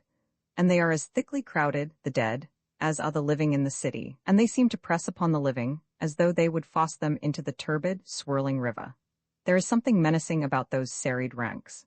It is as though they were laying siege to the city, with a sullen ruthlessness, biding their time, and as though in the end, encroaching irresistibly as fate, they would drive those seething throngs before them, till the houses and the streets were covered by them, and the green mounds came down to the water gate. Then at last silence. Silence would dwell there undisturbed. They are uncanny, those green graves, they are terrifying. They seem to wait. Lvi a libation to the gods. She was an old woman, and her face was wizened and deeply lined. In her grey hair, 3 long silver knives formed a fantastic headgear. Her dress of faded blue consisted of a long jacket, worn and patched, and a pair of trousers that reached a little below her calves. Her feet were bare, but on one ankle she wore a silver bangle. It was plain that she was very poor. She was not stout, but squarely built, and in her prime she must have done without effort the heavy work in which her life had been spent. She walked leisurely, with the sedate tread of an elderly woman, and she carried on her arm a basket. She came down to the harbour. It was crowded with painted junks. Her eyes rested for a moment curiously on a man who stood on a narrow bamboo raft, fishing with cormorants, and then she set about her business. She put down her basket on the stones of the quay, at the water's edge, and took from it a red candle. This she lit and fixed in a chink of the stones. Then she took several joss sticks, held each of them for a moment in the flame of the candle, and set them up around it. She took 3 tiny bowls and filled them with a liquid that she had brought with her in a bottle and placed them neatly in a row. Then from her basket she took rolls of paper cash and paper shoes, and unraveled them so that they should burn easily. She made a little bonfire, and when it was well alight she took the 3 bowls and poured out some of their contents before the smouldering joss sticks. She bowed herself 3 times and muttered certain words. She stirred the burning paper so that the flames burned brightly. Then she emptied the bowls on the stones and again bowed 3 times. No one took the smallest notice of her. She took a few more paper cash from her basket and flung them in the fire. Then, without further ado, she took up her basket, and with the same leisurely, rather heavy tread, walked away. The gods were duly propitiated, and like an old peasant woman in France who has satisfactorily done her day's housekeeping, she went about her business. Vi Dinapatis I Legation Quata, the Swiss director of the Bank Sino-Argentine, was announced. He came with a large, handsome wife, who displayed her opulent charms so generously that it made you a little nervous. It was said that she had been a cocotte, and an English maiden lady in salmon-pink satin and beads, who had come early, greeted her with a thin and frigid smile. The minister of Guatemala and the chargé d'affaires of Montenegro entered together. The chargé d'affaires was in a state of extreme agitation. He had not understood that it was an official function. He thought he had been asked to dine en petit comité, and he had not put on his orders. And there was the minister of Guatemala, blazing with stars. What in heaven's name was to be done? The emotion caused by what for a moment seemed almost a diplomatic incident was diverted by the appearance of 2 Chinese servants in long silk robes and far-sided hats with cocktails and zakuske. Then a Russian princess sailed in. She had white hair and a black silk dress up to her neck. She looked like the heroine of a play by Victorian Sardou, who had outlived the melodramatic fury of her youth, and now did crochet. She was infinitely bored when you spoke to her of Tolstoy or Chekhov, but grew animated when she talked of Jack London. She put a question to the maiden lady which the maiden lady, though no longer young, had no answer for. "Why," she asked, "do you English write such silly books about Russia?" But then the first secretary of the British legation appeared. He gave his entrance the significance of an event. He was very tall, baldish but elegant, and he was beautifully dressed. He looked with polite astonishment at the dazzling orders of the minister of Guatemala. The chargé d'affaires of Montenegro, who flattered himself that he was the best-dressed man in the diplomatic body, but was not quite sure whether the first secretary of the British legation thought him so, fluttered up to him to ask his candid opinion of the frilled shirt he wore. The Englishman placed a gold-rimmed glass in his eye and looked at it for a moment gravely. Then he paid the other a devastating compliment. Everyone had come by now but the wife of the French military attaché. They said she was always late. "Elle est insupportable," said the handsome wife of the Swiss banker. But at last, magnificently indifferent to the fact that she had kept everyone waiting for half an hour, she swam into the room. She was tall on her outrageously high heels, extremely thin, and she wore a dress that gave you the impression that she had nothing on at all. Her hair was bobbed and blonde, and she was boldly painted. She looked like a post-impressionist's idea of patient Griselda. When she moved, the air was heavy with exotic odors. She gave the minister of Guatemala a jeweled, emaciated hand to kiss. With a few smiling words made the banker's wife feel passé, provincial, and potly, flung an improper jest at the English lady, whose embarrassment was mitigated by the knowledge that the wife of the French military attaché was très bien née, and drank 3 cocktails in rapid succession. Dinner was served. The conversation varied from a resonant, rolling French to a somewhat halting English.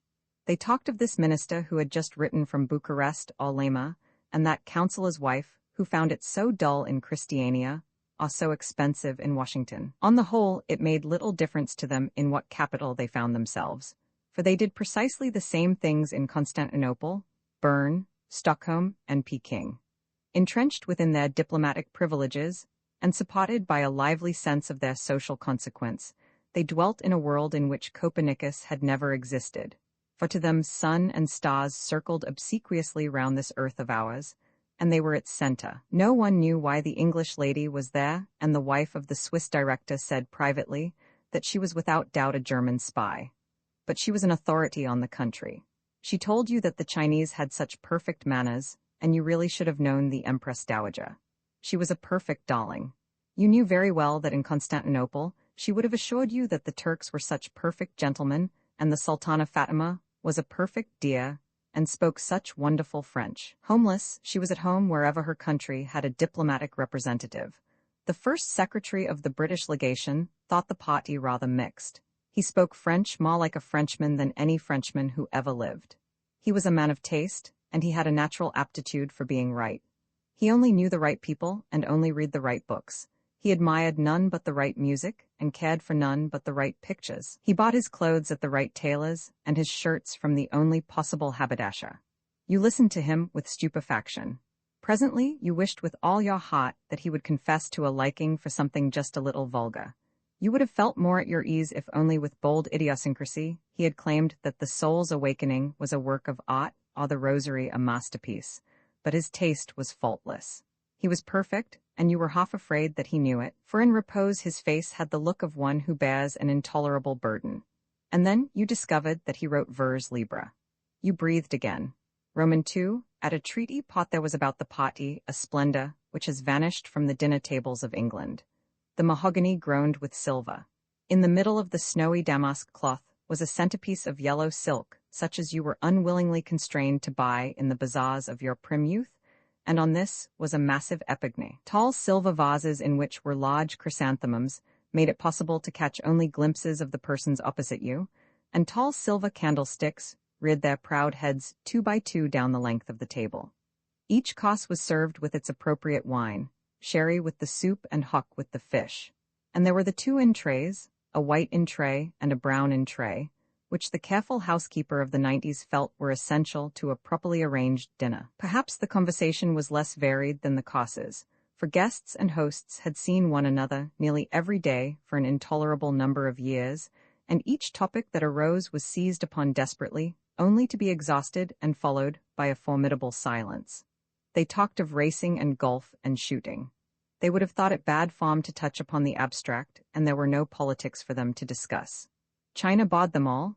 They did not want to speak of that. They only knew just so much about it as was necessary to their business, and they looked with distrust upon any man who studied the Chinese language. Why should he unless he were a missionary or a Chinese secretary at the legation? You could hire an interpreter for $25 a month, and it was well known that all those fellows who went in for Chinese grew queer in the head. They were all persons of consequence. There was number 1 at Jardine's with his wife, and the manager of the Hong Kong and Shanghai bank with his wife, the APC man and his wife, and the B&T man with his wife, and the B&S man with his wife. They wore their evening clothes a little uneasily, as though they wore them from a sense of duty to their country rather than as a comfortable change from day dress. They had come to the party because they had nothing else in the world to do. But when the moment came that they could decently take their leave, they would go with a sigh of relief. They were bawed to death with one another. Romans 7, the altar of heaven, it stands open to the sky. 3 round terraces of white marble, placed one above the other, which are reached by 4 marble staircases, and these face the 4 points of the compass. It represents the celestial sphere with its cardinal points. A great park surrounds it, and this again is surrounded by high walls. And hither, year after year, on the night of the winter solstice, for then heaven is reborn, generation after generation, came the Son of Heaven solemnly to worship the original creator of his house. Escorted by princes and the great men of the realm, followed by his troops, the emperor, purified by fasting, proceeded to the altar. And here awaited him princes and ministers and mandarins, each in his allotted place, musicians and the dancers of the sacred dance.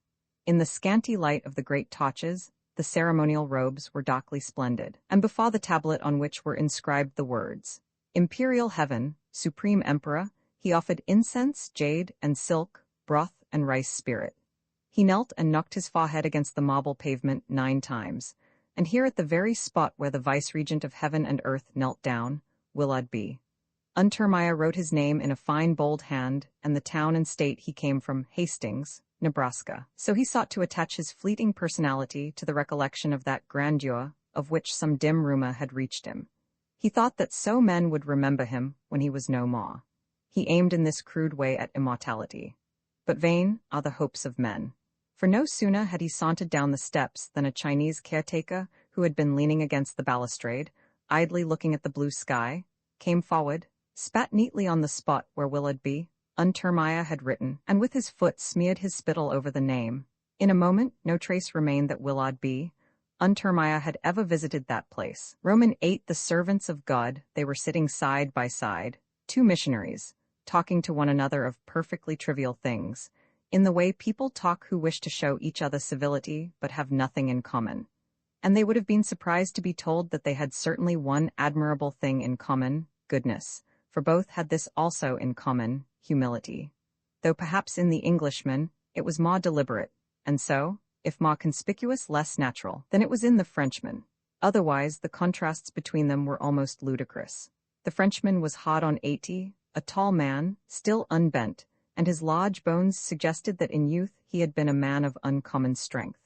Now his only sign of power lay in his eyes, immensely large so that you could not help noticing their strange expression, and flashing. That is an epithet often applied to eyes, but I do not think I have ever seen any to which it might be applied so fitly. There was really a flame in them, and they seemed to emit light. They had a wildness which hardly suggested sanity. They were the eyes of a prophet in Israel. His nose was large and aggressive, his chin was firm and square. At no time could he have been a man to trifle with, but in his prime he must have been terrific. Perhaps the passion of his eyes bespoke battles long fought out in the utmost depths of his heart, and his soul cried out in them, vanquished and bleeding, yet triumphant, and he exulted in the unclosed wound which he offered in willing sacrifice to Almighty God. He felt the cold in his old bones, and he wore wrapped about him like a soldier's cloak a great fur, and on his head a cap of Chinese sable. He was a magnificent figure.